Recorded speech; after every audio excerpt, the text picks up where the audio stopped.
So it was last week when there was a little bit of confusion over the one for Holly Valance. Right? Of course. I don't think it was confusion. I think it was your error. No, it wasn't. And it was Holy Valance, and you meant Pelmet. Then Becky, who called up that time and said, if you're getting mistaken with Pelmet, right, she sent me an email in a week saying, I've done a bit of research. Yeah. It was my fault. I've made an error. Yeah. It is a Valance. Okay. And I know about Valances. As I told you last week, at the very end, my auntie loves them. Yeah. Right? She makes them. She started off just like putting them on top of the sort of window around the curtain. And then she thought, I can do more with this. Yeah. And she had a little coffee table that had magazines underneath. And she said, I'm sick of seeing them magazines when I'm sat down. She sounds like a Pilkington. So...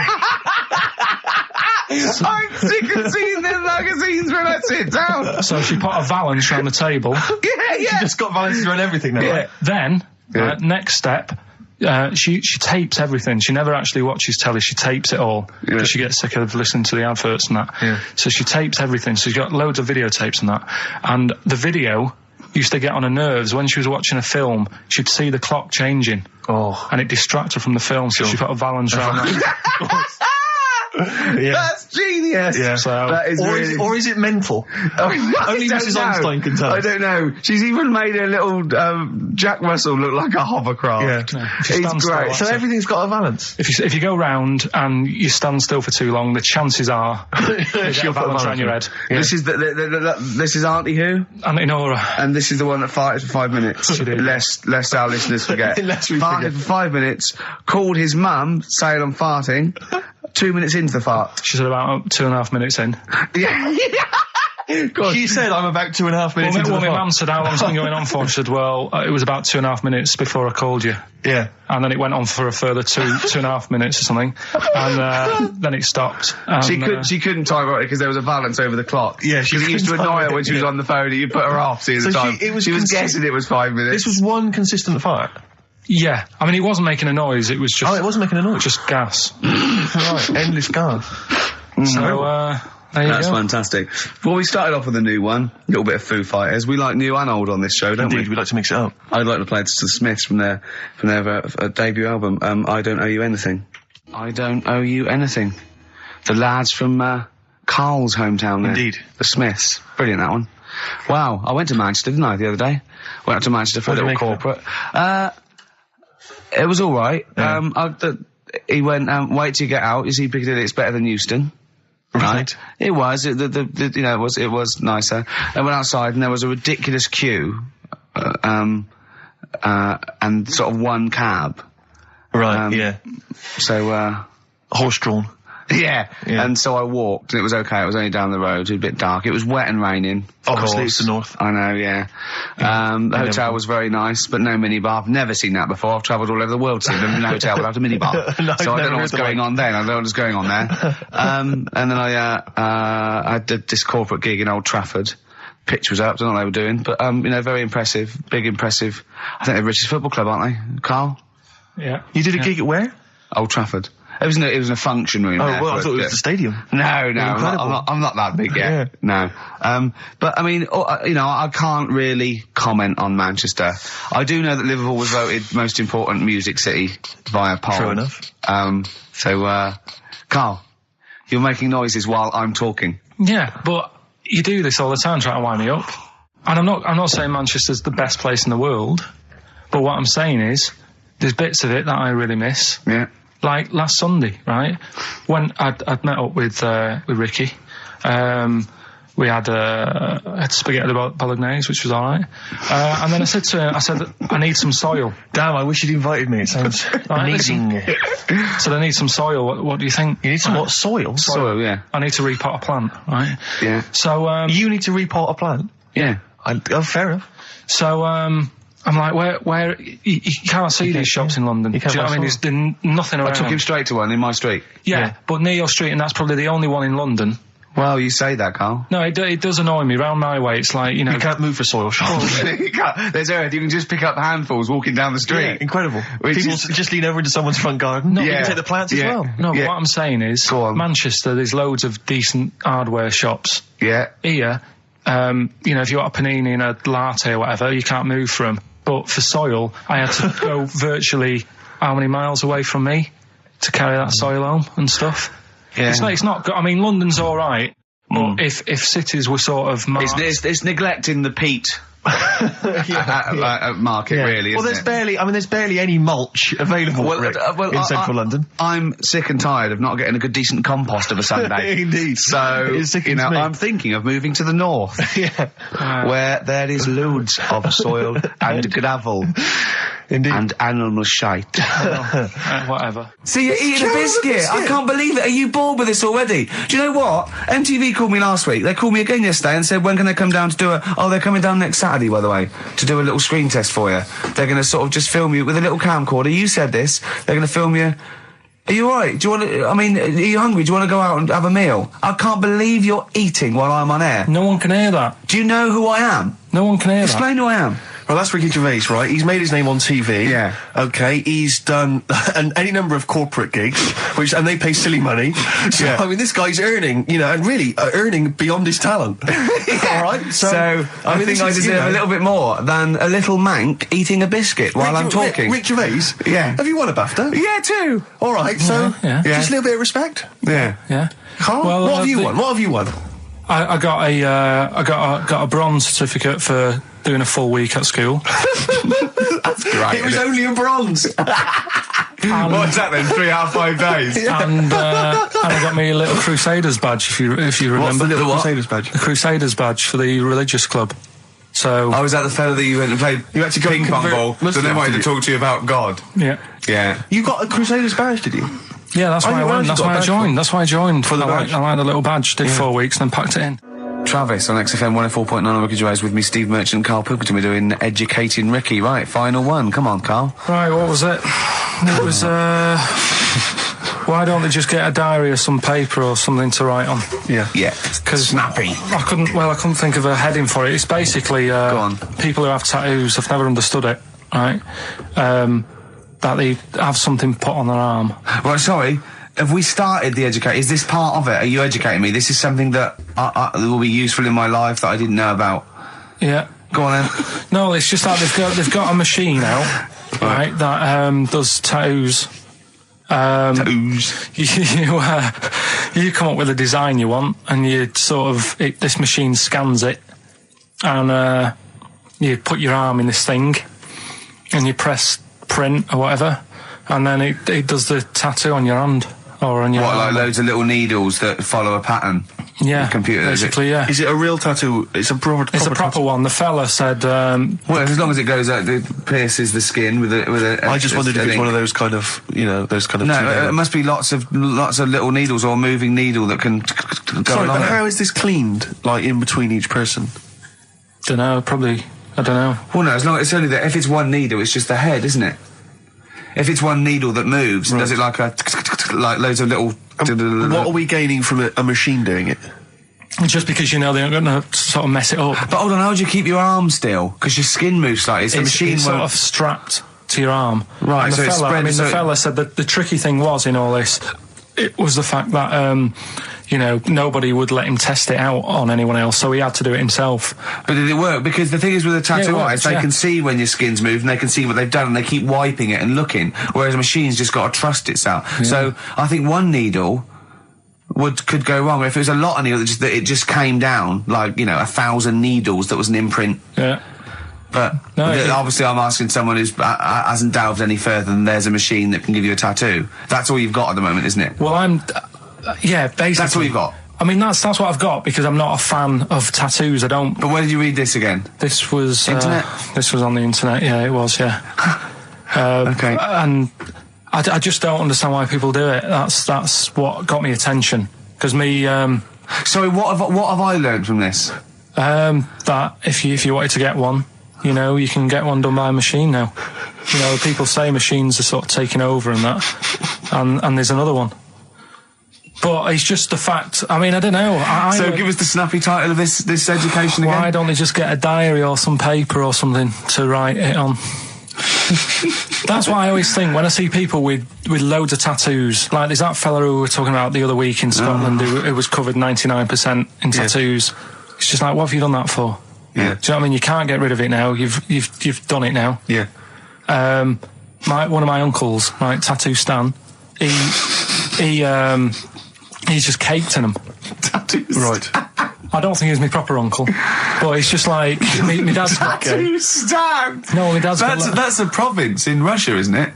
My dad's got loads of mates who. When you say he's not your proper uncle, do you know how, like, when just a bloke someone who used to comes hang around, around with all school? right, Uncle Stan. Yeah. Do you know what I mean? And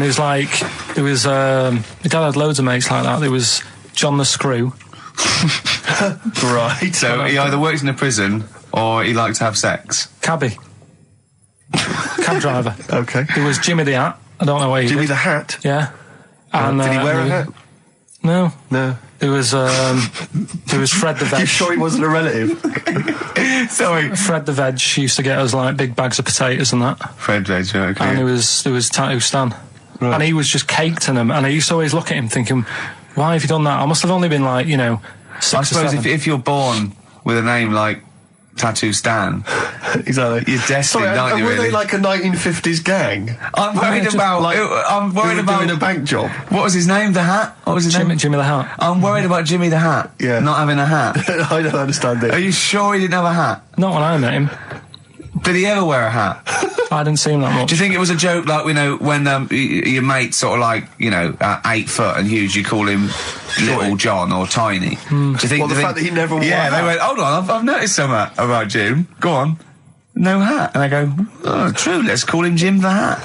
Jimmy the Hat, yeah. But my Uncle Stan, he had, like, loads of them. He did them himself. Oh dear. And it was always that thing. God. What was it things like? He had, like, the cross. cut here one. Cut here, on made the in neck. Britain. And if you're going to do them yourself, I'd say at least make sure you're sort of a good drawer. Yeah. And don't do it in the mirror so it comes out backwards. Well, that was the other thing. But, like, I remember he did, names are all right. He had, like, all his kids' names down his arm. And, what are they called? Yeah. oh, God, it's... Tattoo Stan Jr. Yeah. And, Paul shits the bed. I'm trying to... Oh, Wabbai Kate. yeah. But he had... Frankie never amounts to anything. Oh, God. So he had, like, Yeah. Johnny, I don't think he's mine.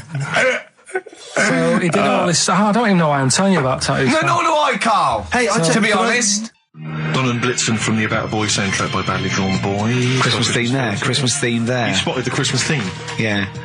Carl's not really in a festive mood, but... I can't imagine Christmas is your time of year, is it, Carl? Well, I'm not sure any time of the year is, really. I liked it when I was about...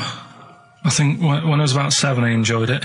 Was that the one? Was that the year, the big year for You you? get loads of stuff, you don't have to worry about anyone else, but once you've, like, got a job... What did you get when you... When were you doing your paper round? How old were you then? I was about 13, 14. Well, that was then you were a man, weren't I you? had to buy stuff. Oh. But you're still not You're quite a having a good selfish time. man, aren't you? I didn't realise this. No, it's just that And Christmas... that's coming from him, Carl. My dad always said... All right, steady on. Dad said Christmas morning was for, like, for me, so he used to stay in bed. So he never... That's brilliant. That's a great thing to say, isn't it? Yeah. Christmas morning's for you. Run wild. Do what you want. Just don't bother me. I'm going to Honolulu for 2 weeks. That's great. Dad, it's Christmas. Do I have to do anything? No. So my mum used to get up, because she used to like to see my face light up, when I opened the presents. And then... to give fireworks. And then I'd have to go to my bedroom from about 6 o'clock onwards, because, like, my mum and dad were into having big Christmas parties, and I wasn't, like, old enough to go. Right. So they'd say, right, you've had your fun there, you go up to your bedroom, stay in there. Really? Yeah, I remember one year, right, I got a train set, that's what I wanted. Yeah. Right? It's brilliant. Playing with it all day. I thought, I don't mind about the party, I'm happy staying up here playing with this. Brother comes in, he's had a few, right, he's going, yeah, give us a go on your train. How old is he? He's a bit older than me, so he might have been like, let's see. Well, let him be 18. Yeah, probably about 18, 19, And how old something were like that. I had a train set, so, I don't know, about... 14. something like that, right? So I'm playing on that, loving it and stuff, and then he comes in and goes, oh, give us a go. He turns the transformer up to, like, 14. He went really fast for about 5 seconds, broke it, and then he went back downstairs. Wow. So Christmas, I hadn't even got to Sounds Christmas like Day. the Conservative government with British Rail. Satire, that is. Rick, I just thought that there's satire. If there's any satirical shows listening or magazines... It doesn't work in any way, because there's the analogy falls down apart from there being a train. Think it through, though. British Rail was trains. Yeah. And the government broke the trains in many... Well, they didn't break them, like, not officially breaking them, but they kind of... It does work, it's perfect. Oh, I'm very pleased with that. And I can't... And no one's asked him to be on Have I Got His View. It's weird, isn't it? Because it's strange, that, when you've got a satirical mind that's as quick as that. Yeah. And he's broke your little train set. So what did you do? I just, like, watched telly and had some sausages. I bet you were happy with that, though, weren't you? It's a bit annoying, though, isn't it, when your main present of the year has been broke. And did it ever get it fixed? No, that was it. Put away. I'm intrigued why your parents wouldn't let you come and join in the festive fun. Was it, like, really debauched down there? Was it, like, eggnog everywhere? Well, no, but I mean, that's fair enough. 6 is a little bit early, but I just think, you know, if you're your kid, you know, he had his fun, put him to bed at 8, maybe. And you think so on Christmas Day? I thought that was a day for family. Well, not if there's a party going on. Well, don't have the party on to Christmas Day. Well, that's another option. Yeah. Your parents are weird, aren't they? A strange breed. Well, I think that was the year, right? You're talking about buying presents and stuff. I think I did treat my mum to that. I didn't buy my dad anything. I think that was like when I got a bit older, I used to get my dad something because he wasn't that bothered anyway. No. So, got me mum, there was a cheap shop, right? Of course. Thank God for that. Called Snips. Right? So I went in there and I thought, let's see what I can get her. And remember Victoria Plum? I don't think so. Well, it's like a fairy character. Right. Right? And my mum's into gnomes and stuff, right? So I thought, right... She must be pleased with you, then. Victoria Plum. I was thinking, is that one of the neighbours? Is it like a brandy liqueur? Do you remember Victoria Plum? Victoria Plum. Victoria Plum, yeah, it's like a little fictional sort of character, right? Okay. So I saw it, I thought, yeah, she'll love that, right? So I did my paper round, saved up for 2 weeks, right? Oh. Got that sorted, went to Snips, bought the Victoria Plum. Next day, I'm in town with her, right? So I think, I know what I'll do. I said, come in here a minute, right? So we go in and we're looking around and I tested her, right? I went, look at that there, that's alright, innit? And she goes, oh, it's bloody awful. Oh, Karl. Oh, Karl, oh, God. So then Christmas Day comes, I said, don't bother opening it. She said, no, why? I said, oh, no, why did you still give it to her? So, well, it's too late, I'd already bought it. Oh, Karl. So she opened it and I was like, and she said, oh, that's nice. I said, why are you saying that? I said, the other day, so it's bloody awful. She said, oh no, I thought you were pointing at something else. Oh, no. So that's why I don't get anyone anything anymore. Oh, God. Play record. Oh, God. Oh. That's good, isn't it? Not bad. Gold Rush. Let you down. I'm actually quite affected by Karl's Victoria Plum scenario. Just the fact that, like, that eagerness, he wants to make sure it's a great present. He's saved up his paper round. He thinks it's like a gnome, but modern. I'm worried that you're using it as an excuse now, and that's why you're not buying anyone any gifts, because you've had your fingers burned once. I mean, you were 6, 7 years old. To be fair. No, you weren't. You were about 13, weren't you, if you're doing your paper round? Yeah, I must have been, 11 or 12 then. All right. Yeah, so I'd saved up. Oh, no, I'm not using it as a thing. It's just that... What did you get your mum this year? I've sent them some money so they can get a passport. So they can get a passport? Where are they? Are they trapped somewhere? Well, they're in a holding bay somewhere in Dover. Yeah, I got a friend who's a truck driver who's going to sneak them across. What do you mean? So they can buy a passport. What do they do? Sell it when they're a bit down in their luck? No, they haven't got that much money, right? They've never been abroad, and the mate said they might take them next year, and they said, oh, we haven't got a passport, so I thought... You've got to buy a passport, have you? Isn't that your God-given right as an Englishman? No, you've got to pay for them. They're 30 quid each, so you better do, otherwise they're conning me. Right. So you sent them 60 quid? You don't get born with a passport, of course you sent them 60 quid in an envelope, have you? Well, check.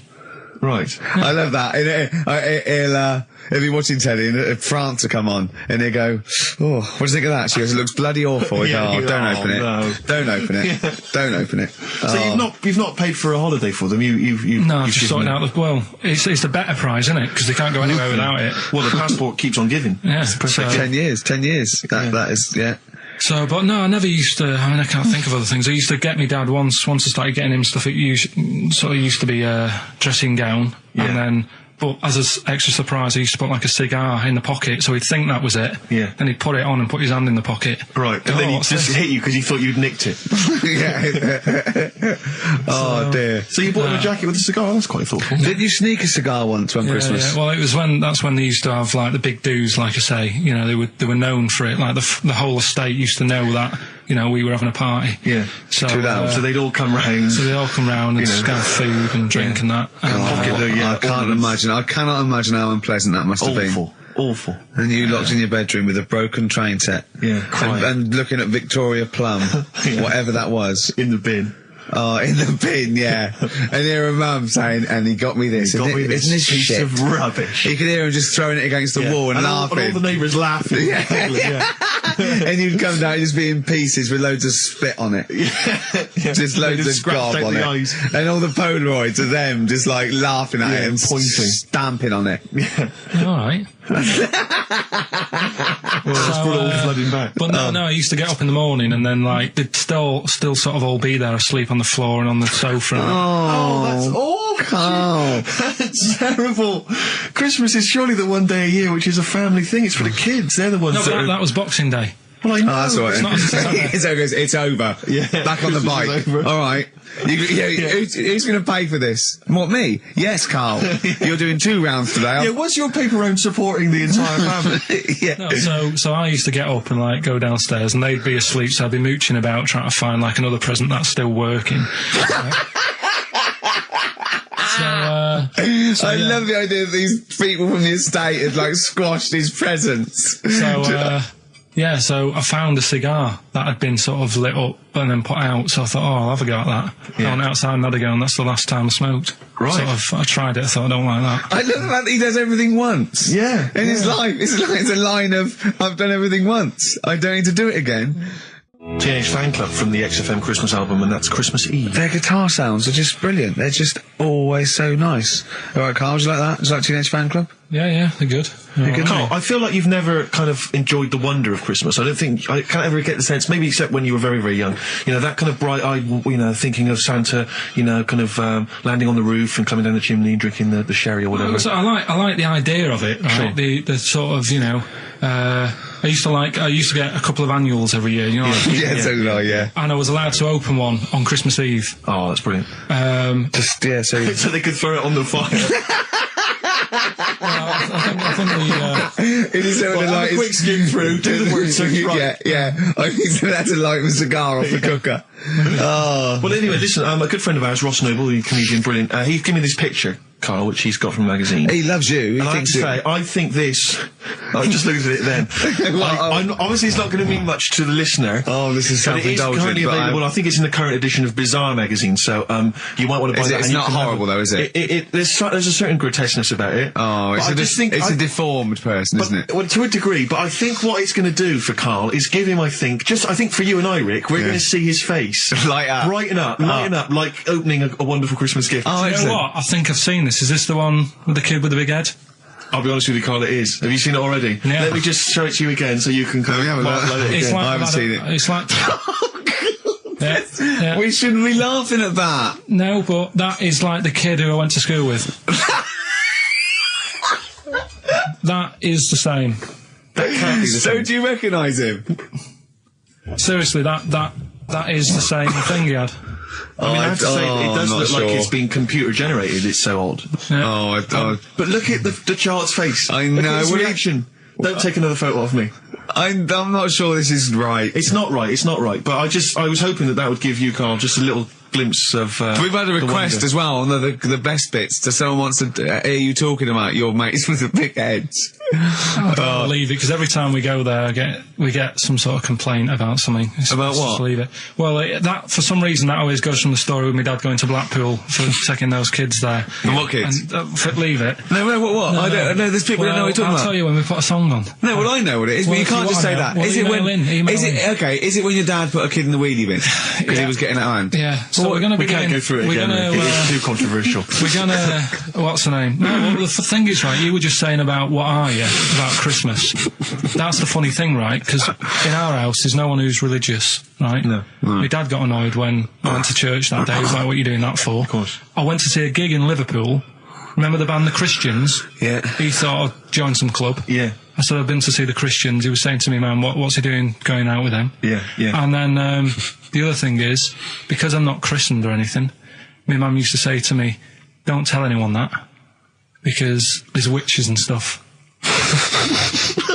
I want to go back and see his upbringing. I just want to go back and see him at 7. One day in the life of Karl, age 7. Just to have 3 ghosts visiting tonight.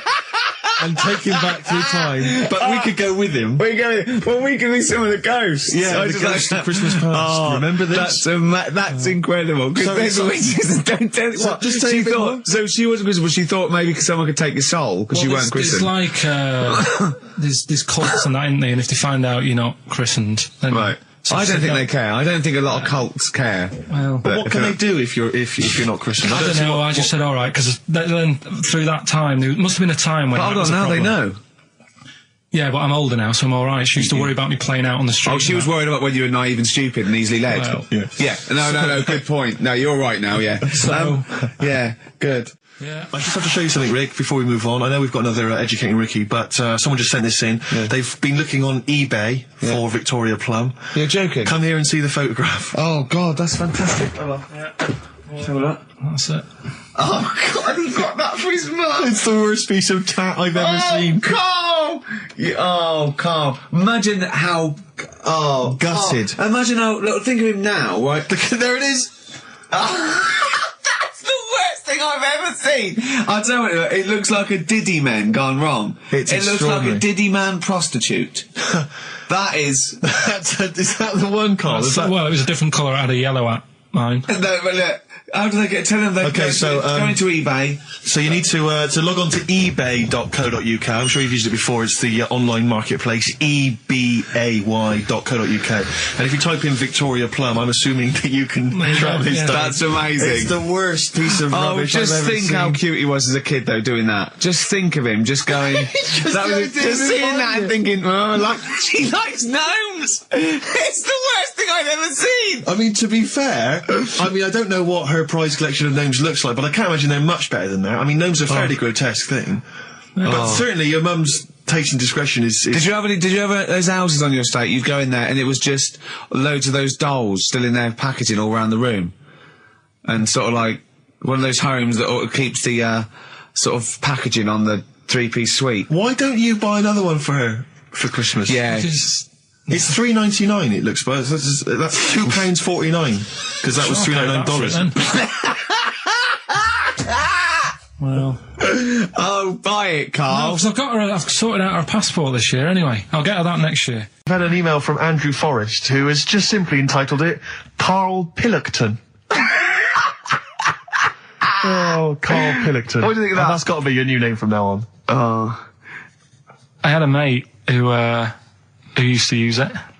What, used to call you that? Yeah. Was that your nickname at school, Pilkington? No, it's not my nickname. It is now. No, it's not. It is now. Pilkington.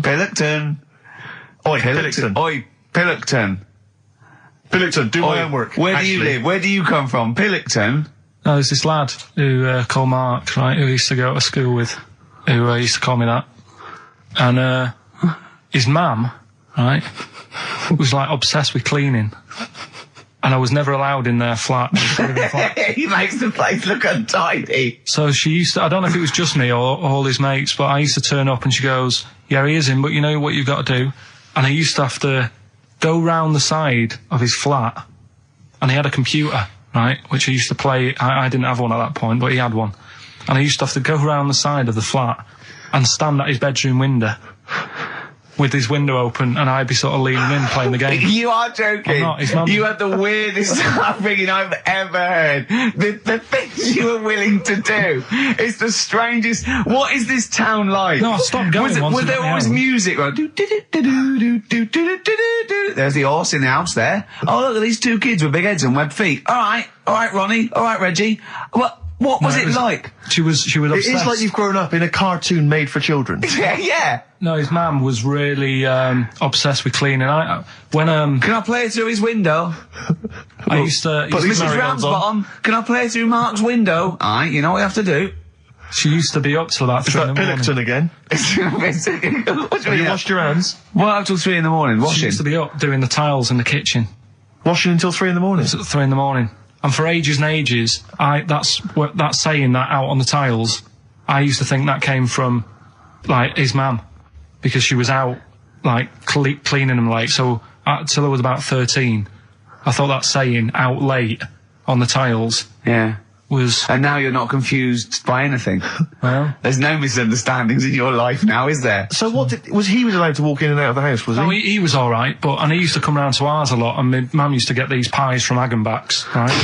So... I don't know what that is. It's at that bakery where they used to chuck the cakes out the back, I'll tell you about. Yeah. And you ate six? He loved it, but I could never go round to theirs, or if I did, it was like, well, yeah, he is in, and I'd go, alright, and then I'd walk round the side of the flat. Stand outside. Why did you ever knock at the door? Why don't you just go around and knock on the window? Just to check he's in, because he wasn't always in his room. If he was in the lounge, he'd have to go to his bedroom, and then that's where he'd meet you. This is the strangest. And you'd play a computer game through the window. You say it was a flat. It wasn't like a 5th story one, and you had to get in one of those kind of cleaning contraptions and, like, winch your way up. I love the idea of that. So. Oh, Pilkington. Clocks from The Coldplay. On XFM 104.9, I'm Ricky Gervais, with me Steve Merchant, and back, Karl Pilkington. Hey. He's raring to go. It's nice when you have a bit of time off, isn't it? Yeah, how long have you had off now? About 3 weeks. About 3 weeks, yeah. We can't do that because we're sort of self-employed and we'd be letting people down, but it's different when you get paid anyway whether you turn up or not, but good to have you back. I'm never off ill. No, it's the first time I've been off ill. Like, well, no, I mean, just you're off 2 weeks and then you're off. No, I just wish I was the kind of person who could let down an audience of regular listeners. Yeah, but like I say... Well, no, we spoke to you, you weren't that bad. A cold, you don't go home for a cold. We were discussing this last night in the pub, and, you don't go home for a cold. Okay, so moving on, what have we got then? We've got some great songs. I've brought in the Smiths, I've brought in Buzz Cox, I've brought in Neil Young, I know Steve's got some hip-hop. Some great hip-hop. I've got some great Elvis Costello. It's going to be great. Carl, come on, concentrate, you've been away for 3 weeks. Just annoyed. No, stop saying that, because you're annoying me now. Why? What you do? Go home ill? Oh, he's annoyed me. Oh, has he? Yeah, I got a bit of I'm a little bit annoyed. Can I have some time off but still get paid? Yes, of course you can, Steve, right, he called me up, winding me up about this, and, right, I'm 30, right, I'm 30 now. I can only remember being off 2 times. Oh, his memory's going as well, you'll have some time off. And both of them were when I was at school. What's school? One when it was windy. Why did you have time off? Because it was windy. But to be honest, Carl, that lasted for 7 years. Your time off at school. Why did you have time off? Because it was windy. Were you windy, or was it windy outside? No, it was like when... Your auntie wasn't out the window, was she? When the winds were bad in the 70s, and my mum said, oh... What? I remember space operas and flares. I don't remember the winds being bad in the 70s. Well, my mum just said, you might get blown into the road, so don't do that. She had so much faith in you, didn't she? As a human being. Is that why she got fired from the pie shop? I'm not coming in today, I might get blown into the road. Oh, God. The funny thing it was, right, Steve, they had this thing going at school, because a lot of people used to wag it back then. Right? Used to what? Wag it, sort of not go in. Yeah. Right. And they sort of tried to make it interesting for you by giving you an education. A certificate if you did a full week. Reward for the rest of your life with achievement. That sort of carrot. And also, like, let you go home at 3 o'clock on a Friday. Right. If you'd done a full week and that. Yeah. So it was lovely weather all week. Then it just sort of changed on a Friday. And I got up and it was all windy. It was always windy for Friday on Sunday, isn't it? Don't, if you don't go in, because, you might get blown into the road and that. So I said, all right, then I'll stay off. And, so why did she told you to hold on to a fence or walk you there? What's this? Don't go out. Immediately give up. I love this getting blown into the road. Is that based on your cats that kept getting blown into the road? Well, so I got to school on the Monday, right? And the teacher said, right, today, to punish you, you're the only one who wrecked the whole week, right? Everyone else came in. You didn't. So everyone else is going home at 3 o'clock today. But you're not. Brilliant. Serves you right. And I wasn't bothered though. It was great because I said, well, you'll have to stay with me, won't you? And it was great. So all I did for half an hour was doodle and stuff. It was great that afternoon. Yeah. And that was ages ago. That was like when I was about 8. And that's one of the times I was off ill. Yeah. So it was, but that wasn't even ill, that was wind. Yeah. Yeah. So, yeah. Yeah, it's a bit different when you're to be honest with you, world, though, Carl. You can't just not turn up because you've got a bit of a cold or you're a bit fed up. I mean, we had an appointment 4 o'clock Thursday, wasn't it? And he had to call it because I cancelled it. Meeting went on a bit late. Time management. Get things done. If it was important, you'd get it done. Play a record, Carl. Pull your finger out, please. When I was a kid, right, and it's all right for you to go into women's toilets when you're a kid. It's like, oh, it's a bit cute, right? As long as you're not, like, over 15 or something, right? Right. But when I was a kid, I went into a toilet, and women, when they use their little cubicles, they don't shut the door. Some of them just sit down on the toilet, right? And you see everything. And, no, seriously, that's probably one of the first times I saw, like, a woman. Yeah. That, right? And my Auntie Nora when she was staying over. What happened with your Auntie Nora? She was, she's into wearing caftans. Into wearing what? You know, caftans. Oh, yeah. What are caftans? Big, bellowy sort of dresses. Right. And, yeah, I used to sit on the floor at home in front of the telly. Sure. She was on the chair behind. Yeah. She did a bit of a sort of a Sharon Stone scene. Oh, God. Yeah. Did you see it? There was no underwear? No. What age were you? What was it like? What age were you? It was like a ripped tennis ball. What? Right, we're off air. Either that or put us in for the Sonys. I've told you before about buying presents. Did those gloves have your name sewn in them? And a piece of string that ran over the back of your duffel coat? You know, I've never been into getting presents and that. I had the problem at that Christmas one, that time with the Victoria Plum. Yeah, we'd hate that. We'd hate to bring that back. We've done that. Because you talked about the because it's kind of to do with your dad, isn't it? He's a very bad gift buyer. Was that the problem? Well, yeah, my dad just wouldn't bother. It was my mum who sort of made an effort, and she sort of worked out half of what I wanted, then she left it to me dad to get it off someone, see if he could get one cheap or whatever. I love the fact that usually people talk about, like, drinking heavily or violent abuse, right? Yeah. But here's what he's been left with and scarred with from parents is bad gift buying. Yeah, and that's the Victoria Plum incident. In the greater scheme of things in the world, that's not a bad thing to have, is it? Right, there was this, this is what it's like about getting presents and stuff, right? With my mum and dad. Go on. My mate, Colin, right? No, Colin Bailey, right? Yeah. He had a little Sinclair Spectrum, right? Computer, which was like the thing to have at that time, right? Yeah. You used to always go round to his house. The deal was... Not the one you had to play through the window because you weren't allowed to. No, that's another lad. Oh, right? yeah. This is a different lad. And the deal was, he came to our house, and my mum gave him a pie. And then I'd go round to his, and I'd stay there for a few hours playing, you know, Hungry Horace and stuff like that on it. Right? Now, my mum and dad knew that I really wanted one of these computers, right? So I waited about a year. Came round to Christmas Day. I thought, I reckon might have one. Turned out they bought me the wrong one. They bought me a ZX81 instead of a Spectrum, right? And Christmas Day, I'm there trying to load the games up. It's not working. I'm thinking, what's wrong, right? And the thing with me, when I was a kid, I used to get quite sort of agitated. This is the moment, right? I found out that it needed a RAM pack to make it work, right? Looking in the thing and it's saying, and make sure you put your RAM pack in the back. And I was like, oh, where's the RAM pack? And my dad's going, I don't know, I've got you the main bit. That's it. So I was that wound up. I just was sick, right?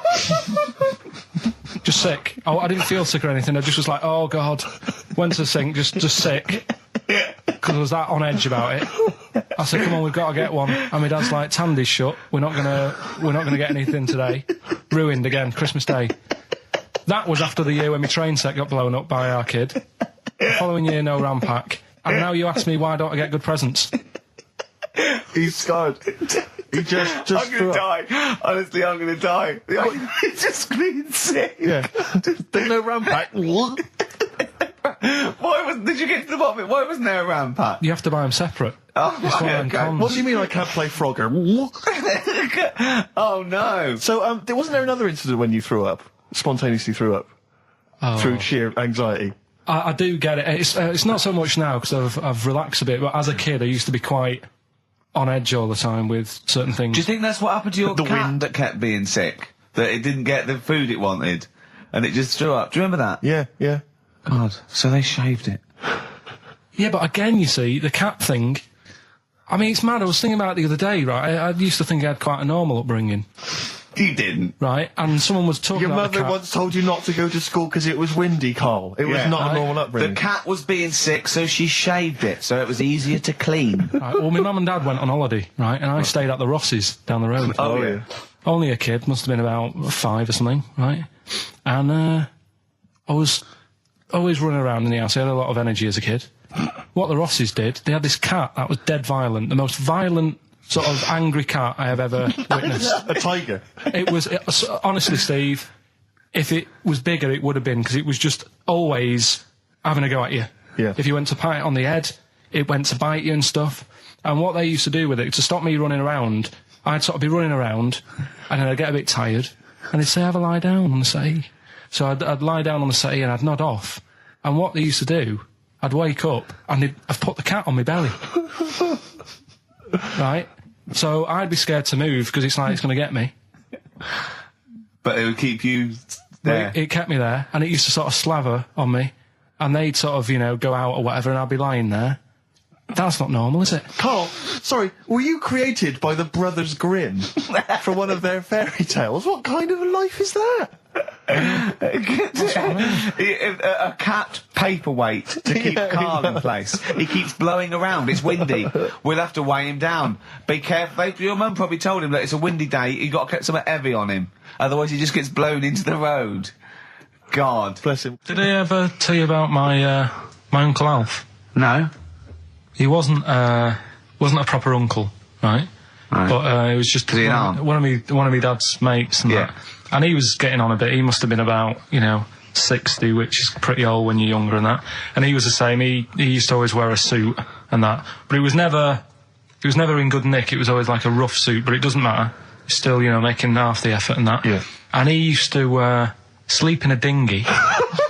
Right, Uncle Alf. What? In his house? Yeah. Why? Well, in a flat, he's in like a little bed sit. Because he only had a little bed sit, and he was into boats and stuff. So he had this Two birds with one stone. Had this little dinghy, had a little flat, thought, well, it's tight space and that. He had a dinghy as a bed, and he had 2 tellies, right? He had 2 tellies, one that the sound worked on, the other one only the vision worked. So if you wanted to watch a programme, you had to turn both on. Put them both on like BBC One, turned one up and watched the other one. Wow. That's extraordinary. From his dinghy? Sat in his dinghy. That is brilliant. It was an inflatable dinghy, it wasn't like a wooden... Yeah, an inflatable one, yeah, big inflatable Did you ever go around and visit him? Yeah, now and again. Was it weird seeing a 60-year-old bloke in a suit in a dinghy inside watching 2 tellies? It's weird at the time, I thought. Which of the TVs stopped working properly first? I mean, did he... let's say the sound went on one of them. Yeah. Did he carry on watching the other one, hoping that the other one was fine? No, he went and got a new telly, and then the vision went on that, and he went, oh no. He went, hold on though. Wait a minute. I've got another telly in the wardrobe that I haven't used. It must have been like that. Yeah. Wow, he sounds brilliant. Is he still alive? Yeah, he's still around, yeah. I haven't seen him for years, but he used to... was he married? I think that's what happened. I think his wife passed away, and that's when he had all this... he had a boat. And it's like, oh, where am I going to put it in a bed sit? And it was like, hang on a minute. Yeah. You know what I mean? Sleep in that. So, yeah. I wonder if you ever brought any women back. Just the idea of bringing them back, getting down to it. Shall we move into the bedroom? Ahoy! Oh, that is fantastic. What were we talking about before? I was going to tell you, the most complaints ever, the last Temptation of Christ. I haven't seen it. Was it Scorsese in it? It's Martin Scorsese, and I've bought the film actually recently because I was intrigued to see it, but I've not actually watched it. But from what I understand, the reason that it was so outrageous is because it has a whole sequence which shows what it would be like if Jesus had lived his life and not martyred himself on the cross, but lived his life as a human being, part of which is him having sex. And so I think that was chiefly what the outrage was, that it was showing this godly man to be, as human as he was supposedly, because he's supposed to be human as well. So that's the reason. That was the reason that there was complaints there. I don't know. I haven't seen the film. Well, I can't say. You see him, do you? You see him having sex, I think, yes. Although it is an actor, Karl. Yeah, it's not actually Jesus Christ. It's not the real Robert Powell. No. It's an actor playing Robert Powell. Is that, you see, sex on films and all that, right? When I was growing up, I'd be watching... No, I'm just saying an example of this, really, right? When I was growing up as a kid and I'd be, watching films with my dad, right? He'd really be enjoying a film, right? And then a sex scene would happen. Right. And he'd go... On film? Or just behind you? In the film, a sex scene would happen. Your brother up to his old tricks again. And he'd get up and go make a cup of tea, right? Right. Typhoon? That he'd stolen from some sort of telephone box? And, even recently, he thinks it ruins a film. Do you know what I mean? Because there's no need for it to happen, is there, really? Yes. Why? Sometimes it's warranted. If the film itself is there's some films it isn't though. Some films it isn't. Some films it's arbitrary. I think the films that him and his dad watched together on Channel 5. Probably not. Is it only on Channel 5 in your house? But let's put it. Yeah, if you're watching, I don't know, a late night Friday night, from 1983. Yeah, Illegal Briefs. A beautiful lawyer has to defend a man who may be a killer. She falls in love with him, but does she know the real man? Oh dear. You know what I mean, though.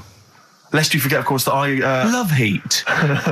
With the bloke that is now in... Go on. Of course, that I, according to the Internet Movie Database, I once appeared in one of those films, in the film Killer Image, a Canadian film, I believe, from 1989. According to that computer... it's all wrong, isn't it? It's all wrong. It's all wrong. Of course it is, yeah. Apparently, I was in that, and I played the role of Kirk. Was it a porn thing? No. I think it's just an erotic thriller. Oh, right. That I suppose it is. You only had a very small part, though, didn't you? Indeed. Yeah.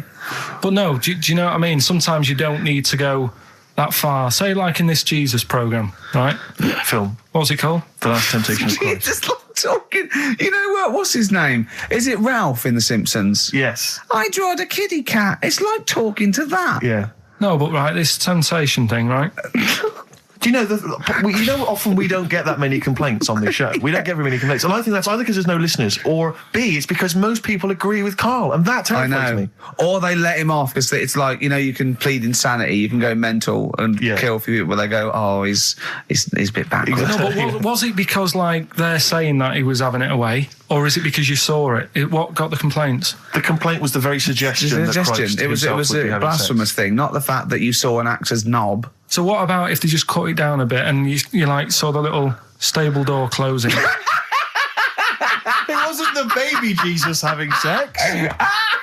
It was the grown man. The stable door shutting. No, but you know what the nativity scene? That is brilliant. The wise men saying, I can't believe we brought myrrh, we should have brought condoms. It's like that, yeah. There's 2 for 1 offering, Boots. Yeah, I don't know what we were thinking. It was frankincense. It's just that it's always awkward. Should we apologise now to the Christian church as well? Sorry, the little Chinese fellas, little Welsh fellas, and the little Christian fellas. We haven't said anything wrong. No. It's like, you see, when I was growing up... Stable door. I love the idea that in Karl's world, he was born in a stable, just thought, I love this place. Yeah. I'm just going to stay here the rest of my days. This is good here. Oh, brilliant. But when I was watching telly with my mum and dad, it still happens now, right? My dad will sort of go, ruined. Good film ruined, right? If some sex scene happens. But what are we talking about sex scene? Are we talking about a kissing, or are we talking about penetration and looking at the camera? Going, are you enjoying this, Pilkingtons? What are we talking about? What is sort of extreme levels are we talking about? Right, last time I was down there, right? Yeah. What was it? Meet Joe Black. Meet Joe Black. Meet Joe Black is a terrible film. Yeah. Right? There was good film, and then it's going to happen because the music comes in. Brad Pitt's keeping quiet. A woman's eyeing him up. Sure. So my mum, my mum's worked it out already, and she's going. Anything on the other side, love? She knows. She knows it's something's. So you can be enjoying a film and you can be an hour and 10 in, and then some spidey senses of one of them can go, should we turn it over? And the other one goes, yeah, all right. Are you sure it's not them protecting you from scenes of sex? So that what they're thinking is, what if Karl gets the idea to have sex? Yeah. That could lead to procreation. We don't want any more like him. Yeah. We've got to end the line here. You sure it's not the doctor? Keep calling out and going, you are keeping away from exactly. women, aren't you? He must never find out. Are you sure they're not embarrassed because they're watching a sex scene with their son? It happens every time, right? There's two things that my mum does, right? It's that, if there's sex scene on the telly, she'll go, anything on the other side, love? And the other thing she always says, if ever there's anything on the telly with Elvis in it, she goes, oh, I like him, right? And we all know, we sat there, we know what she's going to say next. Yeah. So you don't even bother saying why, right? And she goes, he liked fat, ugly people. He what? He liked fat, ugly people. He didn't always go for, like, the good-looking fans in the crowd. What Elvis did? Yeah. Right. That was always the thing. And I'm sorry, no, hold on. I don't know what we're doing now with our lives, Steve. Right, wait a minute, right. So your mum says two things, right? She either says... Is there anything else on the other side? Or, I like Elvis. There's a pause because you know what she's going to say next. She says, he liked fat, ugly people. How often does this occur? Well, because they've got, like, Sky, there's a lot of those channels on. They're like the music channels. So Elvis always comes on. There's either an Elvis film, there's, like, a classic hit by him on... And she'll go, I like Elvis, he liked fat, ugly people. And what do you mean he liked fat, ugly people? Is she a fat, ugly person? Because there's that special Vegas show, isn't he, where he's dancing about, right? And he's got loads of scarves around his neck. Towels. Yeah. And, like, he always hands them down to the fat, ugly ones. Right. And I always say it's because they're the fat, they've got a sweaty face because they can't, you know what I mean? I don't know what world they live in. I don't know how we've gone to this subject. What sort of world are you got when you're watching his face? And what do you mean fat, ugly ones? You mean they're in the front, they're sweating a lot because they're a bit chubby? So she thinks, is giving them a towel because it's he's really going, wipe your face, you're putting me off, you fat cow. Stop sweating near me. There's another one. What? So, hairy Chinese kids. Yeah. Jesus. We haven't slagged off hairy Chinese kids. We slagged off Chinese... We didn't slag anyone off. We just said they really haven't got a town as such, and they wear shoes. What did we say? Yeah, little wooden shoes. And what I just don't know how we got onto Elvis and big fat ugly women. I don't know I don't know how we sidestepped from the Last Temptation of Christ. Did you see that Fat Girls and Feeders program? Go on a minute. Eh? What's Tom Petty first. Oh, brilliant. It's a great song. Breakdown. How many Tom other Petty. radio shows have talked about Last Temptation of Christ, Chinatown, fat ugly women? Yeah. In 60 minutes. Exactly. Incredible. Sony Award winning. I've always wanted a little owl on my desk. I'd like be doing work and there'd be a little owl there and I go, can you get that pencil? And it just sort of goes over and gets me a pencil, goes, cheers, and it just watches me and it thinks I'm brilliant. Do you know what I mean? Not really, no. No? No, I've never had an urge to have any kind of animal sat on my desk. No, Karl? You'd like a little owl, wouldn't you? That helped you? No, I had a little magpie, didn't I? We've talked about that. Oh, he came down and started pecking your grifter, didn't he? Yeah. What was his name? Maggie. Sure. Brilliant. Inspired. And you took it to school and it didn't come back once, Didn't come back. Didn't see it again. Oh, dear. Did it ever peck your head? Because you used to have hair, didn't you? Mm. Yeah. No, it did. It started getting a bit violent. Really? Yeah. But was it becoming sort of age when adolescence, probably sexual frustration, sort, because I think magpies go for shiny objects, don't they? And you were probably sort of probably losing it a little bit then in the front, and so when the sun was out, there's a bit of a sheen on the front. They saw a glare and thought, I'll have that. Yeah. What is that? That's brilliant. Yeah. Or as it was sort of pecking away, it mistook it for a tree. Yeah, because of the noise. Because of the noise. Yeah, the hollow sound. Go on. Women wearing trousers and that, right? On the estate that I grew up in, on, right? There was a woman about 4 houses down, right? Rough. She's the one. She was, or the estate? She was, right? Yeah. She's the one whose kid took a horse into her house. Yes. Right. Now, we won't go over that again. No. If you're a new listener, I think we're covered. I think they get That's the all idea you need to know. Right? Yeah. Now, she used to wear leggings. Yeah. No, they're a bad idea. They are a terrible idea. I agree with you there, Karl. If you're a lady of what the colour? normo persuasion... Were they pink? No, they were sort of black, but with all bits on them. Oh, right. Do you know what I mean? What, toast and just horse droppings? Yeah, go on, yeah. And she used to, she's quite a big woman. Sure. Pauline Quirk, I think you described her as. Look like a light bulb. It is those kind of women that are attracted to leggings. Yeah, I know, yeah. They are drawn to them like a moth. Yeah. She used to wear them, and that's what I remember when I read this piece. she used to work on one of those sex line things. Right. She used to do that. But what, was she, an engineer? The weird thing with her was, she had big eyelids. Right. Go on. That were too big, and this is what I was thinking. What do you mean she had big eyelids?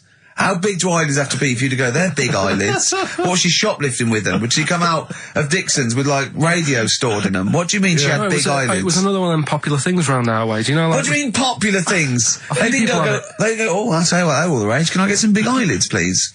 No. It was just like one of them things that people suffered with. Just big eyelids. They could hardly open their eyes. What do you mean? What do you mean?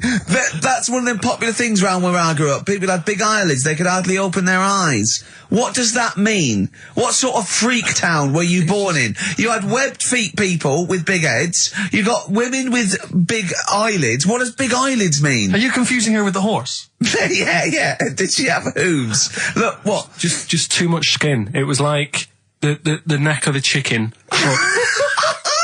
But on the eyes. Well, what's your point? Anyway, so there's this big eyelided woman with the leggings. And that's what I'm saying to you, though. That's when I read that story with people with trousers. Yeah. I went from that. Yeah. To a woman who used to have big eyelids. I still at the point.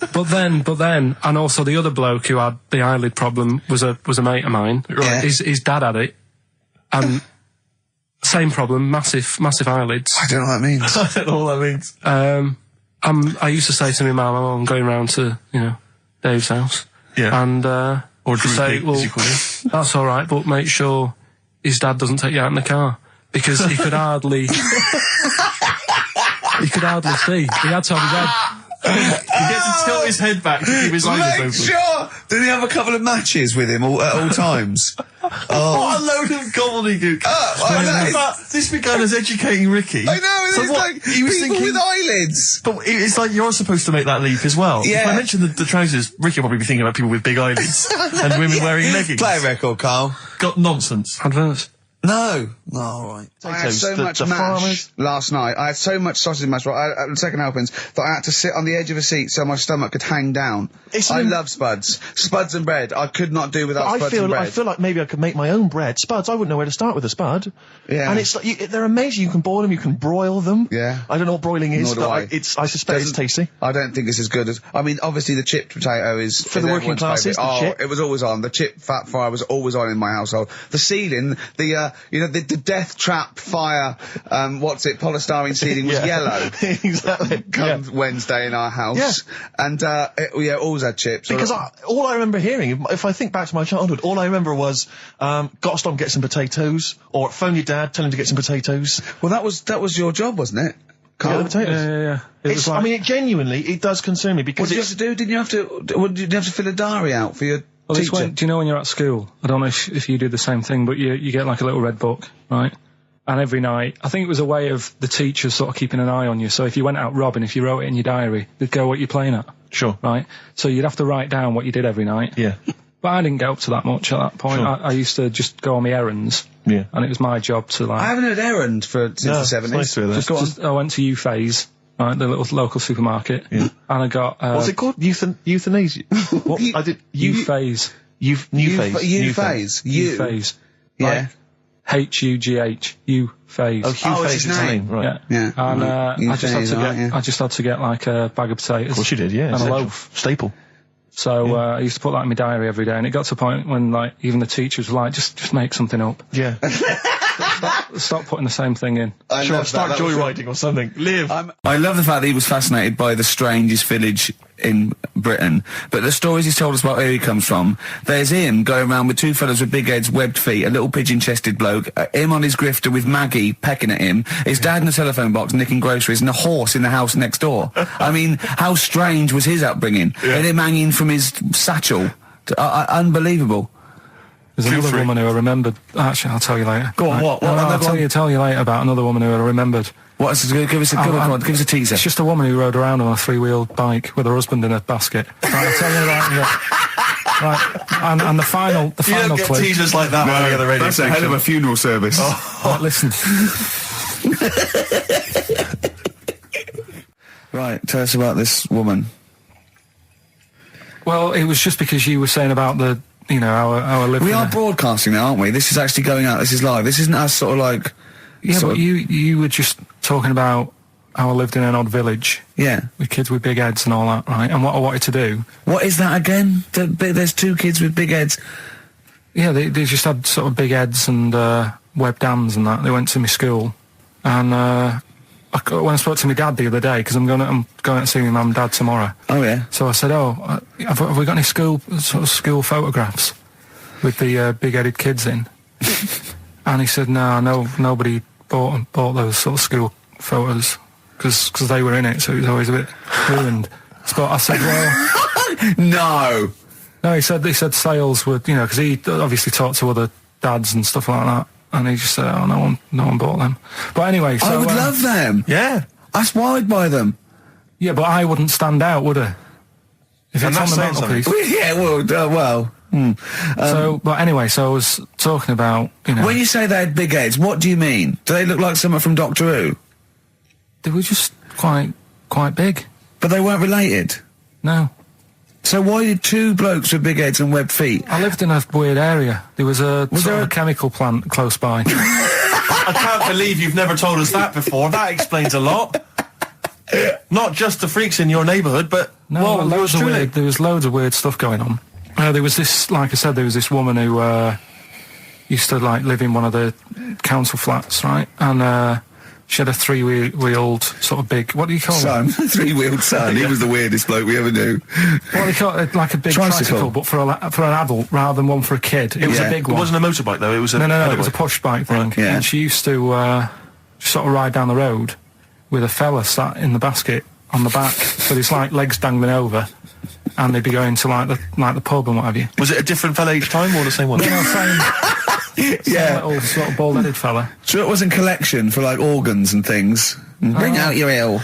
And then people just throw Grandad just in the back and go, right, we get £4 for Grandad. But she's got a lovely pair of testicles on him. They're very low, but they bring out your dead or nearly dead. She used to pick on her husband quite a lot. They'd be in the pub and what have you, and they'd be sat by themselves, but she'd always be sort of, you know, having a go at him, moaning at him, sort of pushing him about and that. So my dad and his mate, right, they went round to their house, knocked on the door, she answered, and he said he was a copper, right? He said, you know, Detective Pilkington, gonna come in and have a word.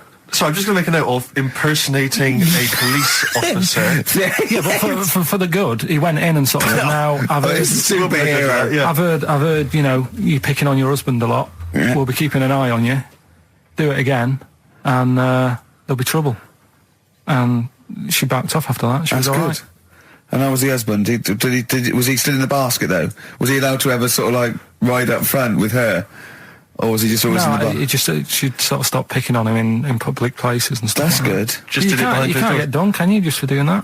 I think impersonating a police officer well, you probably did. There was no gain. I think you can't impersonate a police officer full stop, but I think they'd probably be lenient on him that he was, you know... But let's face it, he's not going to be caught, because while we don't even know about it, it's not like his son's going to say it on a radio station, is it? And stitch him right up. Is this something you did generally? Kind of a little bit of light vigilante work? Just whatever, him and his mate, just, you know, if they saw something going on, they go, what can we do? Sure. What little scam can we do, or whatever. That's fantastic. 104.9 XFM. You alright? This is Karl, producer of Ricky Gervais and Steve Merchant. They're not about today. Ricky's on holiday. Steve couldn't be bothered. So I'm left here with all the DATs. That's a digital audio tape of all the shows they've done since they've been here over the last, I don't know, year and a half or something. So we'll play you some of the best bits. Alright, so here's the first bit. Like, that got a load of attention in the press. But the Trisha programme got nothing. Okay. Which, I know, like, well, Steve called me up in the week, right? Like 10 o'clock in the morning, I was at work, and he goes, I think so at 10 o'clock. I think preparing this show. Most people go to work about 8 or 9. Are you watching Trisha and that? I said, no, what is it? He goes, oh, you'll be loving it, right? Freaks, was it, Help Me, My Mum's a Freak? Siamese twins. Right, so I couldn't watch it, but he said, it might be on again, because they repeat stuff on ITV2. Right. So I had my dinner late, right, instead of having it at like 1 o'clock like I normally do, I had it at like 2:30, sat in the office, put the telly on, ITV2, these Siamese twins. Did it blow your mind? It was amazing. You know, we talk about a lot of things on the show quite a lot. The Airy Kids crop up a lot. I was waiting. It's been 10 minutes and you haven't mentioned the Airy Kid. Right, and last week we were talking about Siamese twins, weren't we? So it was weird that this programme was on, but it was amazing. I mean, what I think you can't refer to them as Siamese twins. I think they're known as conjoined twins. Why? I think Siamese is maybe considered derogatory or as an old antiquated phrase. Yeah, I think it's because the first famous ones were actually from Siam. Right. But and that doesn't exist anymore. No, it's conjoined, Carl. Yeah. Get the phrase right. But you'd think that if that's happened to you, that wouldn't be that sort of offensive. The names that you must get called. Right. You think that's the least of your Siamese worries? twins, I'd say, well, that's, Now, were you stunned by where they were connected? Just live with it, we'd say. Because they were connected, of course, at the forehead. Oh. Sort of, which was quite extraordinary. Well, there was one set of Siamese twins. One had a job and the other one didn't. That's ludicrous. Yeah. The other one was unemployed. The other one had a job. She had to go to work. She had to get up at 6 o'clock on her day off. I'm supporting you, literally. Yeah. Then they get done off the social for sort of... Yeah, because the other one was signing on. That wasn't a question that Trisha asked. Annoyingly, because I know that much of the audience was thinking that. There was a few things that didn't crop up. What questions would you have asked of them? Because what things did you feel weren't mentioned?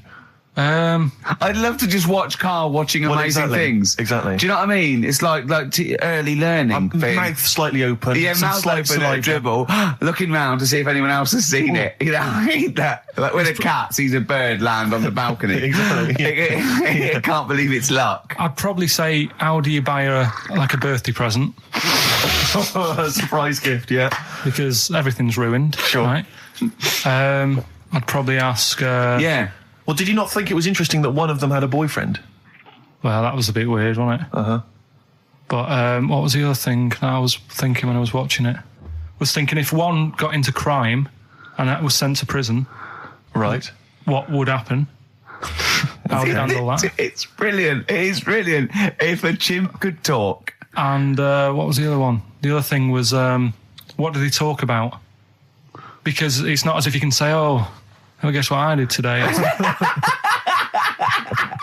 Do you know what I mean? Yeah.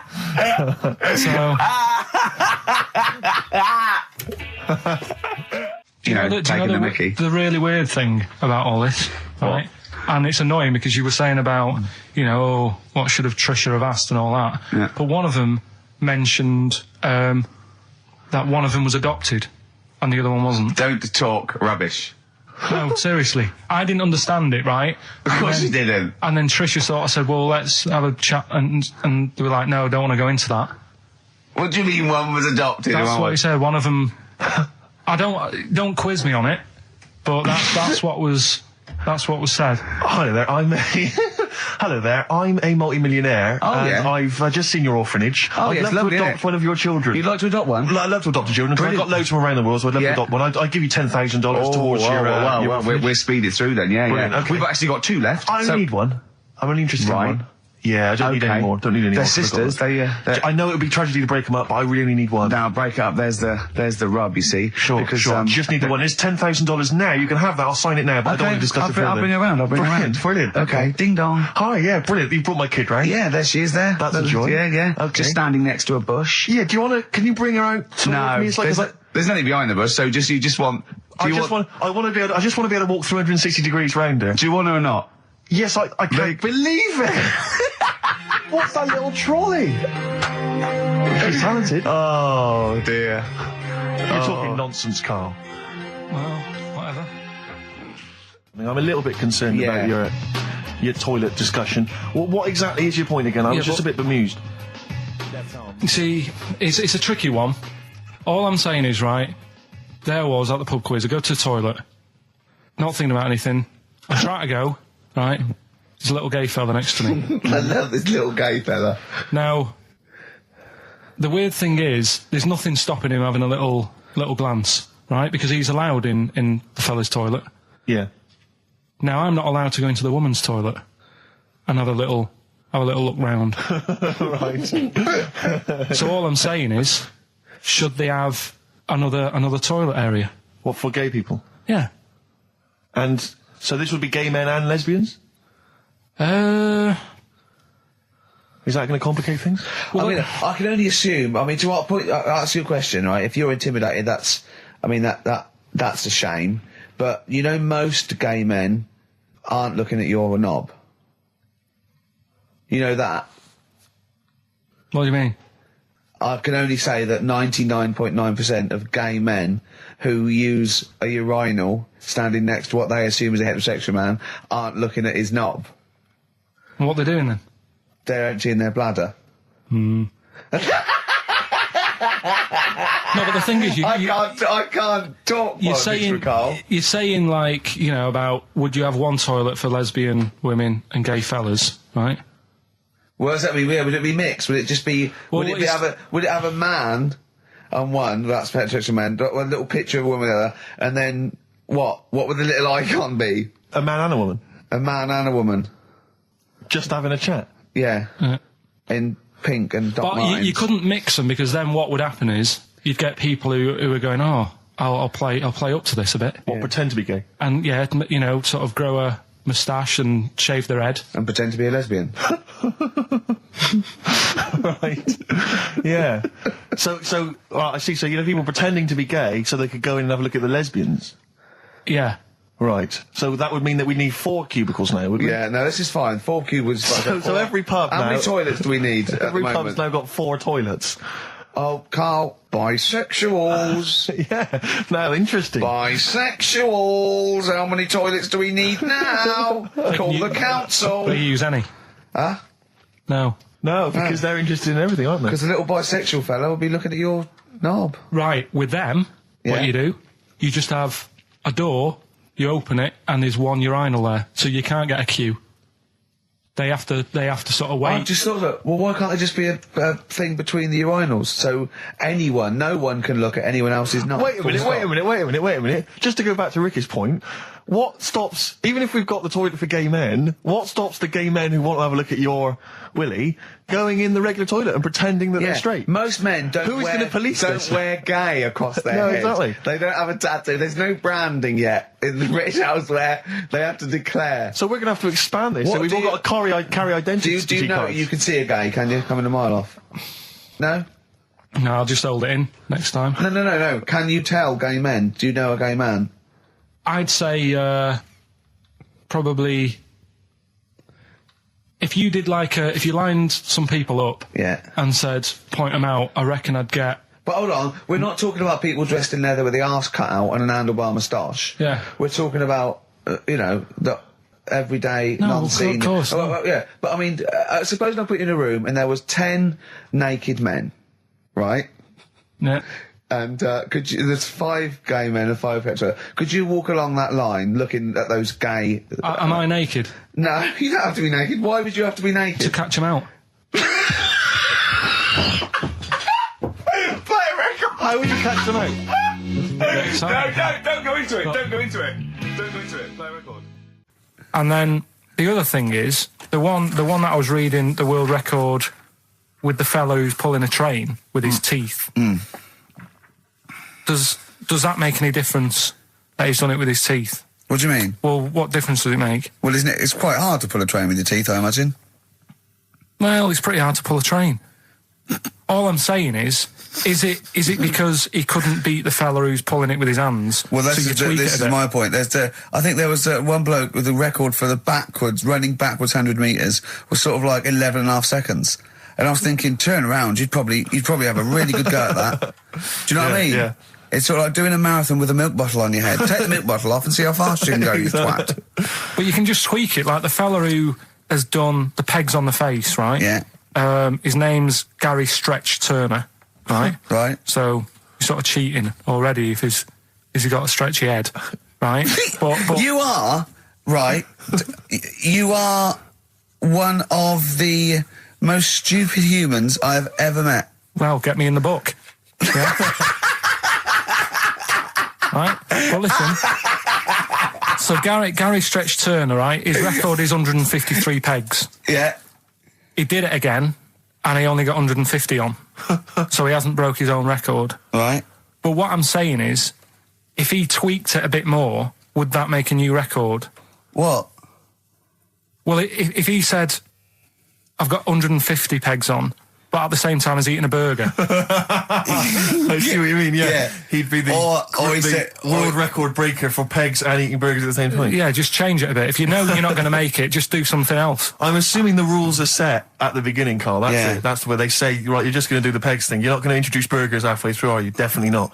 And then they have a go. I was on one leg, not interested. How many pegs? 150. Can I just ask very briefly, I was quite interested by the family had to move because they lived on Butthole Road. Yeah, I quite like that one. I don't know if I've told you before, Rick, where I used to live. I'm not going to tell you the name of the street that I used to live on, not on air, because my parents still live there and I don't want, But I'm going to write it for you now. This is the genuine name of the street I used to live on. Just imagine when you're at school. Yeah. And like in class, for instance, in French, you've got to say, you've got to answer where you live. Yeah. J'habite, wherever. Yeah. That's the name. This is actually the name of the street we lived on.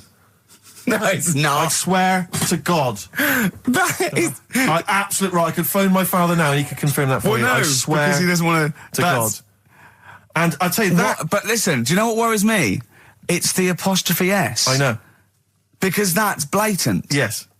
Amazing, isn't it? That is incredible. But imagine how embarrassing that was. So if I look that up in the Bristol... You'll find that in the Bristol A to Z. I swear to God. That is really... Why have you never told me that before? I can't believe I haven't. That's I'm incredible. still embarrassed now.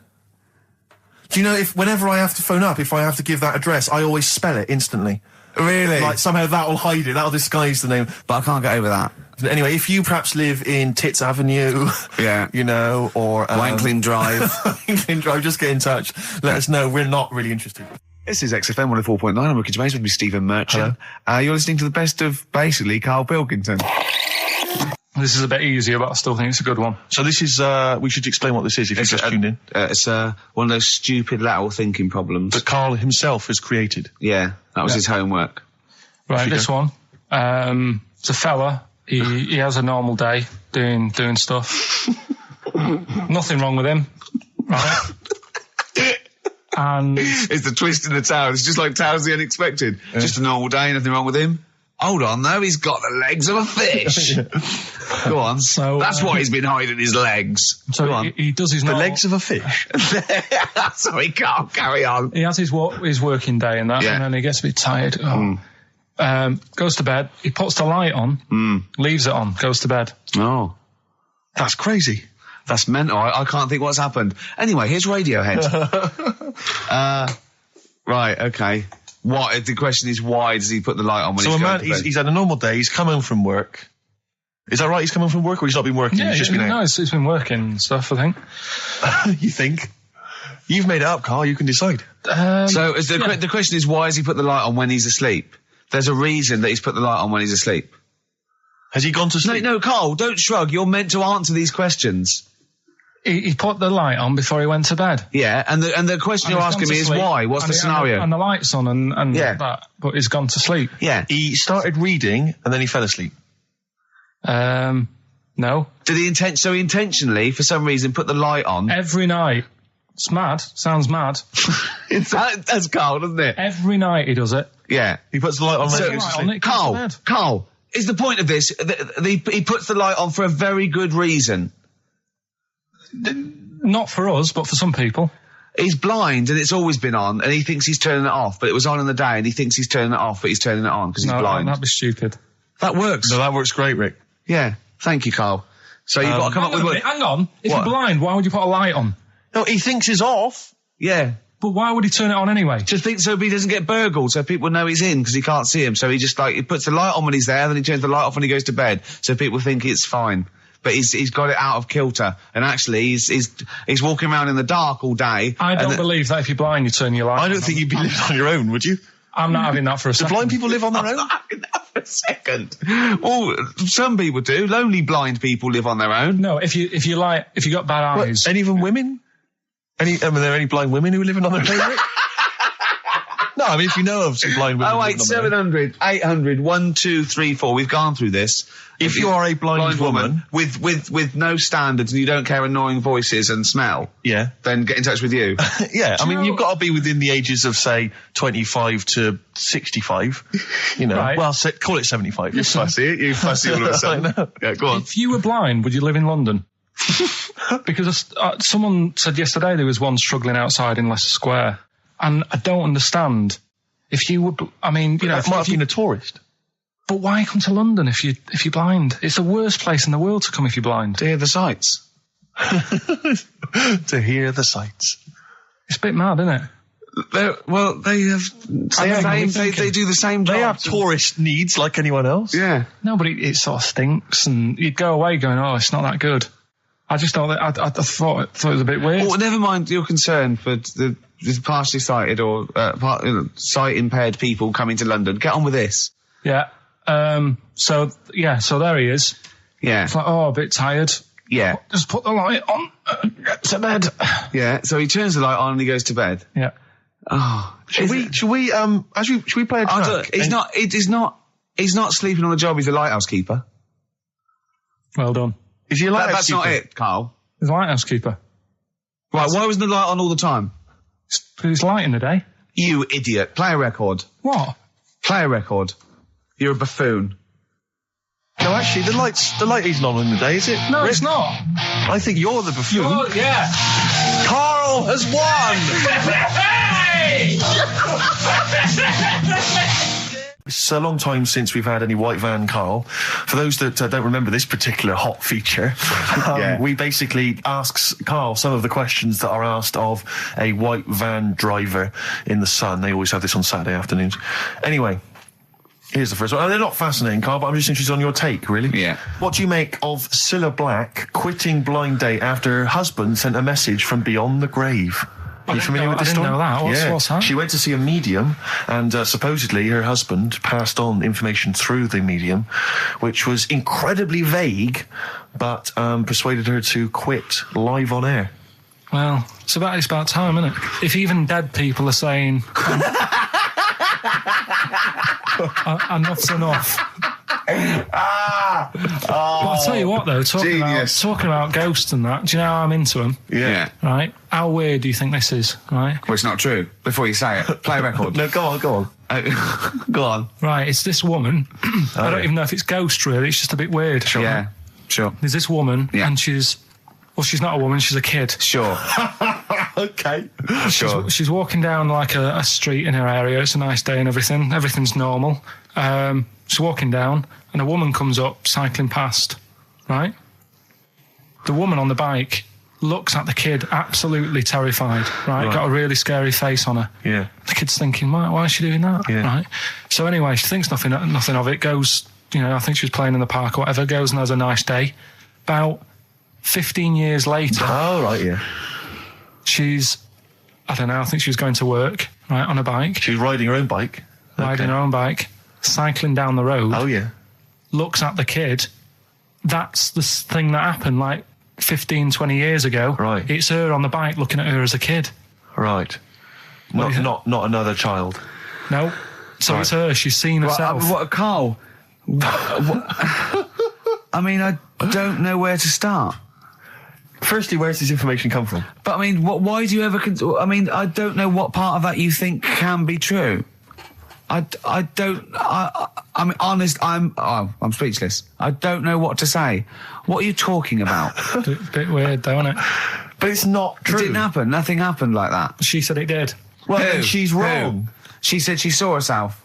She saw herself as a kid, didn't she? Did she carry on riding and as past? an adult when she was a kid. Did she stop and talk to herself? Or did she ride on by and think, that's a bit weird, there's me as an 8-year-old. I won't stop, I'll be late for work. Yeah, if I'm late again, the boss said he'd be in trouble. Yeah. Oh. Well, And where is this information? Did it happen to someone you know? No. You overheard it on the bus? No, it was in the 14 Times. Ah, right. Well, Okay. that's the answer. Good. We've got to the bottom of that. Right, good. Well, Carl, what are your thoughts? Why have you stuck it out here? Nothing better coming in, I thought. Well, I'll tell you why, because you're always on holiday. You don't do a lot.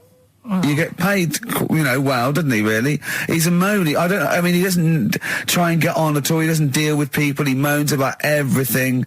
And, so he's... I'm alright. I've got my own little room and that. Yeah. Like a cage. It is like a cage, isn't it?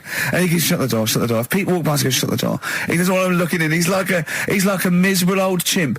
We noticed today how much he's simian, isn't he? He's very strange, actually. We maybe should try and get a picture on the website, because Karl's arms are particularly chimp-like. It's very, very strange. Because he's got that he's got long downy hair. It's and not the like long extended knuckles. Yeah, and his totally round face that sort of the chin goes back and the dome of his cranium. I think, quite seriously, I know we sort of share about 98.5% of our genetic material with bonobos and chimpanzees, but I think he's got a little bit more. Yeah. I honestly think he's a little bit of a throwback. Just his line, they just kept to this sort of really the ugliest one in the cave and the tree, and he really didn't come out of it. I'm not saying you are, I don't think you are. Yeah, you're chimp-like. No, it does annoy me.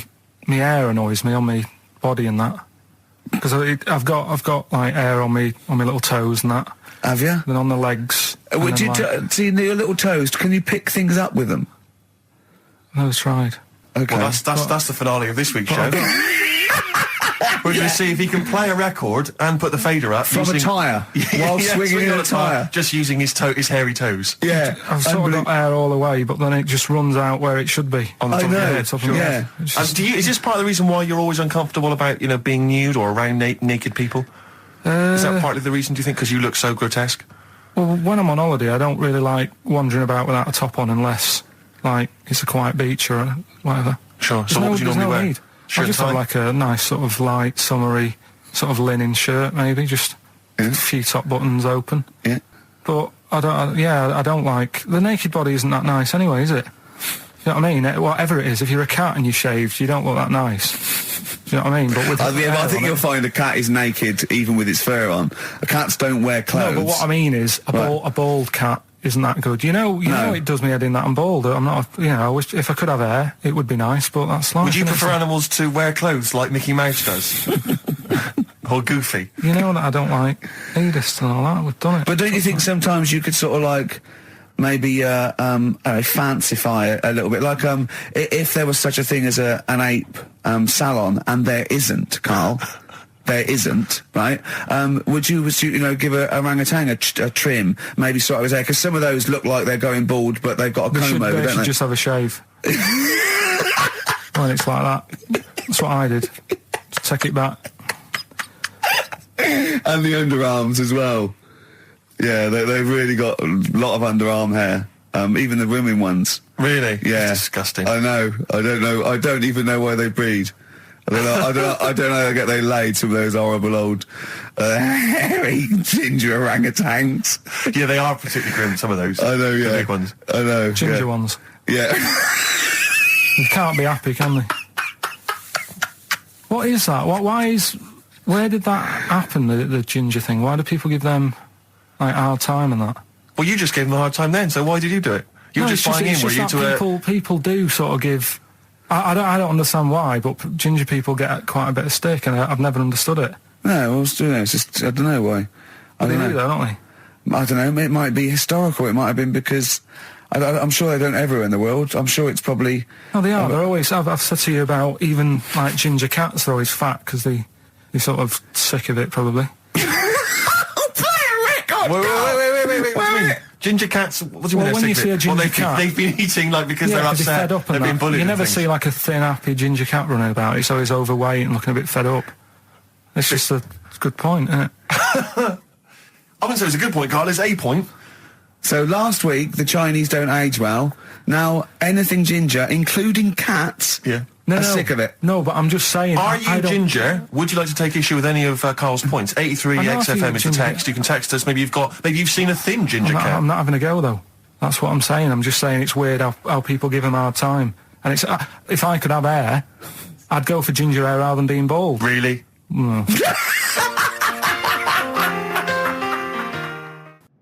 XFM 104.9 of a Saturday.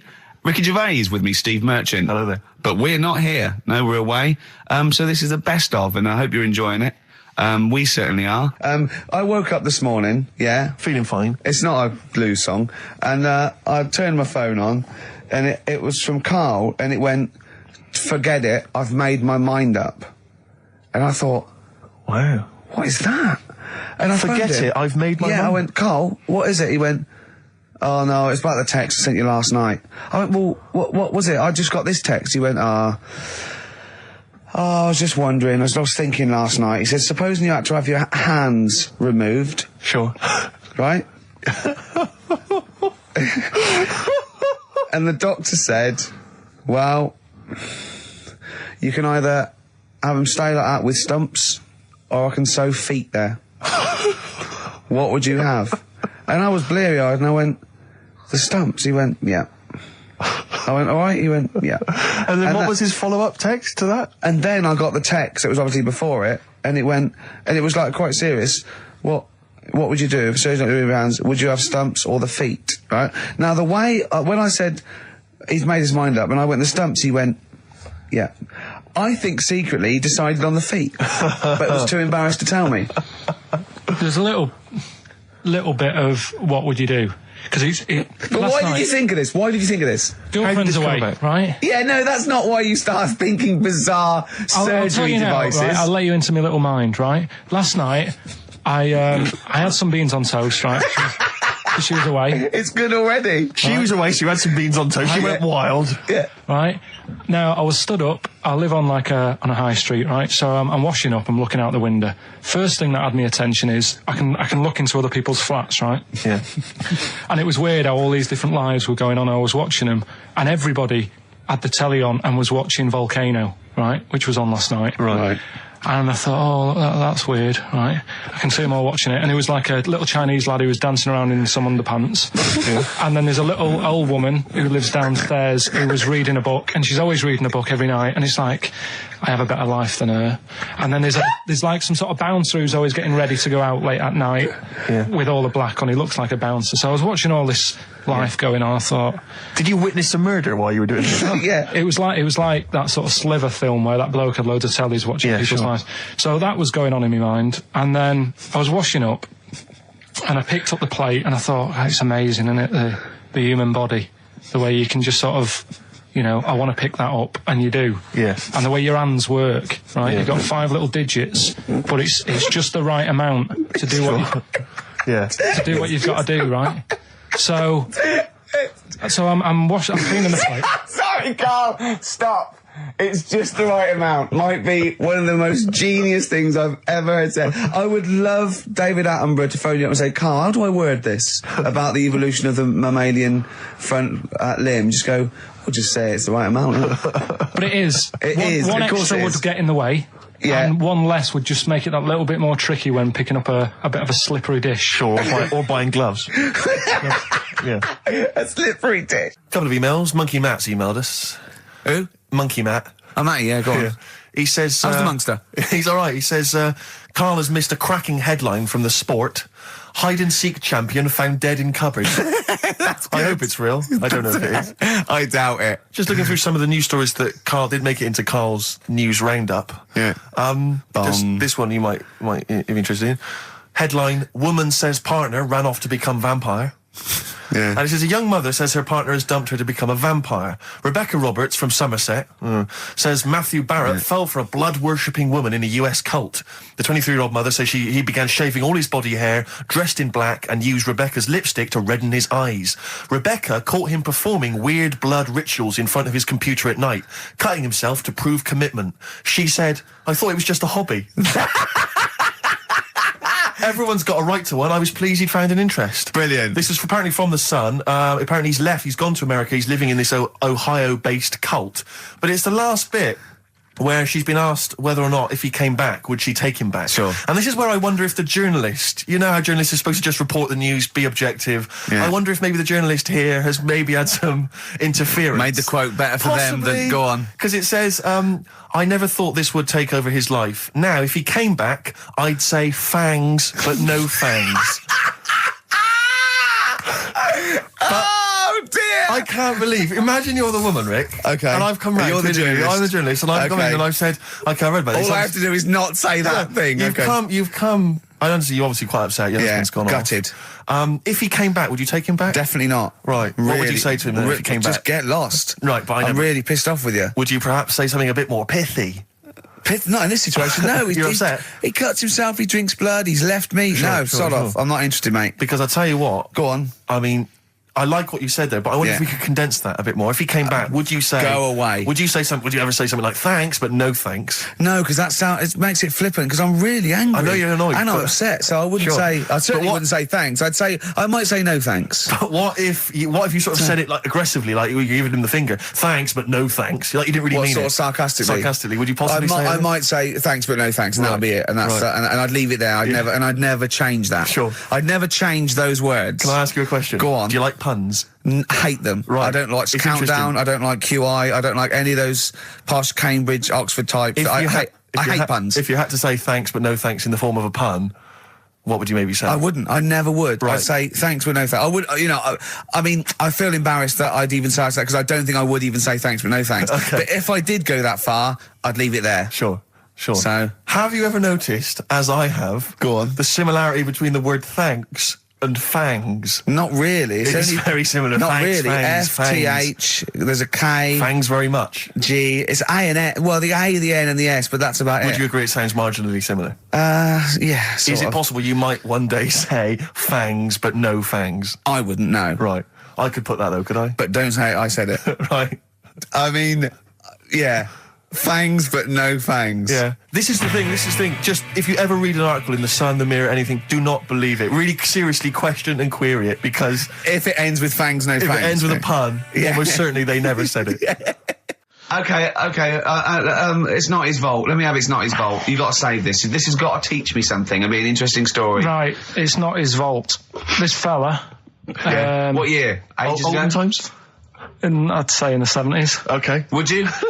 Any evidence for that? And does he wear flares in the story? Right. Is that your reason? No, it's a bit like Yuri Geller, this fella, right? Where he's electric. He's electric. And if he walks past the telly would fizz.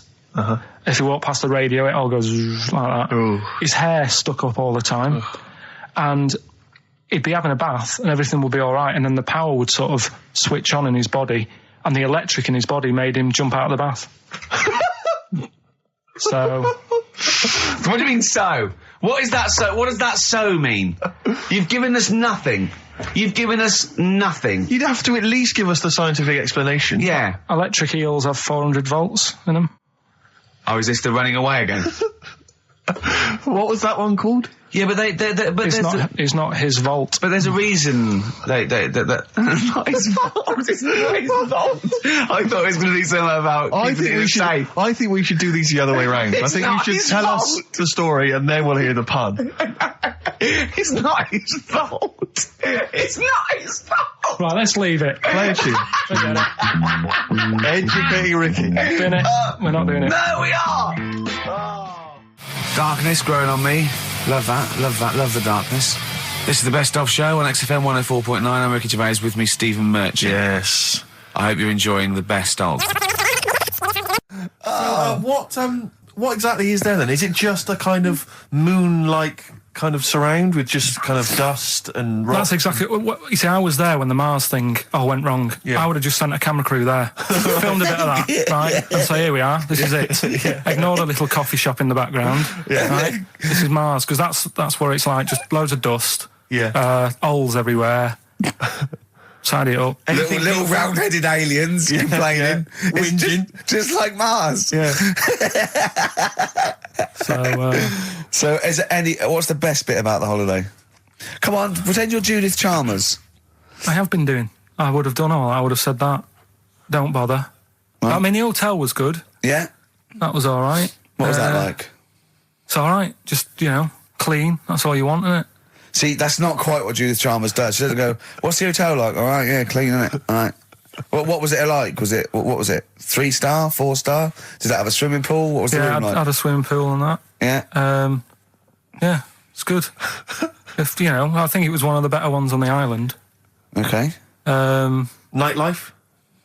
Wasn't really. And there was a bar. There was some bands playing. Yeah. Not very good. Food got a bit boring. Yeah. It was always the same food every night, but they sort of themed it and made out as if it was different. So, like, on Mexican night, it'd be chicken with a nacho on it. Right. And Chinese night, sort of chicken with a little prawn cracker on it and stuff. Sure. But that got a bit boring. That's me just turning on my phone, because I want to read to you a text that I got from Karl. I think you sort of sum up the holiday in this text, don't you? Do you remember it? I can't remember. Let's have a look. Let's have a little look. Instantly, what did Suzanne, your girlfriend, make of it? Similar view to you, that they should fill in the holes? Yeah, it's just that thing, you see, I went on a coach trip, right? And you go and see the volcanoes. Like I say, there's 36 of them. Yeah. Which, you know, how many do you need? And when we're on the coach going round all these volcanoes, the fella on the front's going and look out your left window at the moment, and there's a volcano. And if you quickly look out at the right-hand side there, there's another one. Right. And on the left, he's just like, all right, we've seen it. Sure. Do you know what I mean? Yeah. And that trip, I mean, we'll talk about that trip in a bit. Right, this is the text I got from Karl, right? All right. Been up to a volcano. Been in some dead artist's house who built his house in the lava. They said they would show me science with volcanoes, but all they did was chuck some water in a hole and it shot up in the air. No dwarves in the canteen, no scousers here, but there is a Swede woman with a big head. She looks effing gormless with a cap on. All right? So a little reference there to... A Swede woman? What's that mean? Do you mean Swedish? Yeah. Or she looked like a vegetable? No, the Swedish woman. But they've all got sort of quite big bill, aren't they? And I sent him a text. Oh, well, it's just good to be on holiday because, you know, I'm working. He sent back, so am I. Just been watching Sky News. There is a school for monkeys who want to get a band together. Is that monkey news for later?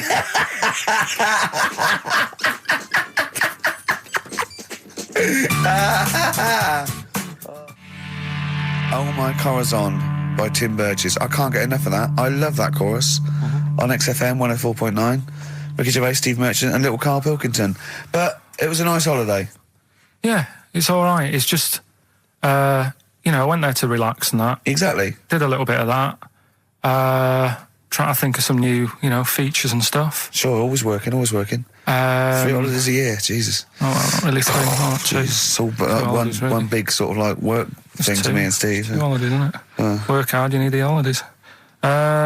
So, yeah, the things that annoyed me was like, you get bored sat around the pool after a couple of days. I'd read my book. Yeah. You know, there wasn't much going on the... Not even any crabs to throw sand at, was there? No crabs or anything. They wouldn't bother with Lanzarote, right? So, decided to go on a little trip. That's when I saw the volcanoes and that, 36 of them. So, we go on the trip, and the thing that annoys me, it does happen every holiday that you go on. If you go on a sort of package thing, they have these trips, right? And you pay about 40-odd quid, and they give you some wine, so it make it feel like you're getting your money's worth. But how many of these trips have you been on then? Loads. Probably about 12. More holidays than I've had. Go on. Yeah, so anyway, so you're on the coach, right? And they take you for the volcanoes. They took us in the middle of nowhere. Yeah. Right. There's nothing else round there. Sure. It's like I say, it's like Mars, but with holes in the ground. Yeah. Right. And they sort of drop you off, and they go, right, everybody, see you back here in an hour. There's loads of volcanoes for you to look at, and a coffee shop over there. And you know for a fact, right, you don't need an hour there. You could just say, well, just keep the engine running because I'll have a look in this hole, we'll get back on, give us 5 minutes. Don't need an hour. Absolutely. Yeah. But you know that they've got something going. It's a backhander, definitely. What, with the coffee shop? Definitely, yeah. They go there. And they get everyone to have an ice cream and a coffee, and they sit down, have a fag, talking to the bloke. Yeah, and it's like, cousin. Yeah. How much was the coffee? Was it probably about €3 euros? So I think it was $3.50. Sure. which is, I don't know, what, that's about £2.50. Yeah, they've stitched you up. Well, it's like those people who, those cab drivers that you'll meet at sort of 3 a.m. who've just got a car and just went out with a car. Yeah. And just, I'll pick people up and charge them. Yeah. I got in one once. I said to him, the guy just pulled up. I said, he said, I was in like East London. I'm going back to North London. I said, going to Swiss Cottage. He went, sure, hop in. We set off. He went, do you know the way? I said, well, not really, no. I thought you'd know the way. You're in a cabbie. And he went, no, don't really know the way there. I said, have you got an A to Z? He went, no. I thought, well, if you're going to go out just on the, just winging it as a cab driver, 2 things, take a map and a torch. He didn't have either. He said, well, I'll probably get to Camden.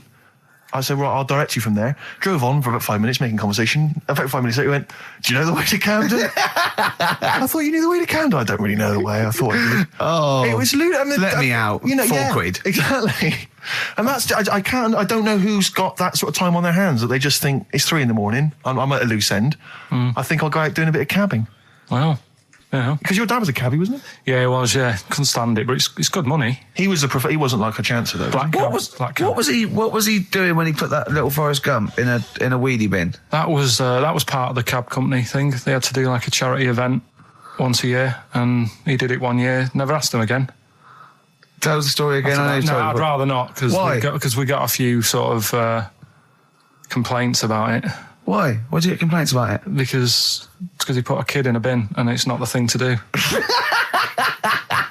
So, but we could use it as a sort of sobering lesson for people. Yeah, tell it like a, you shouldn't do it. Nah, but that's how I did it last time. But people still didn't like it.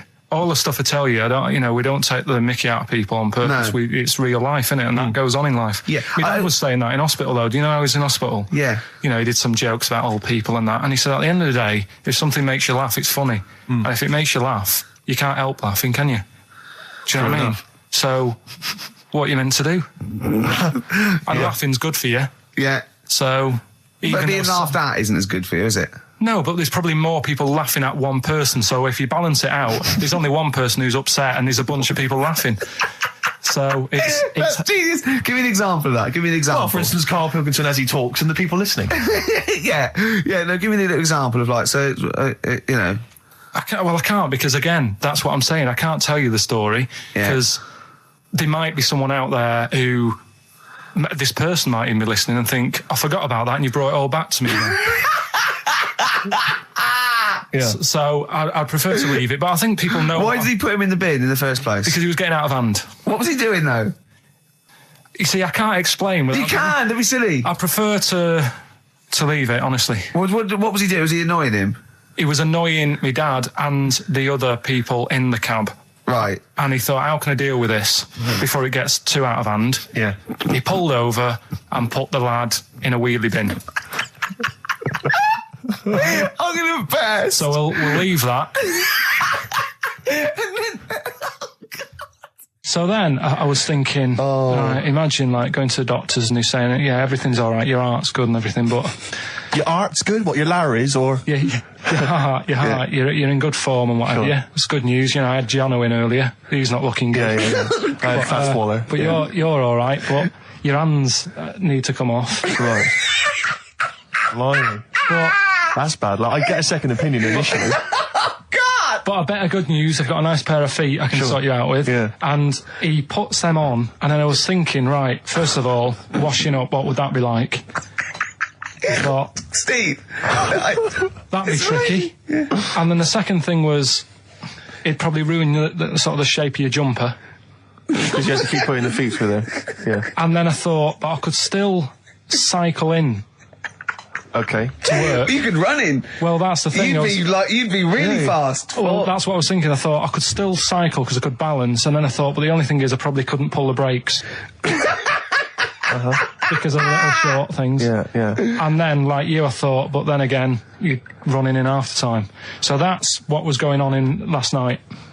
Right. That's what I was thinking about. Sure. Did you? How long did this take? Well, how long does it take to wash up? Right, because I imagine you just being there for, all night. Probably 25 minutes. How long did the little Chinese fella dance for in his pants? He's always doing it. Last night he was at it for, 10 minutes. Just, yeah. And his girlfriend never sits in the same room as him. She's always sat in the bedroom. She's going, you dancing pants again, I go in next door. Well, she was in the bedroom. She's always in the bedroom, sat on the floor, on the mobile phone. Right. All the time, yeah. It's weird how people's lives are just like, it is like that Groundhog Day thing. It's like, you know, he's jumping about in his underpants. The old woman's sat there reading a book. Yeah. And that's what got me thinking about my life. Do you think she ever goes... Are you sure she's not dead? Every time you look down there, she's just flicking through it. She's just reading this book. The pages never turn. She never seems to finish it. She never moves from her chair. Are you sure the Chinese her girl's cats going... are dead around her. I'm going into next door again. That little round-headed fella's looking in. He's looking in at me. The bouncer goes, "Don't worry, love, I'll go and beat him up." But he's always getting ready. That's true. They see you staring at him, watching him, going, "I could have feet here," and they get scared. The old woman's dead. Oh, Karl, dear. can you tell us roughly which neighbourhood you live in, so that we know? It's central. Central, is it? Yeah. Wow, imagine if that little... Was he a Chinese fella, did you say? Yeah. Imagine if he was listening now. I'd love him to call in and explain his actions. Well, he might be on some other radio station talking about a lad who's always washing up and looking at his hands in a mysterious way. But do we know this doctor that would go, "Well, all right, Karl, you can either leave them as stumps, or I've got a little pair of feet." Why? I mean, I told Jane this, and Jane went, "Is that the only choice?" Could say, "Could I have some dead man's hands?" Have you got any? Where do you get the feet from? Can I have? What would you rather have then? Human feet or monkey paws? Well, I mean, that wasn't an option last night. That if the doctors said... No, it wasn't an option last night, but don't forget, it's in your head, Karl. This didn't happen. No, but I'm just saying, at the time, that's all the doctor had to offer. But, you know, it's your head. You can go anywhere. No, it wasn't a real doctor to offer. It's in your head. You can go anywhere. You're not trapped. Yeah, but if you can do anything, then you'd say, "We'll sort us out some other hands." Fair point. Let's play record. We gotta come back to this. And the comedian, it's fantastic. I've just got to tell this again because it was wonderful. Okay, so it gets through to the tiebreaker. The two couples are at the end. It's from like about 1979, and they're dressed like it. Do you know what I mean? These are just like people that they're amazing. And they make you look. Oh no, they're still better than you. And that goes, "Okay, both pairs, fingers on the buzzers." Goes, "Right." Ted gets the envelope and goes, "Right, okay, fingers on the buzzers? Yeah, ready. German composer, but British born." He looks around. No one knows. So he goes, "Most famous for his Messiah." No. Right, third clue, what is his handle? Right? One woman goes, "Bzzzt." She goes, "Oh, we did this at school." He goes, "We are nearly there." She goes, "Oh God, it was Handel's Water Music."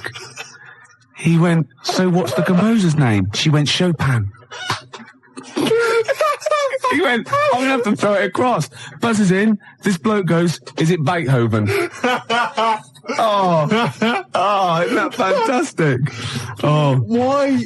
Oh. I mean, you've mentioned to me 3, 2, 1 in the past. Oh, it's fantastic. They deliberately got on the worst contestants ever. Well, no, they just weren't right. Have you seen the clues though? I am a car and not a bin, or am I? Holiday Inn, and we'll reject that one. Well, it says we are a car, but if you reverse car and change some of the letters, it's bin. Hard luck. Tough shit, you lost. Sorry. Well, but see, why is it we don't go on those shows and clean up? I know. Because catchphrase is the other one. What, getting a job as a caretaker? Catchphrase, you'll see a cloud with a silver lining, and they'll say up the garden path. No, it's not. It's a good answer. It's a good answer, but it's not quite right. I wish I could give you the money out of my own pocket, but I can't. Oh, they're fantastic. There was another one, right, when he was asking them questions, and they're paying for pounds, and they get like a maximum of 10 questions, and that multiplies. So it was, okay, let's have a go. We're looking for, words in the English language beginning with I-N. So, he goes, we'll start with that one. Industrial, going back and forth. Goes, Asian country. Right, this bloke went, Iran. He went, no. He said, I was confused about that one. It is, in fact, in the Middle East. Forgetting the fact that it started with IR. And he came back about 10 minutes later and went, oh, of course, and also, it doesn't start with iron, so the floor must have been Ted, you thick... Look. What do you mean? What do you mean, sympathising with him? Oh. Gervais, what's your favourite, It'll Be Alright on the Night clip? I'm talking about all sort of 58 shows that they must have done. No, that is difficult. See, I'm wondering if it is that one with Mr. Chips from Catchphrase tossing off. Have you seen that one? Yeah, it's great because it's just an error and it makes it look as though he's tossing off. Oh, but he's not. I don't know what it is. I bet I don't know what the catchphrase is. 0171580. Mr. Chips is coming to dinner. So another bit of him doing his stand-up in America. Oh, God, it's so nauseating. He's got another series, apparently. Does anyone like Lenny Henry? Oh, well, obviously. It's a massive star. Does anyone listening to this show really like Lenny Henry? Yeah. Or is there anyone that annoys me more than Lenny Henry?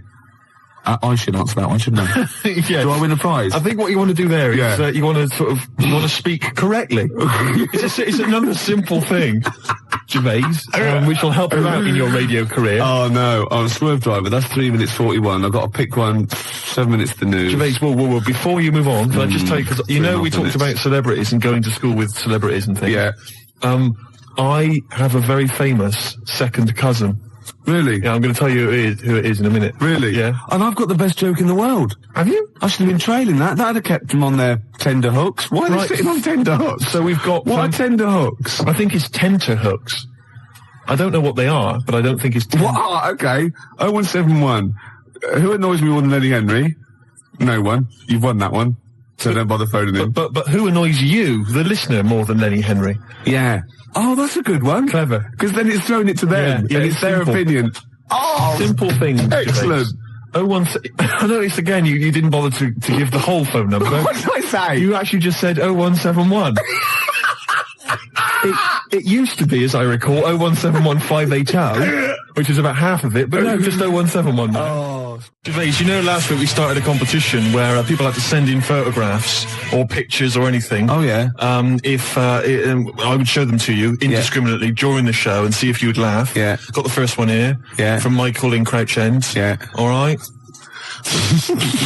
You liar, that wasn't it. Well, it could have been. You did that. I did that myself. But that's the idea. Yeah. That's the idea. Facts. Can I just say facts? Oh, God. Facts. I'll admit, I drew that one. Right. Wait a minute. And I could never, not only could I not tell them what that was, I could never explain it well enough. No. There's nothing you could do to explain that picture. No. Suffice to say, if you've got a picture that you think can make Gervais laugh, and we will hopefully give a prize to somebody somewhere during the show. It's specifics like that make this show. Sort of, you know what I mean? The vague promise that there might be a prize.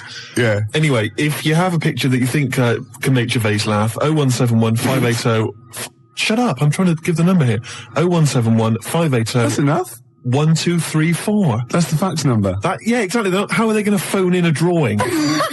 It's simple things, Gervais, that let you down. Next up. So I'm there, with runny eyes, I'm tired, I'm a little bit drunk, I'm in a white tracksuit with shades on. I had turned into Jimmy Savile. You just become Jimmy. Yeah, and I saw all these kids looking at me thinking, oh... Bless him. They're going, you all right? Oh, where's the toilet? He's done it. Nah. No, dear Jimmy, I am 4 years old and I have a terminal illness. Can you fix it for me to live a long and healthy life? Well, no, but we have arranged it for you to do a duet with Mr. Shaky Stevens. Hooray! I feel sick. This old house, do it, you little I feel sick, mummy. It's the treatment. Anyway. What's behind the green door? A cure? No. No. He's for comas. He's not for terminal illness. He gets people out of comas, doesn't he, Shakin' Stevens? Does he? He does. He apparently, loads of kids in the 80s, they're all on there, all these people going, oh yeah, and she was in a coma, and we played Shakin' Stevens 24 hours a day, and I'd come out of it if someone bloke, turn that shit off. I mean, who would you least like to visit you if you're in a coma? Oh, crumbs. Imagine it, right? You're in a coma, yeah? You're in a catatonic... You've got all your senses. You've got all your senses except sight. You can't do a thing, right? and you've got someone there to come and visit you, you're helpless. You can't move. Just sort of lying you on can't bed, say anything. helpless. But you can feel the... I'll tell you, I wouldn't want to visit me. Jason Donovan. No, I wouldn't want Jason. But it's not. I don't like his voice. No. Or Philip Schofield. Don't like his singing voice. Andy Peters. I haven't heard him sing. No, but I wouldn't want him round. I wouldn't want him round. Really? Why? No, I don't know. It's just something about him. Yeah. Wouldn't want him there. Anyway, we've got some Skunk Anansi coming up. Larry Grayson's welcome. So, and I'll tell you what else, it's Village People. Oh, I love them. Bring the 4 of them round. YMC, 4 of them. What one do you want to leave out? There was 5 of them. No, there wasn't. There was 5 of them. There was 4. There were 5 Village People. 4 village. Everyone knows there's 4 Village People. Really? All right. Wait a minute. So there's a fire. No, hang on. There's a road cop. Yeah. There's a Red Indian, obviously. Obviously, yeah. There's a construction worker. And there's something else. There's a chef? No, a chef? A candlestick maker. Oh, that's great, isn't it? Yeah. A tailor. At the back with those little half-moon glasses. YMCA. Do a little bit of sewing. Who was it? Hang on, wait a minute. There was fire chief. What are you on about? Is there a fire chief? No, wasn't a fire chief. There was a police. Oh yeah, play the record. The black guy was a road cop, traffic cop. There was a policeman. There was a Red Indian, obviously. Obviously. Native American. Yeah, there was a construction worker. Yeah, the moustache. Cowboy. Was there? Yeah, of course there was a cowboy. Was there? Yeah. Well, who was the 5th one then? I don't know if there was. I might have made that up. Maybe I just dreamt of one. I thought of maybe a bloke dressed up as Judy Garland. Steve singing along there to Baby Bird, which is ironic because when you sing, you're putting your head back and your mouth open, you look like a baby bird. Do I? Yeah, because the long neck and that sort of goiter thing you've got look like a sort of like a fledgling pelican. And the worms, of course, hanging from one leg. But it's ironic as well because you're like a Lizoidian as well. You're Is that a real word? Because you're a Lizoidian. Oh, right, of course. Yeah. Don't, because I sometimes forget that they're not real words. You sometimes forget that your language comes from the voices inside your head. No, listen. I use my own language. They tell me what to say and I say it. No, listen. You're sort of like a little bird-like Lizoidian thing, right? Which is like the Archaeopteryx. Like the link between this sort of lizard man going flight. Oh, goodness me. They've kicked in again. They've kicked in early. Oh. They're not meant to start for about an hour. What, the voices? No, the tablets. Right. Go on. The argument was, what should people put on their cassette tape compilation inlay card? It's illegal. They're not allowed to do. It's illegal. I agree they're not allowed to do that. Right. But I was offered, you'd asked me to tell them what they should put down, right? Yeah. I'm telling you, the track we played was recorded by R.E.M. Yes, right? it was. Not Clique. So No, don't that's write right. Clique down. No, write R.E.M. down. Exactly. How are you spelling that? That's correct. How are you spelling that? That's capital R, capital E, capital M. Right. Right?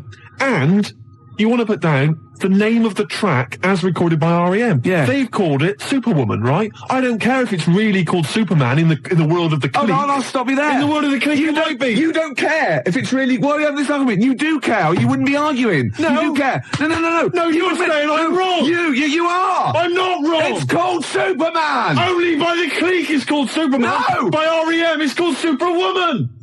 No, they can't. They can't. No, They can do what they want. Sometimes they call it Superman. Make your mind up, at least.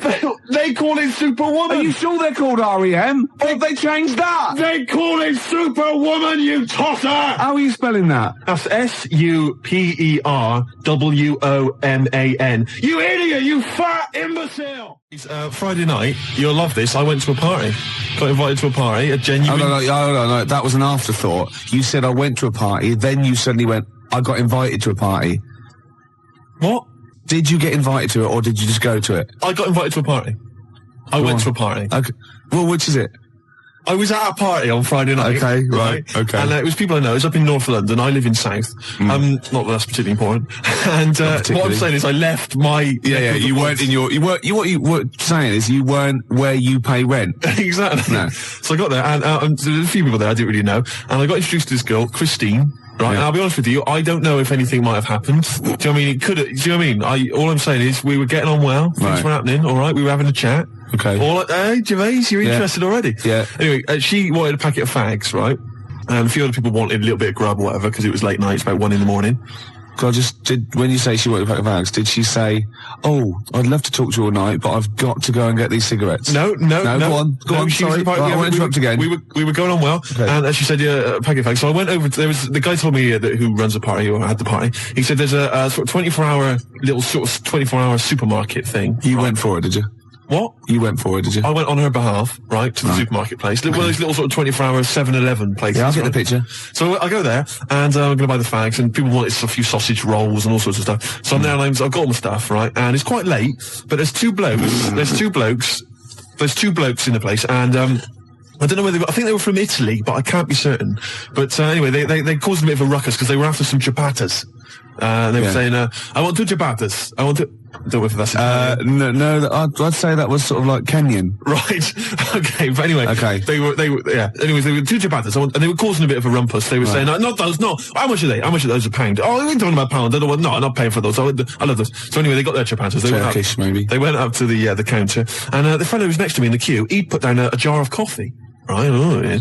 So anyway, the fella said, ciabattas, you have the pound for the ciabattas. And they're 2 of them, they're brothers. And he puts the ciabattas in the carrier bag, and he picks up the coffee as well, secretes that in the bag, right? Walks out. What? Well, the Italian bloke licking someone else's coffee. He stole someone's coffee, right? There in plain view. So he gets outside, and the shopkeeper says, "Whoa, wait a minute, come back in, mate. Whoa, you picked up this fella's coffee. What? What are you accusing me of? What are you saying? What are you accusing me of? You say I'm stealing? Well, no, definitely Turkish. Probably works in a prison.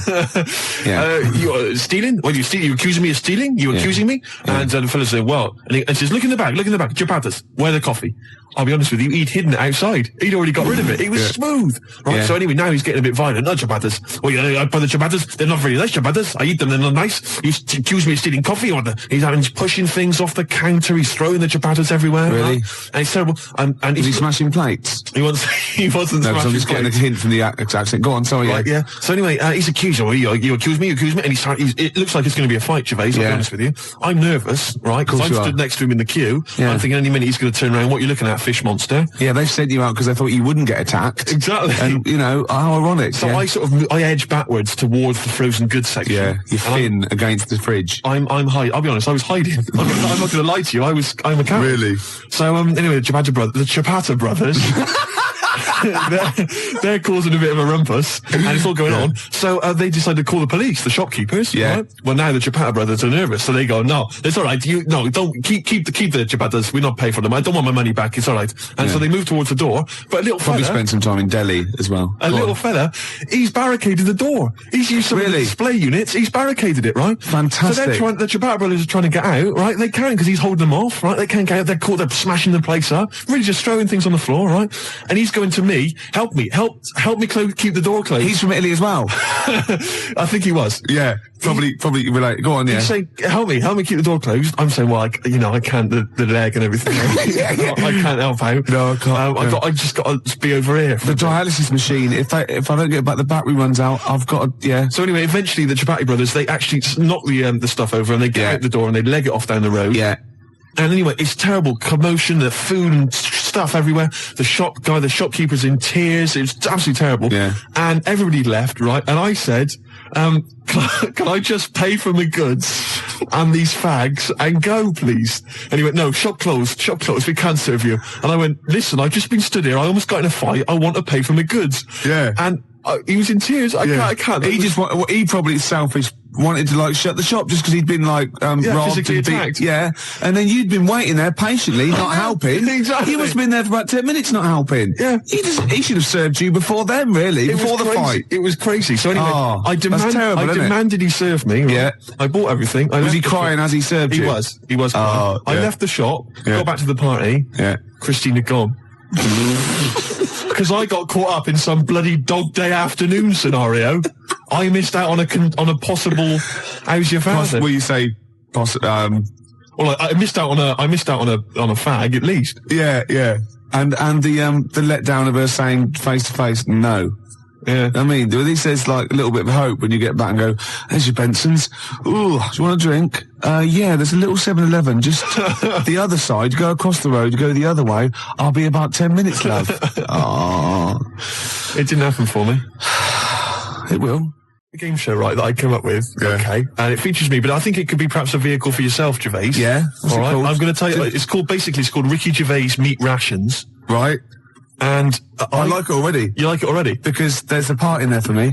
Yeah. Could I play the Ricky Gervais? Yes. Yes. Fantastic. It was originally called, basically, let me just summarise very briefly. I'm not going to tell you all the games, but it's basically recreating the heady days of the war. Right. Right. That's fantastic. It's beautiful already, isn't it? It's got the nostalgia thing. I've got a game as well. But it was originally going to be called Ricky Gervais Fag Rations. Right. But apparently cigarettes weren't rationed in the war. So it's called Meat Rations now. Excellent. And I'll tell you some great games. My favourite is, what's it called? To be perfectly Anne Frank. It's a great game. It really is a great game where you've got to pretend to be Anne Frank and hide from sort of snooping Nazis. Oh, that is fantastic. It's a great game. And there's also, of course, let me go into it. There's also Dig for Granny. I'll dig for victory, if you like. And what happens, you're scavenging through rubble, right? Can I just say, these are copyright. Anyone trying to rip me off? I mean, I've got the Penis Puppet Theatre. Yeah. I've got a stake in this, surely. Oh, certainly. Ricky Gervais Meat Rations. You can have a bit of my Penis Puppet Theatre. That's lovely. Yeah. And I've also got a new game that I'll talk about after yours. It's called Tip the Balance. And it's sort of like a game for 4. And it's like, I'll send it off to Waddington, see what you think. I mean, there's teething problems with it. Okay, well listen, Gervais, look, let's play Don't Fear the Reaper. Let's play that tune. By Blue Oyster and his cult. It's a classic. Yeah, and then we come back and we try and make some money. Let's make some cash. And there must be some sort of fun with, like, gas masks. Yeah. When you can all put them on and dress up as, like, I don't know, one of the banana splits. Yeah. What could that be, gas? Who snork? Yeah. Yeah. Well, possibly. So every week there's the real snork. Right. So it's like, confessors come on, which one's snork? Which one's snork? Yeah. So you've got three celebrities. Yeah, it was a gas mask and the real snork. That's great. So you've got someone like Ted Malt's son, he pops one on. You got Frank Bruno, and Jilly Cooper. That's it. And they put their mask on and like a little outfit, and then the real snork is there, and you've got to ask them questions. Like, you get like Bernie Winters and Henry Cooper going, Number three. How long have you been in the banana split? and Jilly Cooper goes, about 6 years ago. I don't know. I think the banana split's been going longer than that. No, I don't think it's number 3. What do you think? And Bernie Winters go, number 1. Number 1. How did you get the job being in banana splits? And it's from Ted Malt's son going, I answered an advert in the paper. That's not right. They were born. You know what I mean? And there's Chaz and Dave in the corner just going, na na na na na na na na na na na na na, yeah, with the real snorks, and they all the lights go right, and that one stands up and he sits back down again, and then the real snork, and the others all take their masks off, and they go, "It's lovely, Jilly. What are you doing now?" "Well, I'm appearing Puss in Boots down in Brighton." "Oh, that'd be fantastic."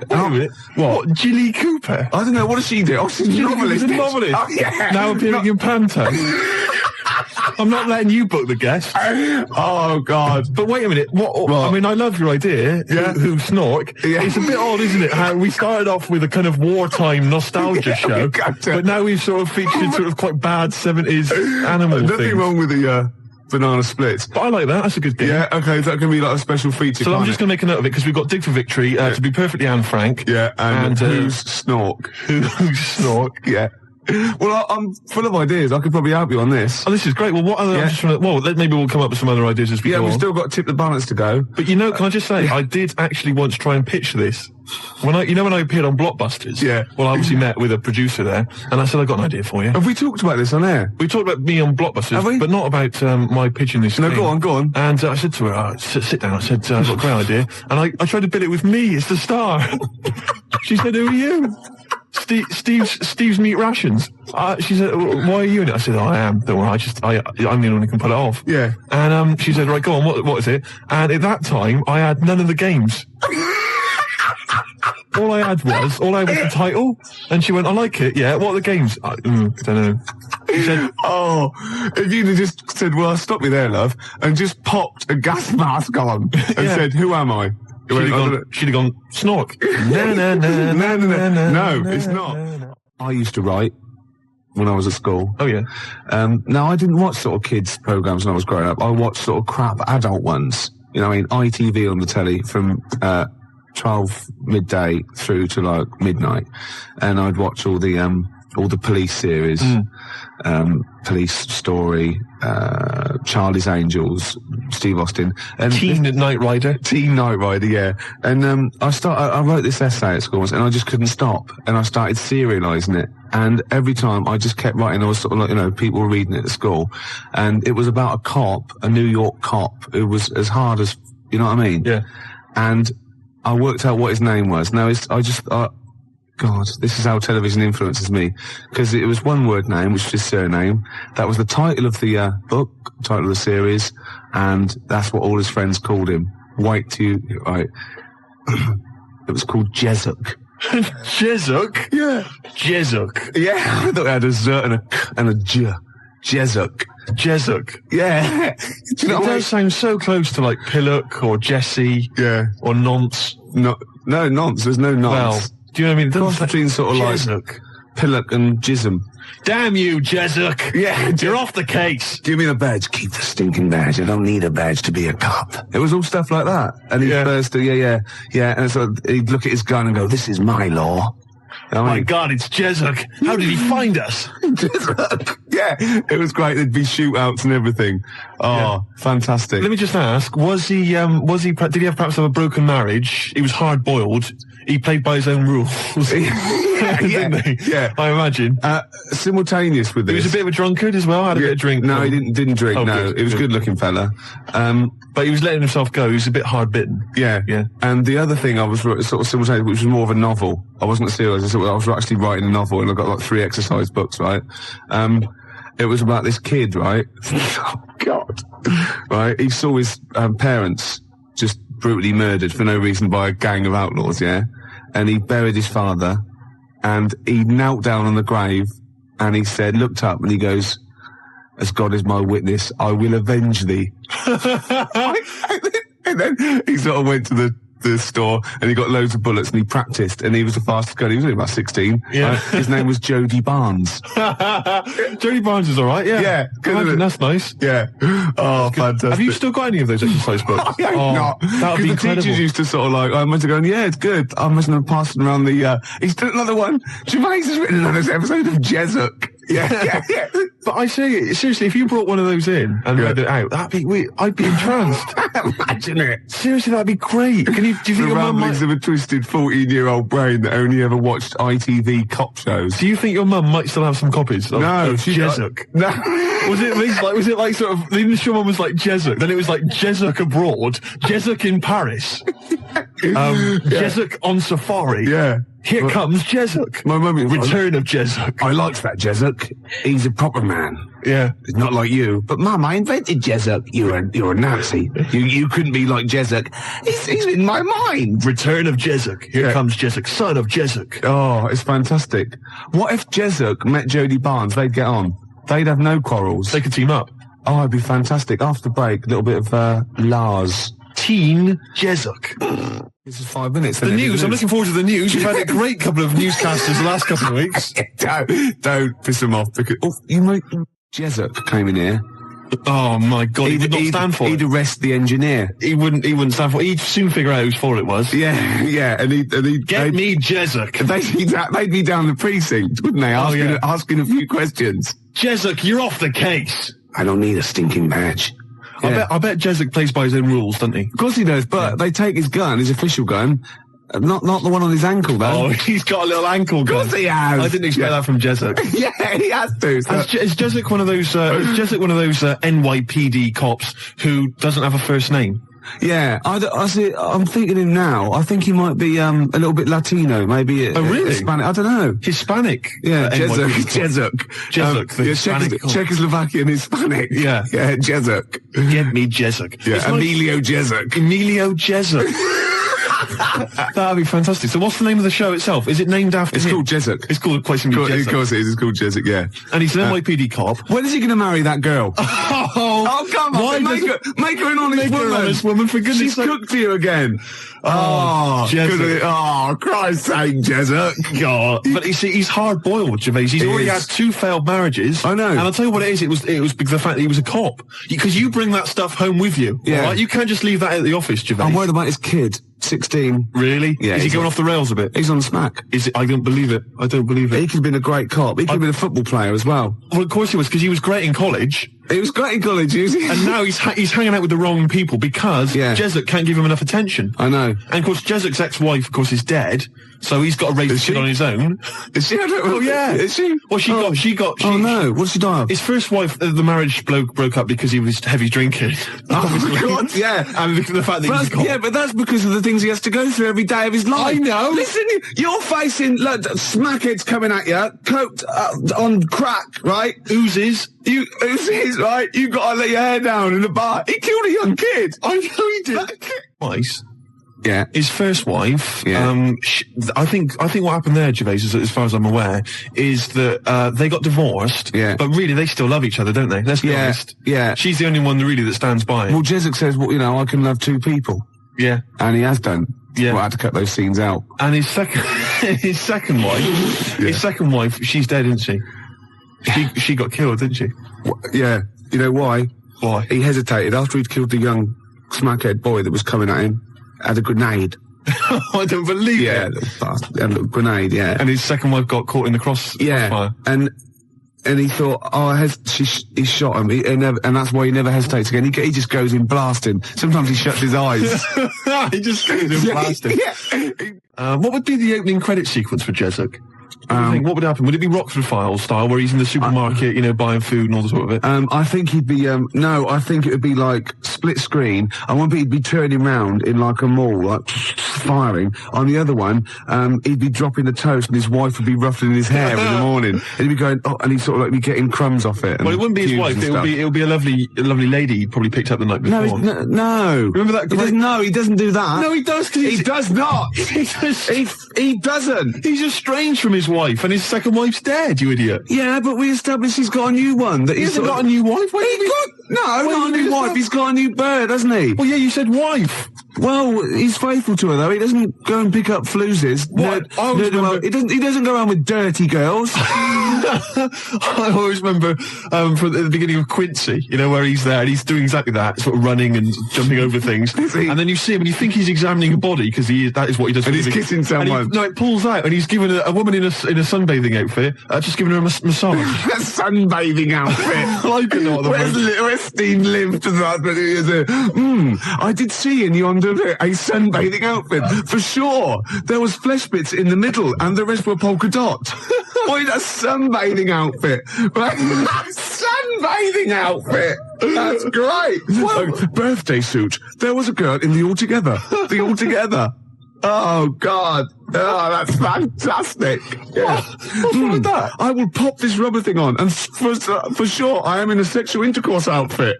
Sunbathing outfit. I can't believe I've embarrassed myself with my use of language when it's invariably yourself, Gervais. I know, yeah. Oh, dear. Oh, yeah. We usually have a few beers and we get throughout the show, and I get steadily drunk, which is unprofessional. This saves a bit of time. Turned up pissed. You turned up drunk today? Yeah. So I don't have to. I'll tell you what. I'll be honest with you, Gervais. Normally if someone gets drunk, their speech begins to slur. Yeah. They talk rubbish. Yeah. No difference. No. With you. That's the beauty of it. Yeah. That's the beauty of being me. Yeah, exactly. How drunk are you? I had a little bit of wine. Did you? Couple of glasses? It's a lovely... I might get a little bit melancholy. What about the little baby kangaroos have to crawl all at their mums? Your mistake. The tease penguin's probably my greatest invention. The tease penguin? Can you tell us again? I forget. Well, it's just a penguin, right? You train, you put it in a lovely little French-made outfit, and it comes in with sort of breathes fishy breath on you and slaps you around the face with its flipper. Yeah. Jessup, obviously. But it doesn't let you go any further. No. That's what it's the tease penguin. Yeah, I see. Yeah. XFM Family Fortunes. Oh, I can see that on telly myself. Yeah, it's incredible. I don't know where you got the idea from. They just go into my head sometimes. Do they? Yeah. I was actually in this week with Claire. Was lovely, he? Lovely man. Oh, Baby Bird was it at XFM? He's very nice. Is he? He's got a beak and funny little claws. Oh, Rick. I know, it made me laugh. It was oh, my God, we're desperate. Used to be an we're egg. Desperate men, Rick, if you've got to resort to that kind of I called him Baby Bird, he went, I've never been called that before. Which is bizarre. But there's a band called Baby Bird. He's called Stephen. Can you go to turn that down next door? All the time to a show. Music, aren't yeah, they? it's Emma, it's not on. That's insane. I can hear a throb from the other room. Yeah. Someone's got... This is insane, Gervais. It's like trying to host a radio show. Yeah. And now he's laughing. Yeah. Oh, well, anyway, it's all going to be... we're going to play a track that you've brought in. That's right. Go on, what is it? It's a fantastic tune by the Gravediggers, part of the Wu-Tang Clan rap collective, right? It's from their album. Not to be confused with the Wu-Tang Clan. That's a little shellfish. Yeah. That's into rap. Yeah, that swears a lot. Yeah, yeah, terrible, yeah. The track is... Got a muscle posse. The track is beautiful. You've probably heard it on the dance floor, maybe in some indie club. Yeah. 1-800-SUICIDES. Yeah. Now, I would stress, Rick, it has got a bit of bad language. I know. I mean, I've listened to this twice, and I reckon I've got it off pat. I reckon I'm going to pull the fader down to just the right places and go, okay? Right, you're going to sort of bleep it out. And if it goes wrong, so what? You know, that's real. People have a problem with swearing. I don't. Do you? No. I'm doing it because it's rules, and, you know, the great thing about we want to stay on air because, you know, we take our job seriously. We do. And, you know, I think we're sorry, excuse my French, bloody good DJs. Well, I think you're absolutely right, Rick. Yeah. Let me shake your hand. Yeah, all right, there we are. Yeah, a good shaking of hand there. I love a bit of rap. That wasn't actually French. No. Was it? It's weird, that, isn't it? Pardon the French. People always say when they maybe say bollocks. Excuse my French, but le plume de ma tante. Hey, come on, language. We'll be learning a little bit of a foreign language later. I've brought in Instant Yiddish by Fred Kogos. I've always wanted to learn Yiddish. Really? Yeah. Narishnek, foolishness.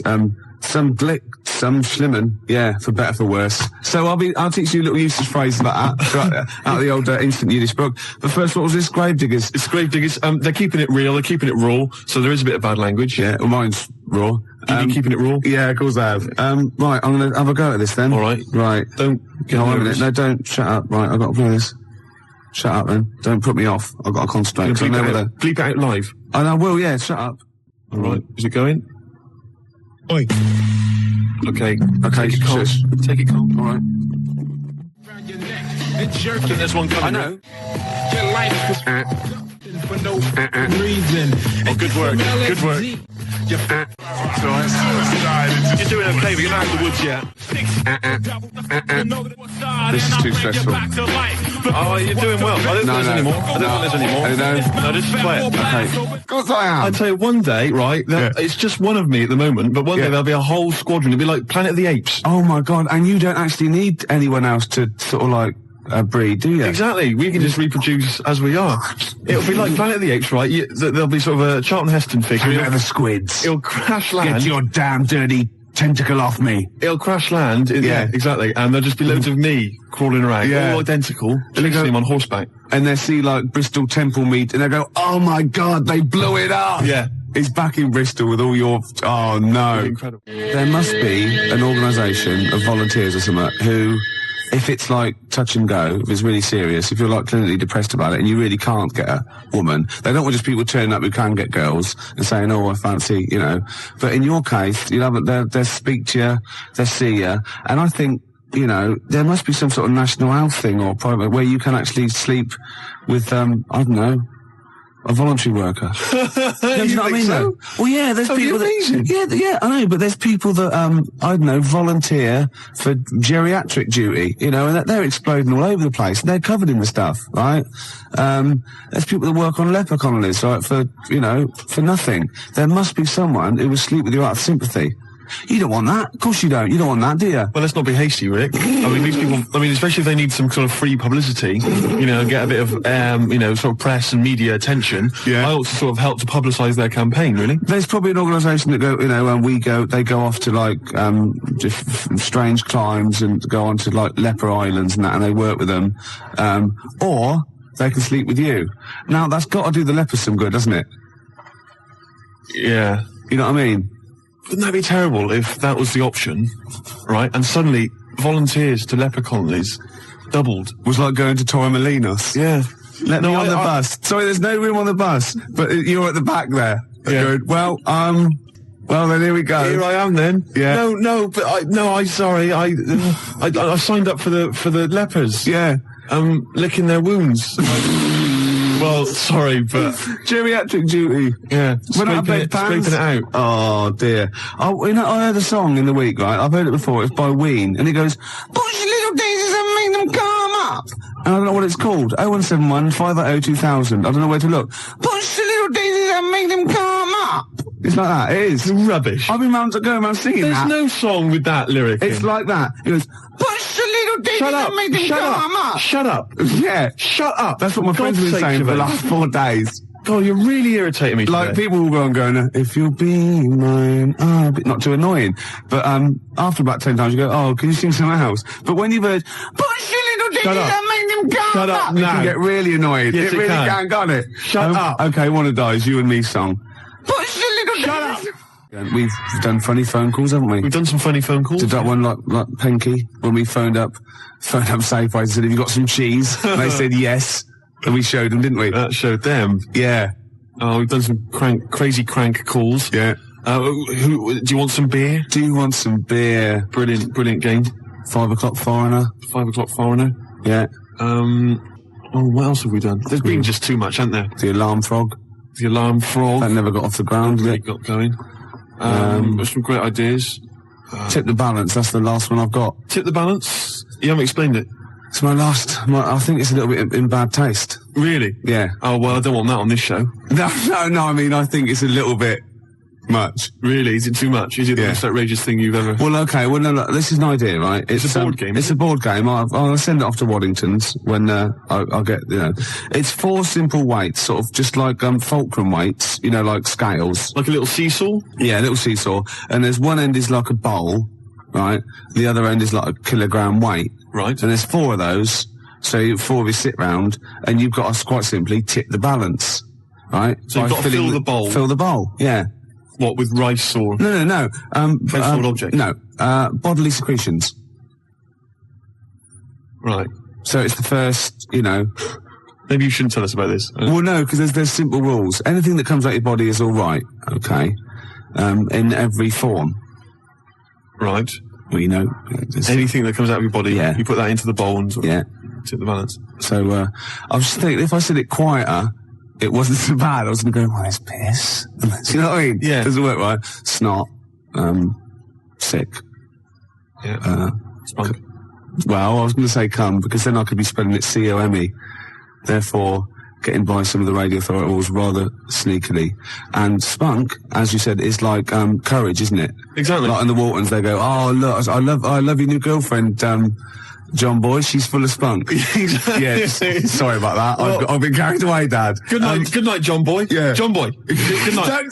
Right, here's the Cure. We'll come back to this. Cure, Charlotte Sometimes, 20 to 6, Ricky Gervais Show.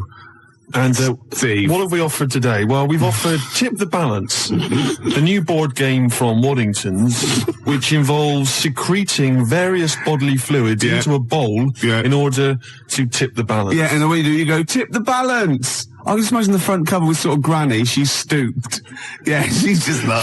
she's got trousers down. Yeah. She's just... she's missed it. She's missed it completely. They're all laughing. And the family are there behind her. They're clapping and cheering. The mother just laughing, doing a dustman's blow. Yeah. Right. And the 14-year-old boy, he's got... right, okay. Well, he's enjoying it the most, let's be honest. But what about if you know that bingo is the most popular evening pastime in the country, and there are these huge bingo palaces. Yeah, that's because they haven't thousands of seats. Yeah. Imagine if they were all playing Tip the Balance. We crack the smell. Oh, it'd be incredible. God, that'd be fantastic. That'd be great. You could have winner stays on. Yeah, because you'd have a disadvantage then, wouldn't you? Well, I've just. I imagine in Japan they've already got a TV show like that. I'd imagine. A kilogram's a lot though to get rid of. Yeah, you've got to have a lot of sputum. I know everything. Yeah, but I think it's a great idea. Could you give birth into the bowl? Well, no. Well, you could, but anything you put in there, you lose. So you'd have to be willing to, like you can't. You could bleed into it and amputate into it, but you can't have it back. Like you couldn't put a false limb in, right? Because you'd bleed it there, because that's sort of cheating. Yeah. But there is a thing called the fish card, where if you're all out of it, right, you're all strained out, you've vomited, you've snotted, and that's it, right? And everyone's got 0.8 kilograms in theirs. You can go fish card, right? And you can take someone else's bowl and pour it into yours, but you got to pour it via your mouth. Right. So you take a big glug of that, and then you do it, and you win. You've thought this through, haven't you? Yeah. You've played this, haven't you? No, I haven't played it. I haven't got the equipment. Right. Jeff Buckley, everybody here wants you. Wow, nearly end of the show with it, isn't it? I can't even be bothered to criticise your use. It's not worth it, is it? Use of language anymore. I know, yeah. So late in the day. I mean, you're not going to master it at the age of, 45, however old you are. I mentioned, I guess we could call it Freak Show or something like that. Yeah. Where celebrities with deformities come on. That was Nigel's from Tottenham. Nigel in Tottenham came up with the idea. The most deformed. What would you put forward as your most deformed bit? Well, luckily, sucking my most deformed bit would be curiously enjoyable for me. Anyway, I asked for a few more celebrities who've got deformities, and various people have called in. Jez in East Barnet mentioned John Thor, who, of course... So with him? Well, John's left leg, I think, is shorter than his right. He always sort of hobbles a bit as he walks. You have to suck the whole of the left leg? Yeah. Right. So that's... Say that again, Lewis. Well, I was just saying, like the fat bird in the opera. Yes, I know it is now. What? Because I said, no, nothing to do with it. I just saw him do it. I just forgot and I was pissed. Yeah, go on. Paul Daniels, apparently one arm is shorter than the other. Can I just say, the head? True enough. Yeah, Debbie McGee could come on and just bring Paul as her deformed under her arm. Object, yeah. That's from Tony Namersham. We've also had Ian Jury. Someone's mentioned that. Says that Ian Jury... His left side, yeah. Really? Did he have a stroke or something? Polio, wasn't it? Yeah. So his left side. And Anthea Turner, apparently she lost the middle 3 of her toes or something in a sort of horrible accident. I don't know if that's true. Anyway, Anthea Turner, be great. Just get her on anyway. She lost... Oh, what? Well, I don't think it can be true, to be honest. It says that she's only got 2 toes on one of her feet because she lost the other 3 in a flymo accident. Oh my God! But I don't know if that's true. So it's when you used to go to school and say had a fight with the lawnmower. Yeah, she did. Yeah. No, I meant your hair, love. No, look at me toes. Oh, Yeah, exactly. So so what would you suck? Would you suck the gap or would you suck the toes that flew off in the garden? I really haven't thought about it. Why not? I haven't really given it much thought, to be honest. That's all we were, Steve, just satellites. Just satellites orbiting around the mighty space station of XFM. I don't know what I'm talking about. No, I didn't think that you could carry that much further. No. Still, that's the end, no more cheap knob gags on a Sunday afternoon. No. No more sort of swearing. Smut on the radio, breaking every radio authority that there ever was. Yeah. Good times, eh? We've had a few laughs, a few tears. Clocks from the Coldplay on XFM 104.9. I'm Ricky Gervais, with me Steve Merchant, and back Karl Pilkington. Hey. He's raring to go. It's nice when you have a bit of time off, isn't it? Yeah, how long have you had off now? About 3 weeks. About 3 weeks, yeah. We can't do that because we're sort of self-employed. We'd be letting people down, but it's different when you get paid anyway, whether you turn up or not. But good to have you back. I'm never off ill. No, it's the first time I've been off ill. Like, just you're off 2 weeks and then you're off. No, I just wish I was the kind of person who could let down an audience of regular listeners. Yeah, but like I say... Well, no, we spoke to you weren't that bad. A cold, you don't go home for a cold. We were discussing this last night in the pub, and, you don't go home for a cold. Okay, so moving on, what have we got then? We've got some great songs. I've brought in the Smiths, I've brought in Buzz Cox, I've brought in Neil Young, I know Steve's got some hip-hop. Some great hip-hop. I've got some great Elvis Costello. It's going to be great. Carl, come on, concentrate. You've been away for 3 weeks. Just annoyed. No, stop saying that. You're annoying me now. Why? What you do? Go home ill? Oh, he's annoyed me. Oh, has he? Yeah, I got wet jeans and I'm a little bit annoyed. Can I have some time off but still get paid? Yes, of course you can, Steve, Carl. right, he called me up, winding me up about this. And, right, I'm 30, right, I'm 30 now. I can only remember being off 2 times. Oh, his memory's going as well. You had some time off. And both of them were when I was at school. What's school? One when it was windy. Why did you have time off? Because it was windy. But to be honest, Carl, that lasted for 7 years. Your time off at school. Why did you have time off? Because it was windy. Were you windy, or was it windy outside? No, it was like when... Your auntie wasn't out the window, was she? When the winds were bad in the 70s, and my mum said, Whoa. What? I remember space operas and flares. I don't remember the winds being bad in the 70s. Well, my mum just said, you might get blown into the road, so don't do that. She had so much faith in you, didn't she? As a human being. Is that why she got fired from the pie shop? I'm not coming in today, I might get blown into the road. God. The funny thing it was, right, Steve, they had this thing going at school, because a lot of people used to wag it back then. Used to what? Wag it, sort of not go in. Yeah. Right. And they sort of try to make it interesting for you by giving you an education, a certificate if you did a full week. Reward for the rest of your life with achievement. That sort of carrot. And also, like, let you go home at 3 o'clock on a Friday, right? If you'd done a full week in that. Yeah. So it was lovely weather all week. Then it just sort of changed on a Friday, and I got up and it was all windy. It's always windy for Friday on Sunday, isn't it? Don't if you don't go in because you might get blown into the road and that. So I said, all right, then I'll stay off. And, so why did you told you to hold on to a fence or walk you there? What's this? Don't go out immediately give up. I love this getting blown into the road. Is that based on your cats that kept getting blown into the road? Well, so I got to school on the Monday, right? And the teacher said, right, today, to punish you, you're the only one who wrecked the whole week, right? Everyone else came in, you didn't. So everyone else is going home at 3 o'clock today, but you're not. Brilliant. Serves you right, and I wasn't bothered though. It was great because I said, "Well, you'll have to stay with me, won't you?" And it was great. So all I did for half an hour was doodle and stuff. It was great that afternoon. Yeah. And that was ages ago. That was like when I was about 8, and that's one of the times I was off ill. Yeah. So it was, but that wasn't even ill. That was wind. Yeah. Yeah. So. Right. Yeah, it's a bit different when you're to be honest with you, world though, Carl. You can't just not turn up because you've got a bit of a cold or you're a bit fed up. I mean. We had an appointment 4 o'clock Thursday, wasn't it? And he had to call it because I cancelled it. Meeting went on a bit late. Time management. Get things done. If it was important, you'd get it done. Play a record, Carl. Pull your finger out, please. Elvis Costello. Alison. What a great track that is. Beautiful. Well, Carl, we'd better tell them all the new great features we've come up with in the time you were off. Right, well, we've got the film thing still going. Okay. Yeah. That's where you take a lead role or a major role in a Hollywood blockbuster, which we then give away on VHS worth $6.99. And something new we're trying out because Rockbusters. He's dead, thankfully. Yes. He's gone for a bit. It's over. Crosswords. Oh, this sounds intriguing. Where'd you get the idea from? What's the basic format of this? Right, what I've done is I've take like a popular saying from the show. A popular what? Popular saying, something that crops up quite a lot in the show. In our show? Yeah. Yeah.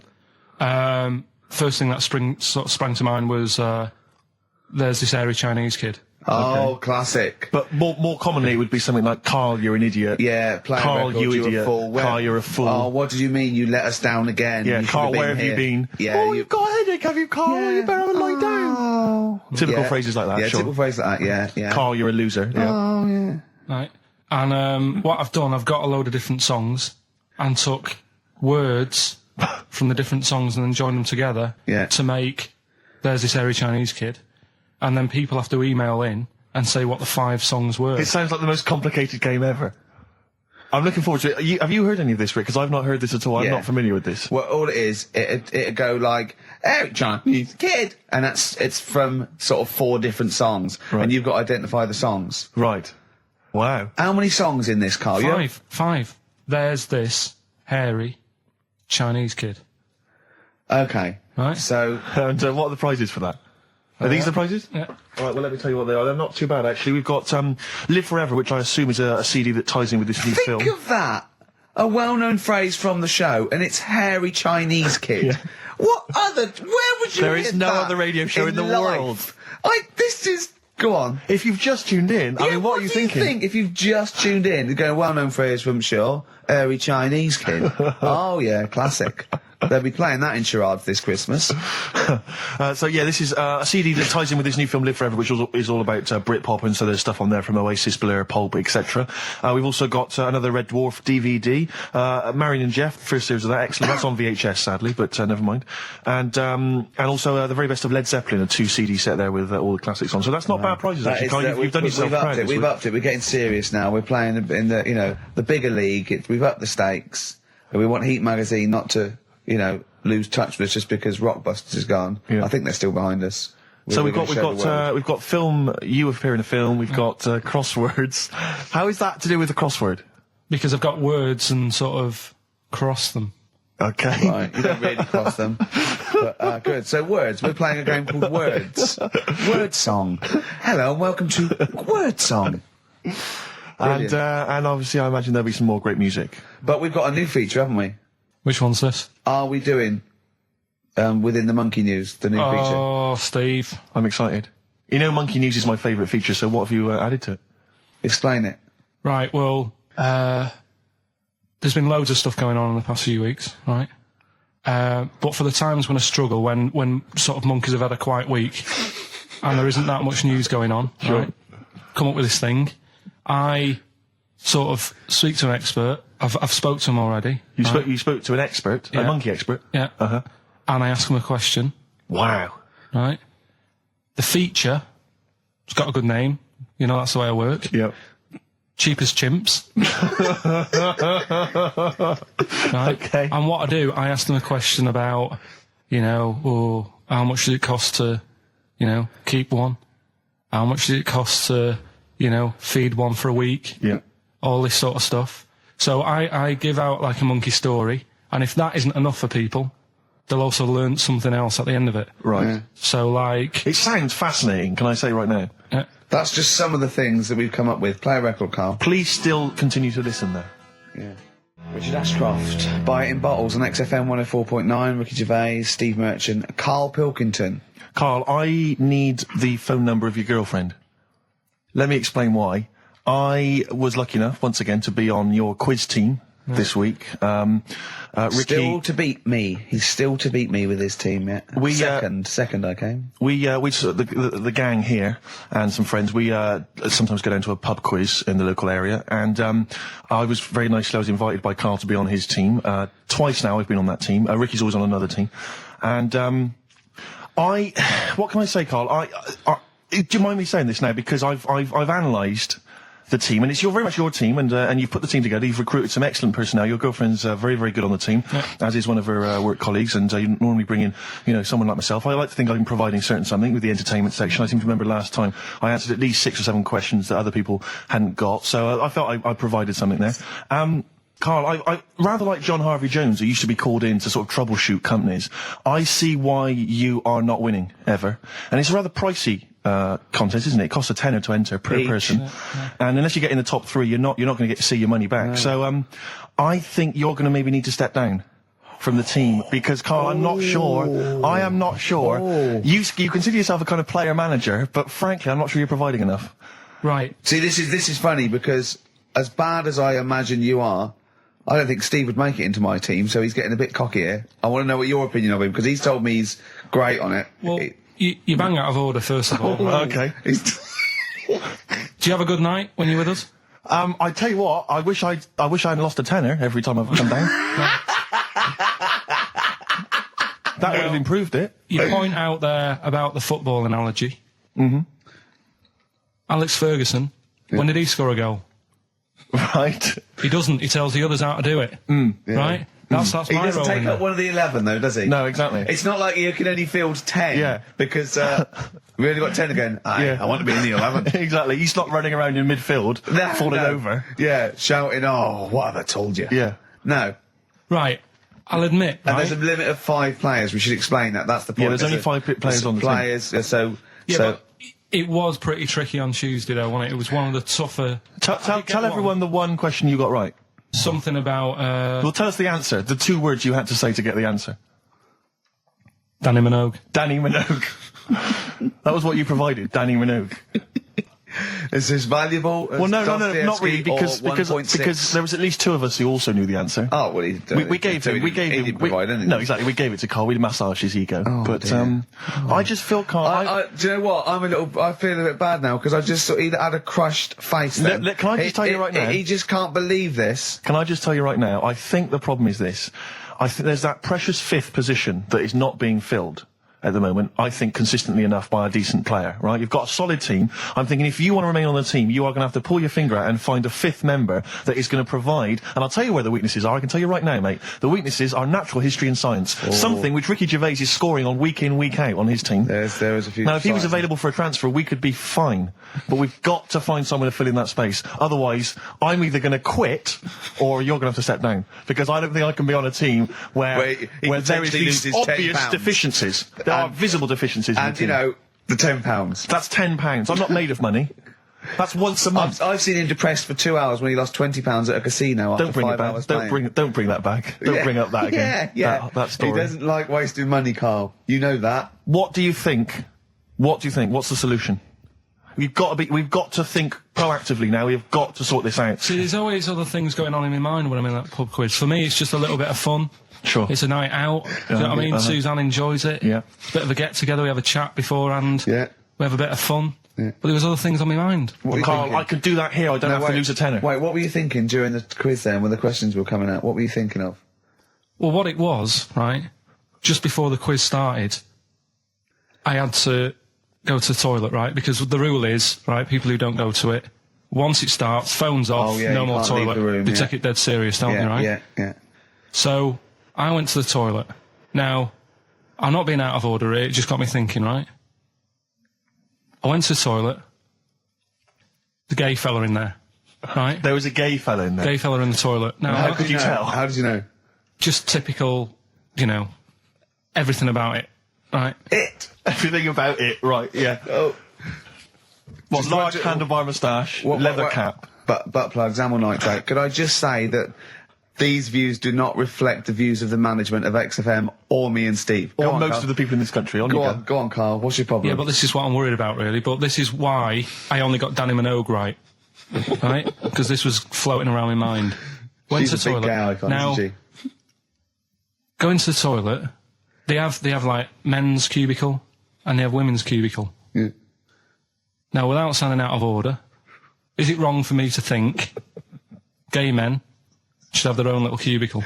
Go in. They should have their own. Well, not cubicle. You mean an actual toilet, I suppose. When I was at the urinal, normally, there's a fella there, and then you go, all right, and there's no pressure.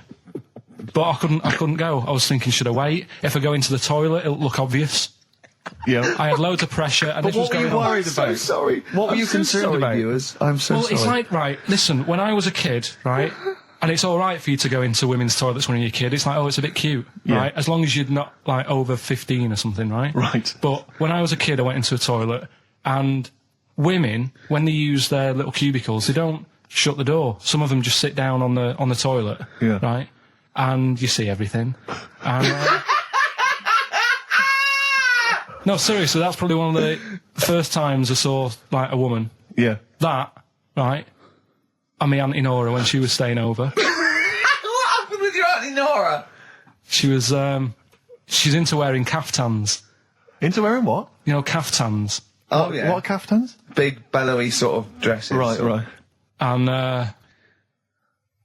I used to sit on the floor at home in front of the telly. Sure. She was on the chair behind. Yeah. She did a bit of a sort of a Sharon Stone scene. Oh, God. Yeah. Did you see it? There was no underwear. No. What age were you? What was it like? What age were It you? was like a ripped tennis ball. What? Right, we're off air. Either that or put us in for the Stoners. Iced tea. That's how I'm living. Bit of old school hip hop. Where's our tea? All right. Good point, yeah. Go make me a cup of coffee or something. Well, before you do that, can I just qualify something? I'm a little bit concerned about your toilet discussion. What exactly is your point again? I was just a bit bemused. You see, it's a tricky one. All I'm saying is, right, there I was at the pub quiz. I go to the toilet, not thinking about anything. I try to go, right? There's a little gay fella next to me. I love this little gay fella. Now, the weird thing is, there's nothing stopping him having a little glance, right? Because he's allowed in the fella's toilet. Yeah. Now, I'm not allowed to go into the woman's toilet and have a little look round. Right. So all I'm saying is, should they have another toilet area? What, for gay people? Yeah. And so this would be gay men and lesbians? Is that going to complicate things? Well, I can only assume. I mean, to what point? I'll ask you a question, right? If you're intimidated, that's a shame. But most gay men aren't looking at your knob. You know that. What do you mean? I can only say that 99.9% of gay men who use a urinal standing next to what they assume is a heterosexual man aren't looking at his knob. And what they're doing then? They're emptying their bladder. No, but the thing is, I can't talk. You're saying like, you know, about would you have one toilet for lesbian women and gay fellas, right? What does that mean? Yeah, would it be mixed? Would it just be? Would it have a man on one? That's heterosexual man. One little picture of a woman on the other, and then what? What would the little icon be? A man and a woman. A man and a woman. Just having a chat. Yeah. In pink and dot lines. But you couldn't mix them, because then what would happen is you'd get people who are going, oh, I'll play up to this a bit. Or pretend to be gay. And yeah, you know, sort of grow a moustache and shave their head. And pretend to be a lesbian. Right. Yeah. So, I see, so you know people pretending to be gay so they could go in and have a look at the lesbians? Yeah. Right. So that would mean that we need 4 cubicles now, wouldn't we? Yeah, no, this is fine. 4 cubicles. So every pub How many toilets do we need Every pub's now got 4 toilets. Oh, Karl, bisexuals. Yeah, now interesting. Bisexuals, how many toilets do we need now? Call the council. Will you use any? Huh? No. No, because they're interested in everything, aren't they? Because the little bisexual fellow will be looking at your knob. Right, with them, what you do, you just have a door, you open it, and there's one urinal there, so you can't get a queue. They have to sort of wait. I just thought that, well, why can't there just be a thing between the urinals, so no one can look at anyone else's knob? Wait a minute. Just to go back to Ricky's point, what stops, even if we've got the toilet for gay men, what stops the gay men who want to have a look at your willy going in the regular toilet and pretending that they're straight? Most men don't wear gay across their head. Exactly. They don't have a tattoo. There's no branding yet in the British house where they have to declare. So we're going to have to expand this. So we've all got to carry identity. Do you know cards. You can see a gay, can you? Coming a mile off. No? No, I'll just hold it in next time. No. Can you tell gay men? Do you know a gay man?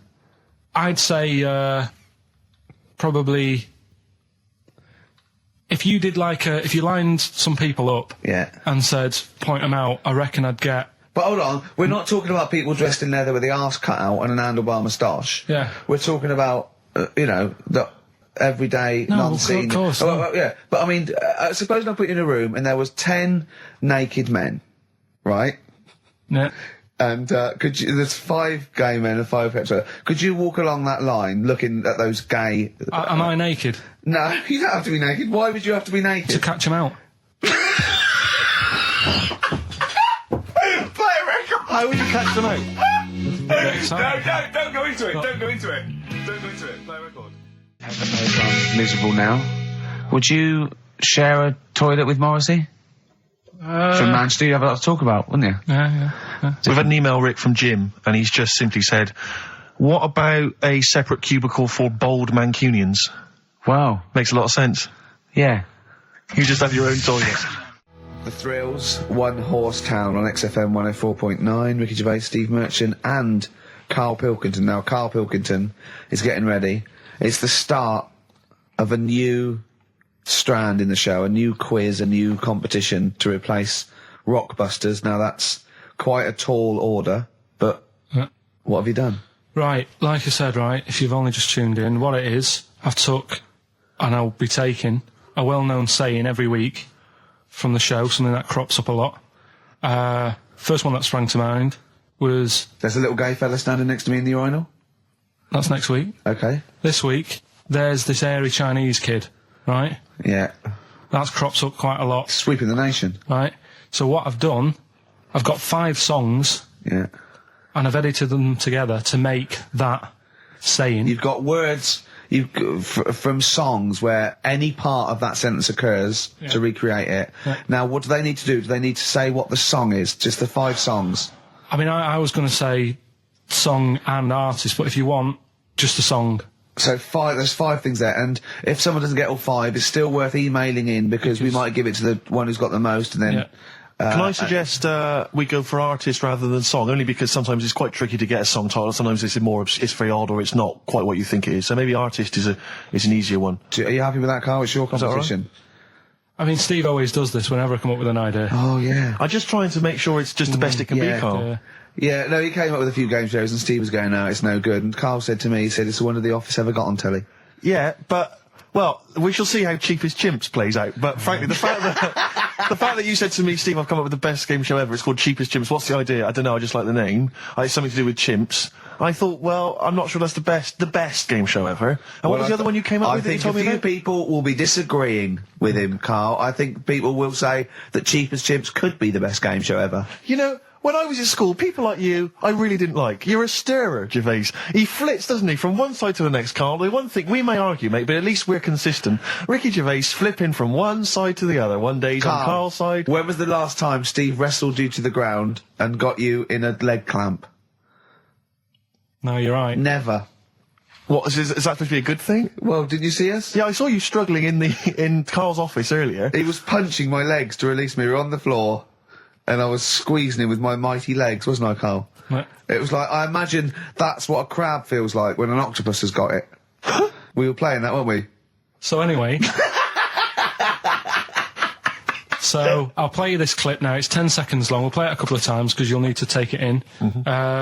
So here it is then. What are we saying? We're saying artists? Let's go with artists. Artists. So email in ricky.gervais@xfm.co.uk. Name the 5 artists it has taken to make up the saying, Give there's that this email hairy address Chinese again. kid. Give that email address again. ricky.gervais@xfm.co.uk. There's this hairy Chinese kid. Here we go.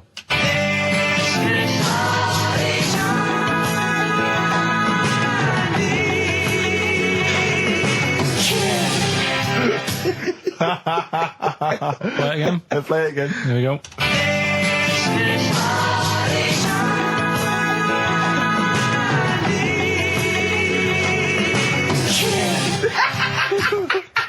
I think you better play it once more. I've got them. Have you got them all? Yeah. That's nice work. Here we go.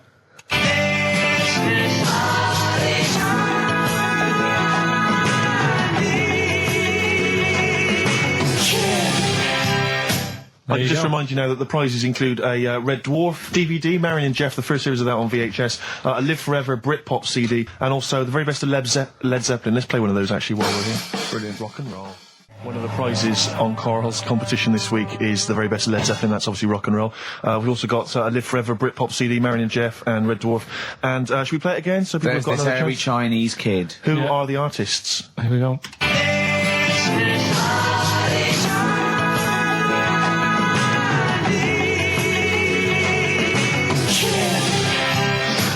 It's tricky. It's not very easy. Once more. One more.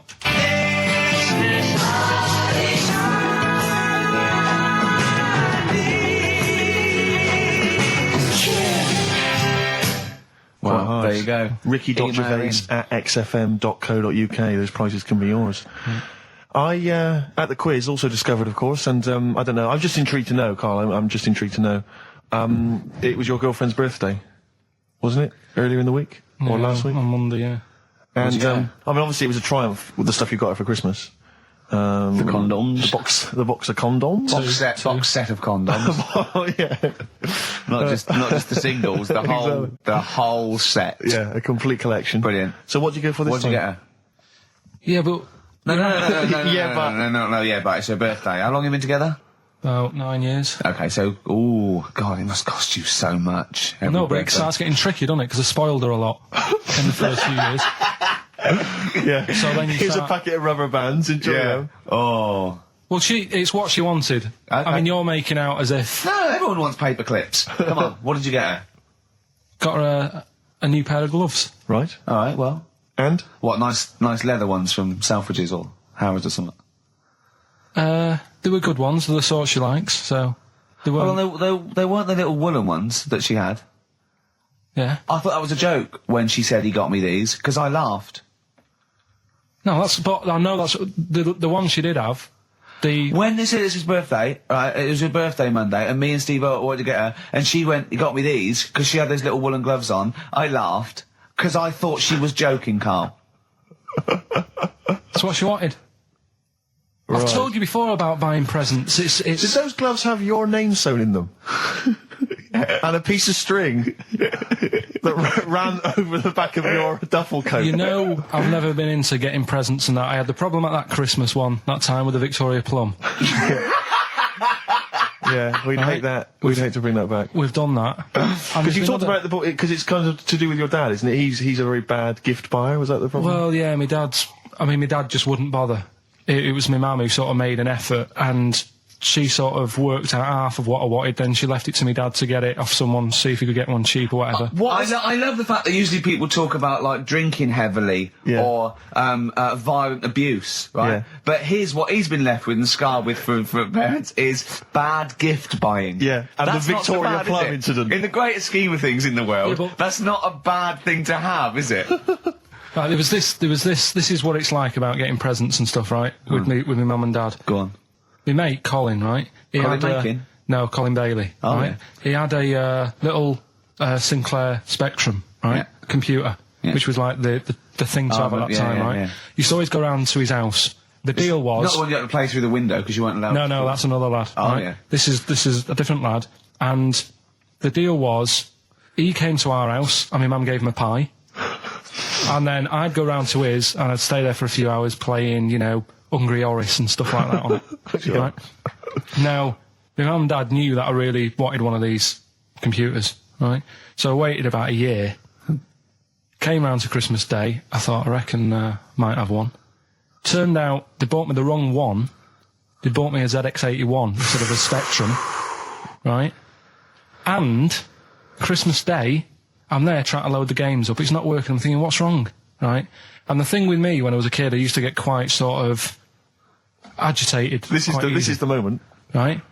I found out that it needed a RAM pack to make it work, right? Looking in the thing and it's saying, and make sure you put your RAM pack in the back. And I was like, oh, where's the RAM pack? And my dad's going, I don't know, I've got you the main bit. That's it.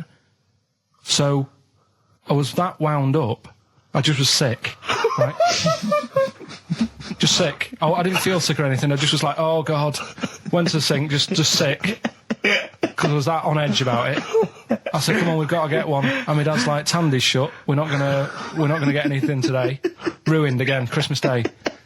That was after the year when my train set got blown up by our kid. The following year, no RAM pack. And now you ask me why don't I get good presents? He's scarred. He just I'm gonna die. Honestly, I'm gonna die. He's just screaming sick. Yeah. There's no RAM pack. What? Did you get to the bottom of it? Why wasn't there a RAM pack? You have to buy them separate. Oh, okay. What do you mean I can't play Frogger? Oh no. So, wasn't there another incident when you spontaneously threw up? Through sheer anxiety? I do get it. It's not so much now because I've relaxed a bit, but as a kid I used to be quite on edge all the time with certain things. Do you think that's what happened to your cat that kept being sick? That it didn't get the food it wanted and it just threw up? Do you remember that? Yeah. God, so they shaved it. Yeah, but again, you see, the cat thing, I mean, it's mad. I was thinking about it the other day, right? I used to think I had quite a normal upbringing. You didn't. Right? And someone was talking about Your mother once told you not to go to school because it was windy, Carl. It was not a normal upbringing. The cat was being sick, so she shaved it, so it was easier to clean. Right, well, my mum and dad went on holiday, right? And I stayed at the Rosses down the road. Oh, yeah. Only a kid, must have been about 5 or something, right? And I was always running around in the house. I had a lot of energy as a kid. What the Rosses did, they had this cat that was dead violent, the most violent sort of angry cat I have ever witnessed. A tiger? It was honestly, Steve, if it was bigger, it would have been, because it was just always having a go at you. Yeah. If you went to pat it on the head, it went to bite you and stuff. And what they used to do with it, to stop me running around, I'd sort of be running around, and then I'd get a bit tired, and they'd say, have a lie down on the settee. So I'd lie down on the settee and I'd nod off. And what they used to do, I'd wake up and I'd put the cat on my belly. Right? So I'd be scared to move because it's like it's going to get me. But it would keep you there. It kept me there, and it used to sort of slaver on me, and they'd sort of, you know, go out or whatever, and I'd be lying there. That's not normal, is it? Carl, sorry, were you created by the Brothers Grimm for one of their fairy tales? What kind of a life is that? A cat paperweight to keep Carl in place. He keeps blowing around. It's windy. We'll have to weigh him down. Be careful. Your mum probably told him that it's a windy day. You got to get something heavy on him, otherwise he just gets blown into the road. God bless him. Carl, let's just hear your thing once more. Give people a final chance. All right, here we go.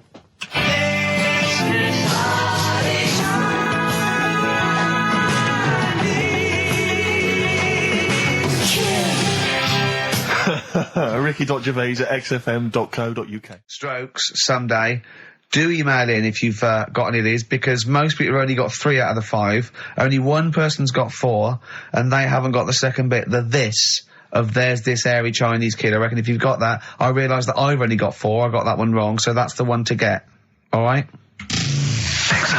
Ooh, those chili peppers are quite hot. Can't stop. XFM 104.9. I'm Ricky Gervais.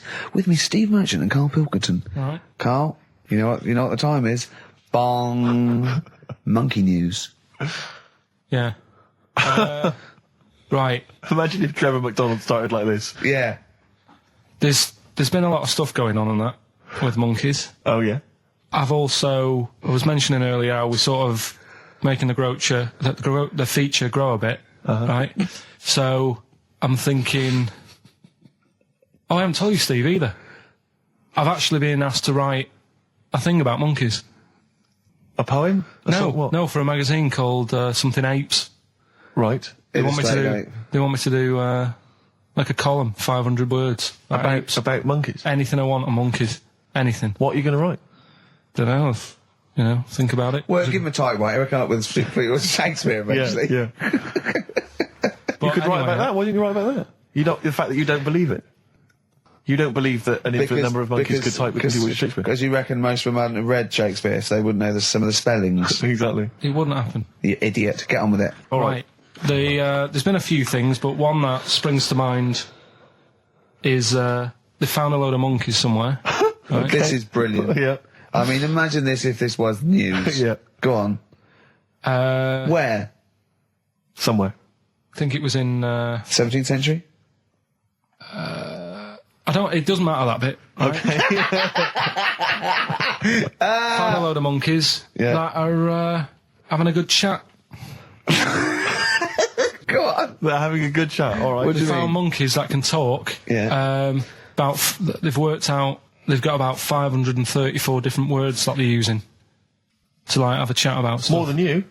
Yeah. What do they chat about then? Just things that monkeys are worrying about. Just where do you get that from? Who does your hair? You going out with her again, are you? Yeah. Oh, yeah. Have you seen that? Sorry, you can't just leave that. No. I'm just intrigued. I'm just intrigued to know what else. Is there any? No, were I mean that. Were they discussing the humanity? Did you see that program on Channel 5? Yeah. He can walk upright. Yeah. That was good. But I mean, Did you see how well do you mean hung he they taught them? They taught themselves this language. Yeah. Where is this? In the wild? Is it? Not sign language. It's but in some jungle somewhere.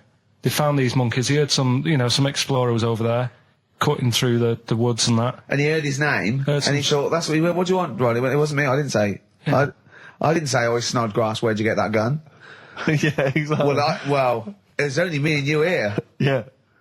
It's weird, isn't it? No, it's not weird. It's not true. Well, right, come on then. What's next? Once again, what I'm thinking. Well, I mean, that did happen. So, well, and to sort of add to that feature, that's not true. we're doing Cheapest Chimps. Right. Can I just say now to the audience, if you thought that Rockbusters was bad, if you thought that piece of rubbish earlier about the Chinese hairy kid was bad, I'm suspecting this is going to be really not very good at all. I'm just pointing the finger. What do you think of it? What do you think of his negativity, Karl? He keeps doing it. I just don't think you should start with the name of the quiz first. This is my only concern. You come up with Cheapest Chimps, and now you're trying to construct a game around that. And I'm not sure it's a proper... Well, okay, what is the game? Let's hear it. Right, it's about a chimp, right? Surprising. Spoke to an expert about him. Who was the expert? Someone at London Zoo. Okay. How many bananas do you think the little chimp that they've got at London Zoo eats a day? Right. How many bananas is a little chimp at London Zoo? Can they call in for this? No, I'd leave it. I'm just testing it out on Steve because we've already got an email thing going on here. So how many bananas do they eat a day? One chimp per day, how many bananas? Yeah. How many bananas does a chimp eat a day? And does this mean that... Because sometimes I've seen them on the telly, they peel one, they'll just eat a bit of it, then they'll throw it away. We're talking a whole banana? How many bananas does it eat a day? How many bananas do you eat a day? Getting angry. Come on. Well, I'll try and have 2 if I've got time, but I'm pretty busy. Well, I'll go swinging on your tyre. How many do you reckon? I think a little monkey, tiny little monkey, per day, over the course of a day, I reckon he probably eats 15 bananas. Right, Ricky, what are you going for? Little chimp at London Zoo. But hold on, but presumably they don't only feed it bananas. So so the question is... It's how many bananas does it eat? Come on, Yeah, Rick. but how many does it get given? It would eat 15 if it was given 15, but it might be given one slice of banana, 15 oranges, 200 potatoes and some lettuce. How many bananas does it eat? Come on. Have a guess. 5? Yeah. Right. It's only one. Yeah, because it only gets given one. Cheap as chimps. What? So it's pretty cheap to have a chimp. Right. I'm on your side now, Steve. I don't understand what happened then. So at the end of it, you always shout cheap as chimps. Is that what? That's the quiz, is it? Oh, play a record. Wait, so is that it? Is that seriously Is that it? Was that the first instalment of Cheap as Chimps? Yeah. We'll have to see what the press say about this. And why does it only eat one banana? Because it only gets given one banana. I think that's all it wants. No. So you don't even know. You didn't even bother to ask him. It wouldn't just get given one banana and nothing else. It would get given banana and then lots of other stuff like apples, oranges, carrots. It would get given a balanced diet. Cigars. Yeah. So it's just how many do they give it at London Zoo? I look forward to playing this again. Who is he and what is he to you? We have not had any successful answers on your quiz, Carl. We've had people who've That's got what you get a maximum when you put of 4. a duck in a microwave. Yeah. Bill Withers. Nice. All right. Cheers. So I'm not talking about cheapest chimps. That's safe. That's going to run and run. Yeah, that is going to run and run. That's really got legs. I'm going to check the press Monday. I can only assume it's a triumph. Exactly, another Pilkington triumph. Yeah. I'm going to give the prize, if you don't mind, Carl, to Karen and Jeff Gillian, because they're the only they were the only couple that got the second answer, which was very, very But tricky. they got 4 today. But they only got 4 right. 4 is the top answer, so should we give the answers play it, now? Carl, and then tell us who each one is. Right.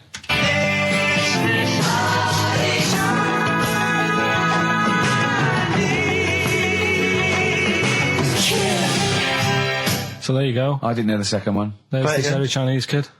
So the first one, the Lars. There she goes. Right. That's George Harrison. No. That's Philip Bailey. And that's Deacon Blue. Right. So it was the Lars. Yeah. What's the second one? Strokes.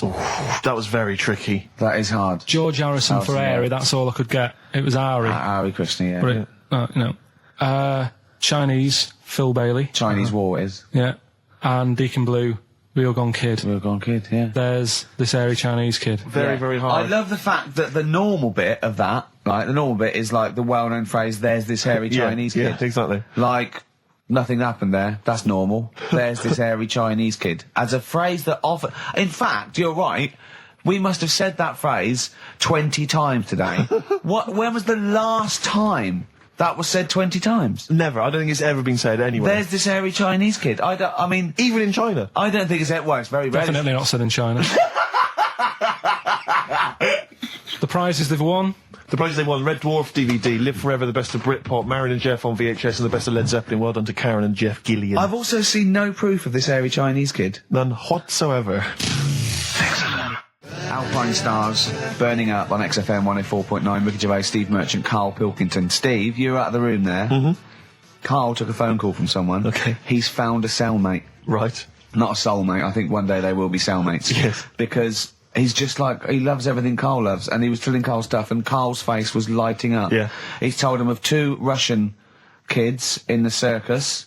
They're covered in hair, and their mum tells them off because they're covered in fleas. Karl said, see, that annoys me again, innit? They do something else. And the bloke went, yeah, they should just make money out of being hairy. And Karl went, exactly. And he said, have you heard of the three-legged juggler? And the bloke went, no, what's that? He went, that annoys me as well. Because he thinks they shouldn't have done juggling, they should have done football.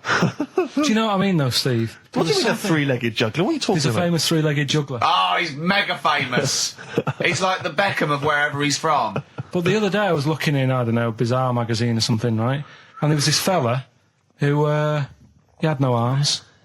So you saw a picture of him, his job was fixing watches, did it with his feet. Go on. Well, it's just, why pick the most hardest job to do when you haven't got any hands? Crush grapes. Or... Do you know what I mean? That annoys me. Oh, crush grapes! Imagine him being told that, and that he comes into the careers advisory where I go, now, what do you want to do, Hargreaves? Make watches? Right, take a look at your arms. Crush grapes, mate. Sorry, you're a grape crusher. Next. Brilliant. Brilliant. I would love you to be a career advisory in some sort of clinic. It'd be brilliant. I like the fact that it annoys you. Here's a man, he's got no arms, he has learned to fix watches with his feet. Yeah. An incredible talent, incredible skill, he's utilising that brilliantly. That's annoying to you. You are angered by it. Right, I'm only being honest. Now, you be honest, right? Your watch is broke, who would you go to? You're in a rush, you need it fixing in a rush. Now, you need some fresh wine.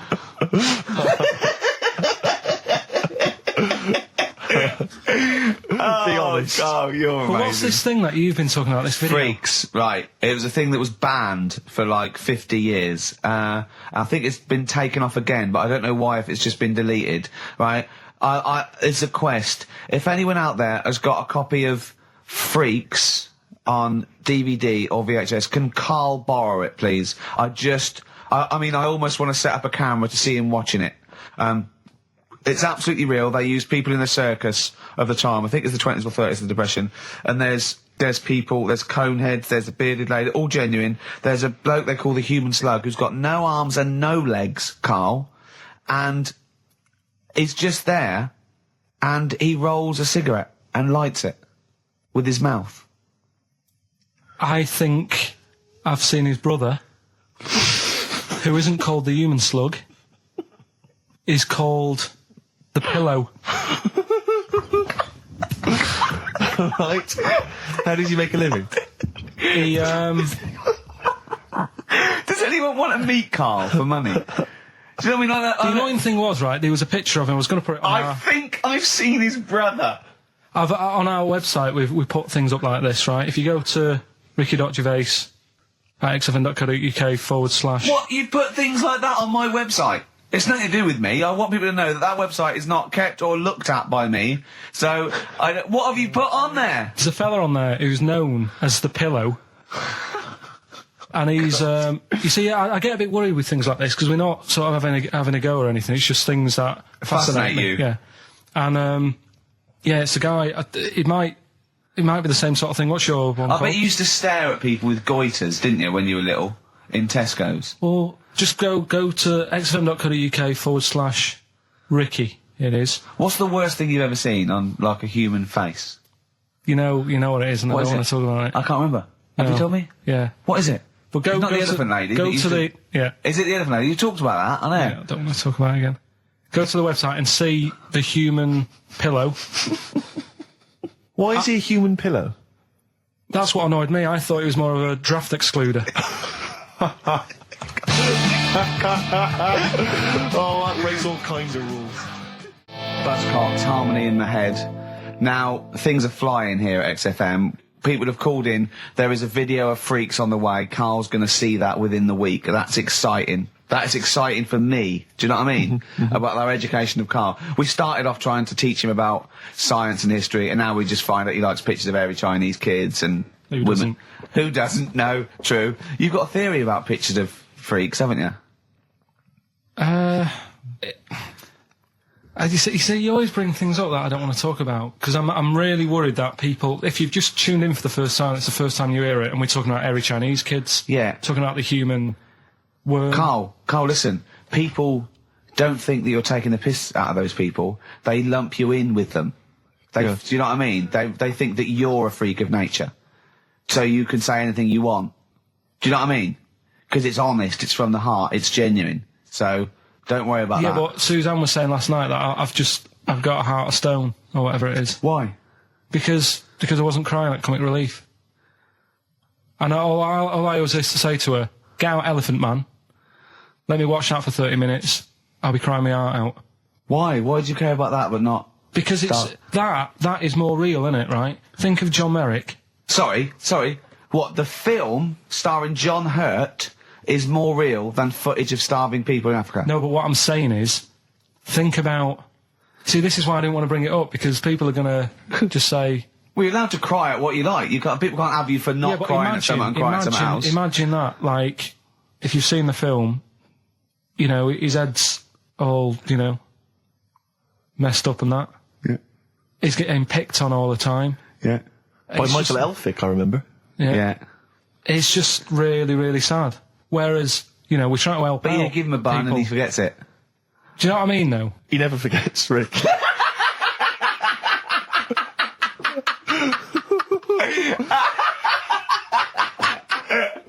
Oh, dear. Anyway. Oh, God. We're giving away stuff again. Yeah. Time Tell me your theory about freaks who have their picture taken. No, I'd leave it. No, can I tell you? We'll do it next week, then. Can I tell you what this is? Go on, quickly, what is it? Right, when he sees a little picture, like in his books he's got, he carries round those things, right? And there's like a fella with a little head with some like, able-bodied people. He goes, the only reason they got to take that picture, right, was so they could show their mates, say, look at me, the little fella with a little head. That's his theory. Yeah. That every picture of a freak, they're being... Steve, let me describe the picture to you. This little fella with a little head. Right. Playing on the piano. I've seen it. All his family stood around, and mates and that. When have you ever seen a picture of someone playing the piano and everybody wants to be in on it? Doesn't happen. Maybe it was one of those kind of Christmas cards they sent out to everyone. It wasn't. You could see one of them was like in a rush to go away. He was probably planned to go out, and he was like, but they were taking a picture. It's, I'll be in it then before I go out. And it was all... He's out of order. Yeah. If you say... do you know the one I do know the one you mean, yeah. What about the one in the, when you went down to Cornwall? In that little We'll pub. talk about that next week. What you want to get on, do you? Yeah, right. We've got to give away another prize. Yes, you lucky people. For those of you that haven't seen it and do not have the requisite £4.99 to buy it yourselves, you can win on VHS cassette, panned and scanned. Billy Elliot, the special edition, includes bonus documentary, The Billy Elliot Boy. Oh, and, I'd like to see how they really... sort of made that film. Exactly. Well, it's the hit film Billy Elliot, and you can win that on VHS. Because Karl, I assume you have included yourself in an excerpt from the movie. Taken a scene from the film. Who do you play, Billy? I'm playing the part of Billy. Brilliant. And we'll have a question at the end of it. Come on. Brilliant. 2, 3-part of all way and go. Alright. Just been down the valley. So you don't know where you... What are you looking like that for? What's wrong with Bally? What's wrong with Bally? Yeah, well, what's wrong with it? It keeps you fit and that. What do you think, Auntie Nora? You think about me doing Bally? I used to go to Bally. There you go. She used to go to Bally. Used to say I could have been a professional dancer if I'd had the training. Bet you were pretty good, weren't you? Wasn't the time you had wind for 5 minutes, was it? But you well glided across... Well, you just shut up! What's wrong with Bally, anyway? For girls. Not for lads, Billy. Lads do football or... Well, I've done that, yeah. Boxing or... Did that for a couple of weeks, so... Wrestling? Wrestling? Yeah, wrestling, yeah. Oh, friggin' Bally. Well... Don't worry about it, anyway. Just... Is it alright if my mate Wayne stays over tonight? He just wants to sleep over. He's just coming over to... Wayne, sleep? Yeah, he just stays over. I'm not gay or anything, he's just... I don't fancy him, I'm not... Yes, you do. I don't. Yes, you bloody well do. What, just because I want my mate Wayne to sleep over and I've started doing ballet, that turns me into a gay man, does it?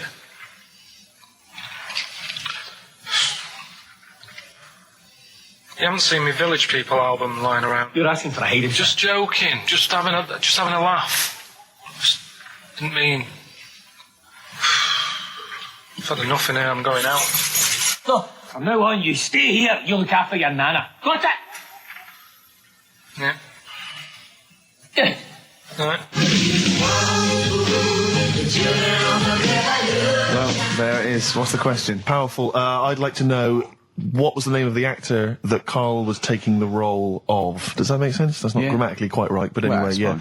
Who was the young lad that Karl was taking the place of there? Name of the actor, not the character. And just email in ricky.gervais@xfm.co.uk. You can win yourself. You gotta be fast. You can win yourself a VHS edition of Billy Elliot worth £4.99 price. I'm going to leave the sticker on, which has actually got the price on. Brilliant. I'm going to leave that on so you know just what you've got in you. Foo Fighters. No, it's not. Feeder. Feeder. Yeah. I don't know what I'm doing now. Why have we got to stop? Sorry, we just had an argument then. Why have we got to stop at 5-2? It's just the football's on, isn't it? So what can we do? We can do a link here, and then we can play. We'll play a song, do a little. What about chat. the competition? We got to announce the competition. Well, Steve. Well, I can tell you right now that there's only 2 people, it would appear, that are interested in a VHS copy of Billy Elliot. That's how mediocre that gift and that prize is, Karl. I don't know if you want to learn from that. Yeah. But I'm going to give this one to MJ McKay, who has correctly identified that you were taking the part of Jamie Bell. That's it. Billy Elliot. So well done. Right, just forward me that and I'll sort that out. We'll get the video. What film are you doing next week? Dunno, I've got been out and bought a couple, got Silence of the Lambs I can do something with. Right. Bought Fight Club, but it's a bit difficult. Always open to suggestions and that, so you got any favourite films? What about the 1930s film Freaks? Oh. Can't wait. I cannot wait for your... Brilliant, that'd be good.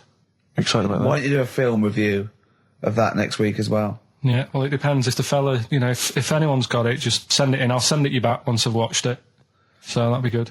Next week we'll do... Oh, please tell me there's going to be more Cheapest Chimps. Yeah. Oh, thank goodness. We'll see what the press say. We'll see what the press say about that. Looking forward to that. Do you know, like, you're always having a go at my ideas? Yeah. Little, Cheapest Chimps you put down. Mm-hmm. Again, I normally come up with these because... You don't come up with a competition idea. Sure. Yeah. He's done him again. Yeah. Well, Cheapest Chimps, mine, you're dissing it. Yep. Rockbusters, one of the most successful competitions ever. Uh-huh. And he means in the world, not just on XFM. Yeah. You put that down. Yep. Right. What are you thinking about this, right? I was watching Comic Relief last night. Came up with an idea. Mm-hmm. Right. You get Jono. Okay.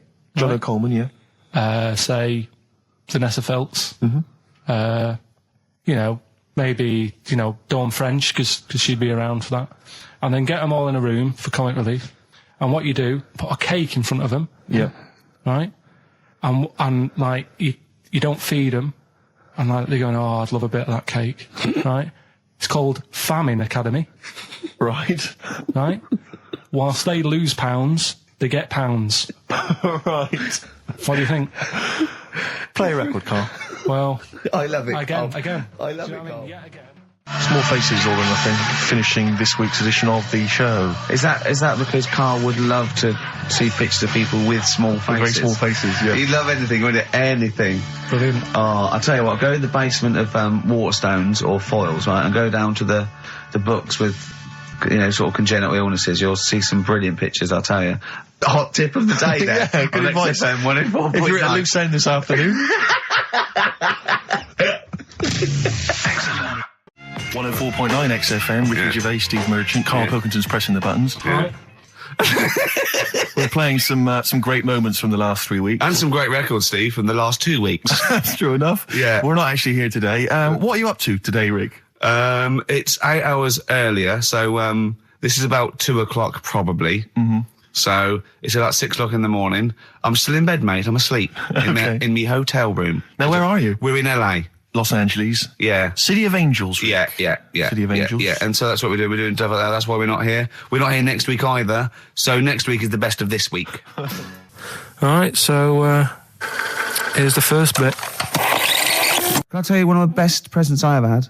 Go on. Without doubt, all I ever wanted was a go-kart. This is true. I was like sort of 5, 6, 7. And I eventually, for Christmas,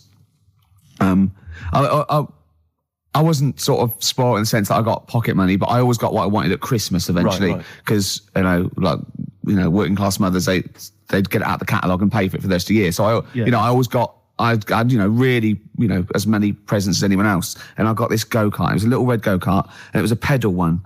And I'd run home from school and I'd be in it and I'd get up and down the garden for hours. I had to come in for my tea, and this was fantastic. And this went on for like weeks and weeks and went through the summer. The next time, it was fantastic go-kart. I'd show off. And then one day I came home, and I went, it was always at the back of the shed, sort of up against the shed. And I went in, I couldn't see it. And so I went to the back door. My mum was sort of like washing up with that. And I went, where's my go-kart? I thought it hasn't been nicked. She went, your dad swapped it. Your dad swapped it? Yeah. I went, he what? And I was going to be brave. And I went, he what? She went, he swapped it for a wheelbarrow.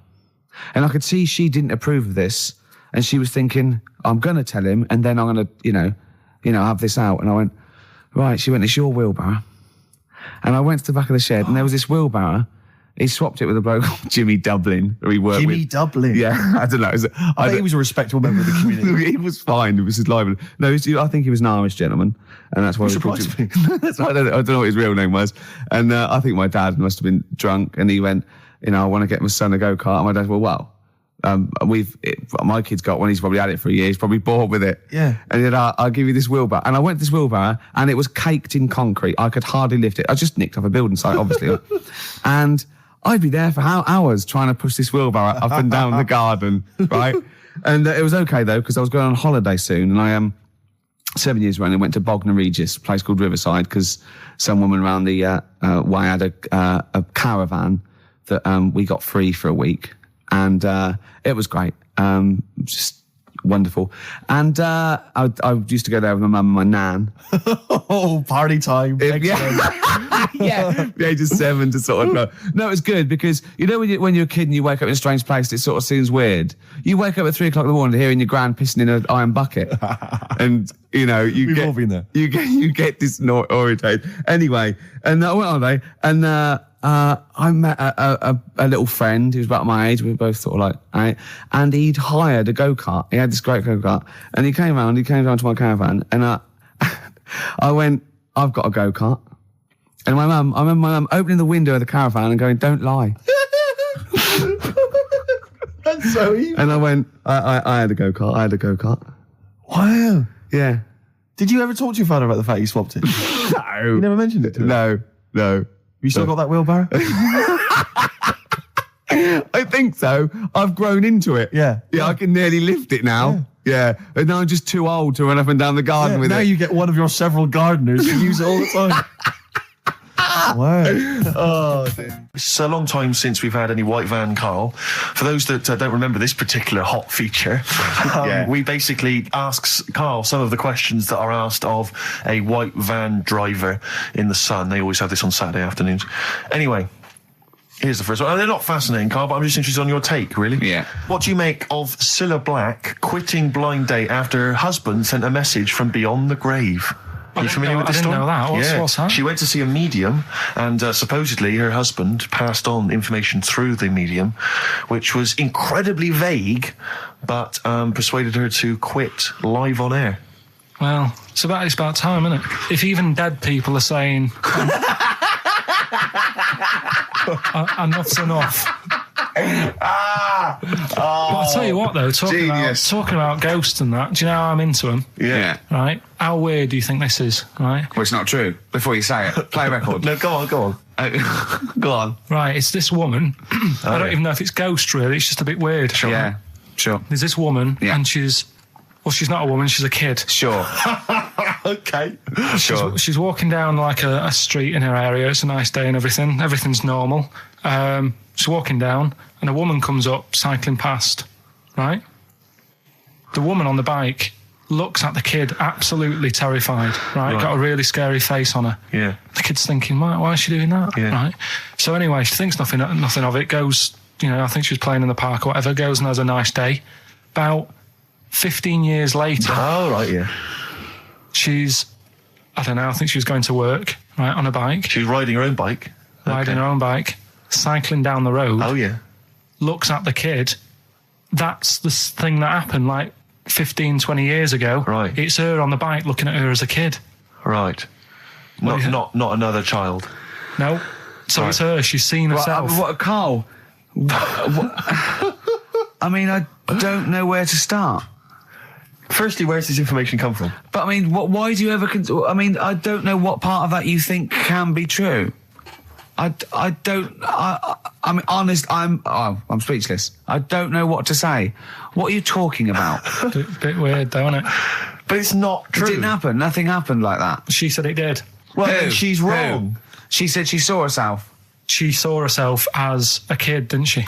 Did she carry on riding as pub? an adult when she was a kid. Did she stop and talk to herself? Or did she ride on by and think, that's a bit weird, there's me as an 8-year-old. I won't stop, I'll be late for work. Yeah, if I'm late again, the boss said he'd be in trouble. Yeah. Oh. Well, And where is this information? Did it happen to someone you know?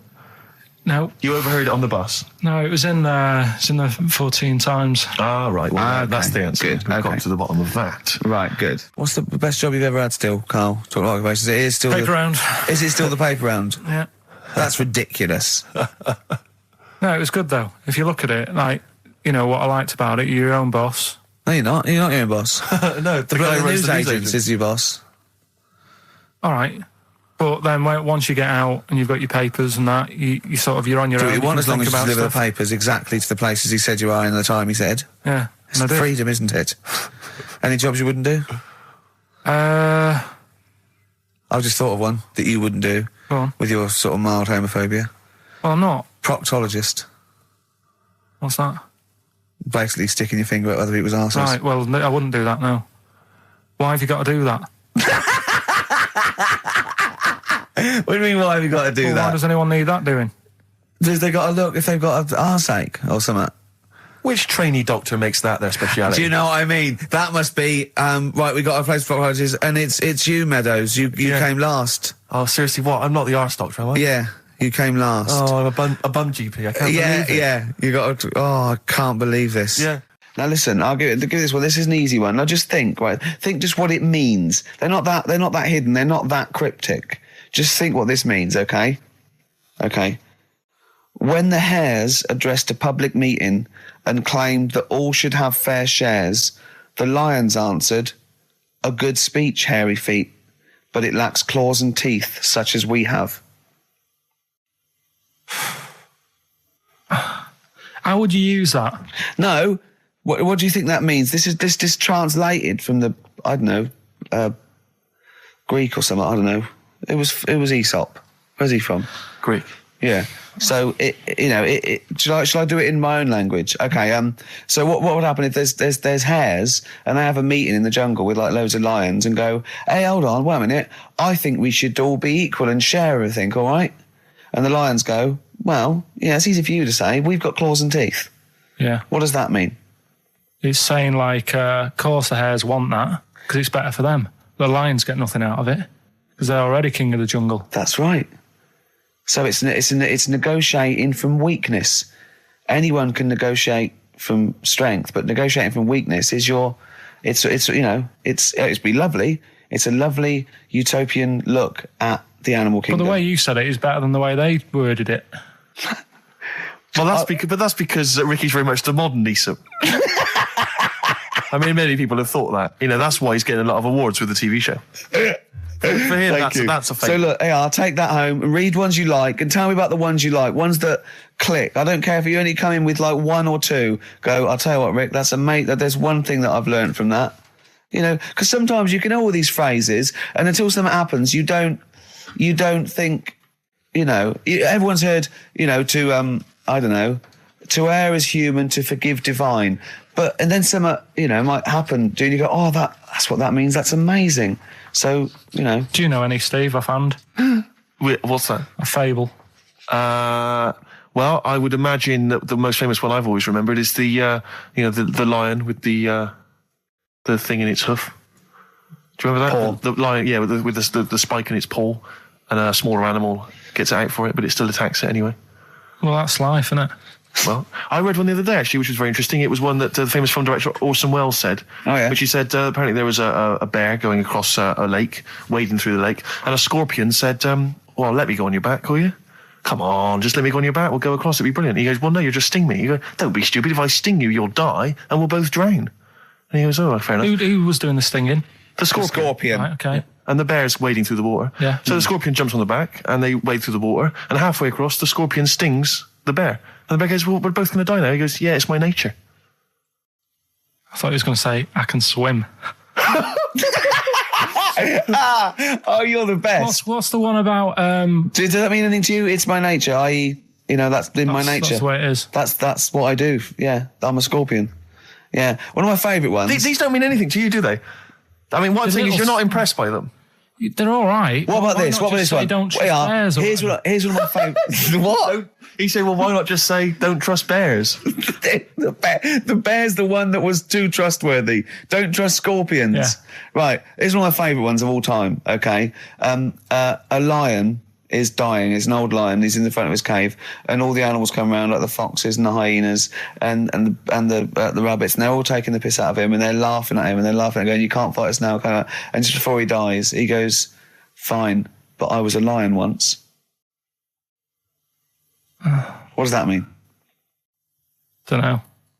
Well, he's saying it's better to have lived and had what I had, because I was great, if only for a short time, and you lot are still alive, but you're nothing. You're rabbits and hares. I was a lion once, so you know. Are they always using animals for these stories? Well, yeah, I could change it to refrigerators and household appliances if it would make it help, but animals, you know. I remember the one about being ill a lot, and you say something about go on. You know, if you keep doing that, if you keep having time off, well, I won't believe you. That's the boy who cried wolf. Is that right? Yeah. Do you know that one? Have you heard the famous one? This is probably the most powerful one. When you're pulling a face, and they say, well, if you keep doing that, the wind changes. I've heard stay like that. Because you know that's scientifically proven. That is. That can happen. That can happen. Should we have hip hop hooray? Yeah. Are you queued up for that? No, but go on, you... Carl, sort it out, mate. I was going to... No, come on, this is what I asked you to play, mate. If you've not, you know, you're getting too big for your boots now with your showbiz lifestyle. You're not paying attention, are you? You're not playing the record if we want you to play it. Heat magazine's favourite. Yeah. Okay, so, Oh, you dropped that. CD now. That's clumsy. Oh. You know, you're, you know, with the big I can't believe you're not... Oh, fables are great. He's not impressed, is he, Rick? No, I am. I mean, you know, once I take this book home tonight and that, have a read, I might change my mind on them next week. You're coming all stressed. I'm not impressed with the ones you've been talking about, I must admit. Okay. XFM 104.9, Ricky Gervais Show with Steve Merchant. Hello there. Good. And we're not here this week. We're off jetting around the world, so we've pre-recorded these links. The time is currently somewhere between 1 and 3 o'clock. So a time check there from Steve Merchant. No problem. Yeah, and what about this weather? Isn't it warm? Stroke, edit that, Carl. Cold. Okay, whichever one. I'm pleased to see that the congestion charge has had some considerable effect. Had no effect. So just, yeah. Wasn't that great on telly last night, the film? Yeah. I particularly enjoyed last night's EastEnders, Coronation Street, Brookside. Okay. Yeah. Rockbusters. Yes. I don't want you to have monkey news right now, because we've just had a little story there. Sure. You don't want to, don't want to go too far. Yeah, go on. So we'll get Rockbusters out of the way. Have we got a winner? Come on then. See, it worries me that we've had very few entries. I think that even your mental fans aren't getting these, which is really worrying. They must be terrible clues this week. All right, well... Has anyone got them right, Steve? I think there's just one guy, who I suspect has won in the past. Well, so what? Right, the first one. If you go out of France by boat, you might as well buy your fags when you're on that, because you'll get them a lot cheaper. Brilliant. Right? Yeah. BF. Yeah. Buy it ferry. Right? That's like... What? Buy on ferry. What? Buy on ferry. What's that? Is that a band? What is it? I don't know what it is. Brian Ferry. Brian Ferry? What's that got to do with buying on a ferry, though? Just because it's quite close to it. Buy on ferry. What? Buy on ferry. Sorry, what's your first language? The second one. That's rubbish. That doesn't count. No, Brian Ferry. Brian Ferry, buy on ferry. There's this little foreign cafe. It's growing its own steak. That's Delamitri. The third one. What? Sorry, what? What is that? What is that? Delamitri. Delhi is a little foreign cafe. Yeah.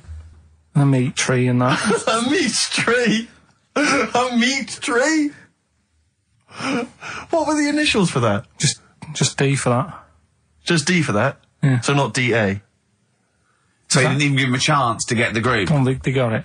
Well, no. No, they didn't. Right, it's the end. Go on, right. Go on. Delhi meat tree? Delhi meat tree. One word. D. Or any letter. They're growing their own meat. M's in it. Go on. Okay, so Bayern, I love Bayern Ferry. And Oxymusic was brilliant.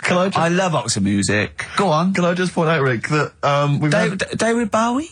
Delhi meat tree. Yeah. I don't see why necessarily, Aidan, who, emailed in, why he doesn't get to win, because he emailed in dire steaks. Seems to me just as valid, as far as I can tell, but Delhi meat tree it is.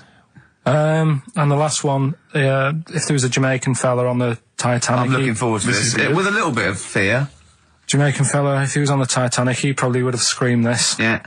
That's Christ de Berg. Oh, I don't know what to do. Stunning. So who's the winner? I'm not going to give it to anyone. I just don't... what's the Jamaican bit got to do with it? Just the D. Just Christ de Berg. Say it again? No, I think they've worked it out now. Say it again? Christ de Berg. And who's that? What? Who's that? Who's what? Who's Christ de Berg? Chris de Berg. Who's the winner, Steve? Do you know what? I'm going to give it to Aidan, because he just treated you with nothing but contempt. Steve Martin emailed in again. He got the first two, and then the last one he just emailed, I neither know nor care about this answer. I'm tempted to give him each one. Do you know what you've done there, don't you? Go on. You've put the nail in the coffin of Rockbusters. I warned you for 3 weeks, and you sort of bucked your ideas up for a little while. But Christ de Berg... Those are the worst you've ever done. The worst... Delimitri. So, and... Didn't it just put D, and then Bayern Ferry. Bayern Ferry. Bayern Ferry. So, is that it then? Aren't we doing it Play anymore? record. Aren't we doing it anymore? I'm ashamed. You're an idiot. Are we doing it anymore? I'm just going to keep saying you're an idiot. Play a record. Are we doing it Have you learnt nothing from Dr. Fox? Yeah. That's not a Sony out the window. Aren't we doing it anymore? What, you need to start working on it now, because they're so good. You need to start working now for next Saturday. Aren't we doing it anymore? Just, I don't know. Aren't we doing it? I'm Ricky Gervais, with me Steve Merchant, Karl Pilkington, pressing the little buttons there. XFM 104.9. What's that? What's that little Well, I think I do more than press the buttons. Right, see, this is it, right? Karl has had a little strop on since last night, okay? And He's had a little strop on? Yeah. You said strop on. I just wanted to clarify. And, I don't know why. He says that I'm an annoying person. He says that I wound him up, right? Which I don't know. He says that you're winding up because you're sort of like negative about everything. Negative? Yeah. And, but what I think it is because we pointed out that his lateness is unacceptable. Yeah. He said, meet you at 6. He turned up at 20 past. He said, well, someone stopped me in the corridor. I don't care. I've got stuff to do. We had stuff to do. I think we're a bit busier than you, Karl. You've got one job. We've got loads of jobs. I keep telling you that. You got one job in a little room, a 9 to 5 there, that you don't even get done in 9 to 5. That's why you're late and mucking around all the time. There's loads of work to do. Yeah, one job. No, cool. It's not. It's one job with a lot of other jobs in it. It's like those little Russian dolls you get. Right? Well, it's so not, don't is have it? to go, yeah, it is. Yeah. Everyone thinks, oh, he only sits in his studio messing about, making songs a phrase. That's what I do in my free time. Which we've got coming up later. Super slick. I still think 20 minutes late is an outrage. Yeah, 20 minutes late is... Yeah, but I didn't say bang on 6. I said around 6. No, you didn't. You said 6, which means 6. Well, it doesn't. Wait, sorry, it doesn't? If it was a newsreader, I'd say, yeah, you've got to be on time. Do you know what I mean? If it was a 6 o'clock news, I wouldn't want to be late. But it's the fact that I said to you, I'm busy, I've got stuff to do. No, you didn't say that. You said 6 o'clock to sort out tomorrow's show. I didn't. I know what I said. So yeah, well, you don't, because I remember you sent me a text. You didn't even, it wasn't even a phone call. You didn't even have the politeness to call. Stephen has stitched him up by being a little bit more precise than him. It was a text and it said, see you around 6 tomorrow, question mark? Around. You just said it. Well, yeah, Around but 6. That doesn't count. That doesn't mean anything. Well, yeah, no, he does. What? So all right, You told me he said 6. Well, he did. I'm paraphrasing. 6 o'clock, Rick.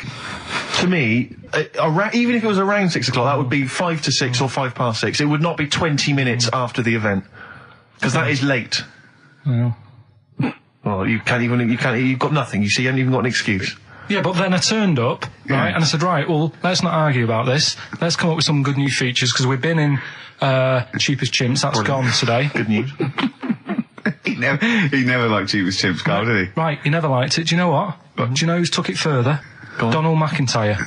What? He's doing a programme, Cheapest Chimps. No, he's not doing It's a channel. Well, we'll see. Again, I'll prove you right. Again, He's not doing a programme Cheapest Chimps, is he? He's not. What do you mean? He's doing. I saw a trail on Channel 5, and it was saying, you know, is it 5 or is it about 20 past 5? He's doing this. He's done that. You know, now see him on Channel 5 because he's moved to Channel 5. Right. He's saying first big problem, chimps. You know, they're deer and that. And no, they're not deer. He's getting confused. No, 50 odd grand for a chimp, and it's saying, you know, he'll look into how much you can get gorilla for. What are in the name of God are you talking about? We'll talk about that later. But I don't know what. I'm just saying that's another idea. And then so go on. You got off. This is why you never get stuff done and you're late. You got off the point. You were talking about arriving late. Yeah, I know, but I'm just saying to you now. I'm just saying. I turned up late, so I said, right, well, let's not argue. Yeah. I said, let's do some stuff. Yeah. You weren't having any of it. I think at one point you were trying to be sick on my leg. I do remember that. Yeah. Why? Just for fun? Yeah. All right. That's when I started getting annoyed. He was very annoyed last night. No, yeah, okay.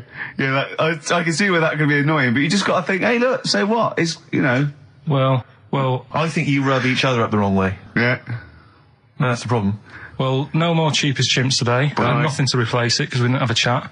Songs of Phrase, we're doing that. You can win some stuff. Yeah, we've got the film that we haven't done for the last 2 weeks. The final film, we won't be doing that. Let him down. There's 2 weeks. So you're 2 weeks late on that. Yeah, can I just ask, guys, is there going to be some great music? Yeah. Well, what I've got about something from the only ones? Yeah. The classic, Another Planet. Brilliant. Do you believe in God, Carl? Don't know, I don't really worry about it. It was ages ago, wasn't it? So, you know, if he's about, whatever. Not that bothered. Adam and Eve's pretty interesting though, isn't it? It's not. Well, how is it interesting? He made man out of dust. Then just because he could, he's having a laugh. Then he made her out of one of his ribs. Again, he'd like to vary it a little bit. Then they had 2 sons, which gave rise to the entire human race. What was going on there then? What would have happened if they didn't get on? That's interesting. Sometimes with pandas, they don't fancy the other one, do they? They go, well, that's my choice. One. You've brought me one panda from Lisbon Zoo, and I've got to shag that. What if I don't fancy it? What if they bring in a right slapper? Do you think what if it's the equivalent of like Love Island, whatever it's called? It was like Celebrity Love Island. Yeah, and they're going, I am not shagging that slapper. Every panda in the world has seen that dirty old mott in magazines. Why am I meant to mate with it? I've got some dignity. Are you talking about Adam there or Panda? Was that? Either is fine, I suppose. No, Do you think that Adam had any say when God was making Eve? Was he saying, "Can make the boobs a bit bigger, would you?" And I'm blonde. I'm into blondes, really. I mean, I don't know. Did he have any input, or was it just? I don't know. Well, I suppose it was one of his ribs. I know, but it's probably restricted. You go, well, I'm working with a rib, Adam. Give me a break. There's only so many things I can do. Well, he was probably in kind of intensive care, wasn't he? With the whole. They go, well, I can't just keep making the boobs and things bigger because their legs will get shorter. I don't mind short legs. Yeah, make the legs longer. I don't mind no legs. As long as the boobs are sliceable. I tell you what's weird though, Steve. Right? Everyone's heard of like Adam and Eve. Yeah. What's the surname? Yeah, where'd they get their post from? Unbelievable. Again, 104.9, Ricky Gervais, Steve Merchant. We're not actually here. It's the best of. Got some new ideas for you. Go on. Well, they've all been blinders in the past. Go on. Did you do any competitions when I was away? I think we did, didn't we? Didn't we give away a DVD? Did we? Yeah, we did. Yeah, go on. Yeah, Right, go on. Anyway. Well, I thought of some... This isn't like radio, is it, as we know it? This is just people talking. If the mic's on, it's luck. Yeah. If anyone's listening, I've no idea what they think of this show. It's not a show. Not in the traditional sense. No. Okay, then you're going to change with that, Karl. Because a show suggests a certain form of presentation. Yeah. A certain pride. And when we do present dare I say it, some planning. Yeah, and when we do, it's ruined by him pressing the wrong button. Yeah, but I've got some planning here. Go on then. Quizzes. What I did was, when I was on holiday, right, you said, come up with a new idea, right? So the best way of coming up with ideas is sort of... thinking. Sort of nicking a TV show name and then twisting it a bit. Yeah. So... Or just rip off Simon Mayo's idea completely. That's good advice for anyone out there. I didn't... Yeah. If you're interested in ideas. Karl is presently running a course writing for TV. Yeah. And that's the lesson one, isn't it? Just rip something else off. Just do it and change the title slightly. Yeah, well, go on. This one I haven't really got... I don't know what to do on the game, but I'm thinking... Strike It Ricky. That's all you've got? That's what you've come up with. How long did that take? What is that? I just thought it sounded a bit like Lucky. Forget that one then. Yeah, forget that one. Okay, yeah, well, no, good. No, we all have hits of this. Don't even Spielberg's, not all his films, can hit the. Go on. Right. No, okay, no, it's a good. Go on. Yeah. Do you remember Big Brother? Yeah. Do I remember Big Brother? No, go on. Big Mother, right? You call in. If your mum's ever, you win a CD. What do you mean? How can you prove that? Alright, forget that. Right, ER. Here's one. Right, ER. Good one. No. Yeah, no. The Price is Right, remember that? Yeah. Right. The Price is Ricky? No. The Rice is Right. And what I do, I read from an Indian menu and a Chinese menu. You tell me whether you have pilau or egg fried. He's a genius, isn't he? He really is a modern... that one. Go on then. Let's go into this one. Let's not cross this off right away. Go on then. You read from what? Well, I'll get a couple of menus from like an Indian and a Chinese takeaway. Yeah. And I'll go like, chicken korma. Well, could I just suggest that as it's an Indian, it will be pilau, and anything you read out that is... Yeah, but you don't know which one I'm reading from. What, the chicken korma's Indian, isn't it? Yeah, so you go pilau. But then well, you might as well say Indian or Chinese. No, because then the name wouldn't work. The Rice is Right. Okay, yeah, I forgot you were working for the title backwards, aren't you? Okay, yeah. Okay. I'm so confused. I don't know where I am or what day it is. A programme that they've been in on Channel 4, right? Can you cross that out? We're not doing The Rice is Right either. I don't understand The Rice is Right. No, go on. I'll tell you that later. We'll have a game in the office, right? A game that they've been in on Channel 4, but has got really big viewing figures. Well, obviously not. Right. Or they wouldn't be binning it. Go on. Do you know 15 to 1? Yeah. They're getting rid of that, right? Are they? I'm thinking 15 Taiwan. Get some items that are made in Taiwan, right? Get 15 items, and I say what they are, and then you go, oh, I bet it's the vase. Or something. That's the one that's made in Taiwan. Yeah. Can you just explain that again very quickly? No, don't, go. Alright, Cross it out. Forget that. Cross it out. 15 Taiwan. Darren Brown, the sort of magician, mind reader fella. Right, yeah, he comes in, he sits down, I'm a bit sort of, bit spooked by him straight away. Oh, you're spooked by him straight away, Yeah, there's a weird thing about him. Right? So anyway, he sat there, and I'm watching him. It's because he was naked? Checking, seeing what he's, looking at and stuff. Yeah. So anyway, he gets his paper out, and I think, right, he's gonna do a bit of trickery and that. And he says to me, right, write down a number and a name, right? It was between... A two-digit number, and a name of anyone you know. Yeah, right. Now, the thing is, I thought the name because I was telling Steve earlier about the kid at school who I fell out with, right? Yeah. Over that girl who was called Aris, right? So that name was, like, in my mind, ready to go. Because I didn't want to use anybody's name who I knew, sort of, now, because maybe you've mentioned it in the past. Do you know what I mean? I couldn't say Suzanne. I knew Colin Makin anyway. Yeah, well, do you know what I mean? So I picked a name, well, I thought you might have been thinking about Auntie Nora. So I picked this name, right, that you three didn't really know about, right? number just came to mind, right? So he 42, says, right, we were never thinking of that. 42, right? Yeah. He said, right, just keep saying it over and over in your head. And I'm there, and he's saying all these sort of different numbers at me, and I'm trying to throw him off a little bit.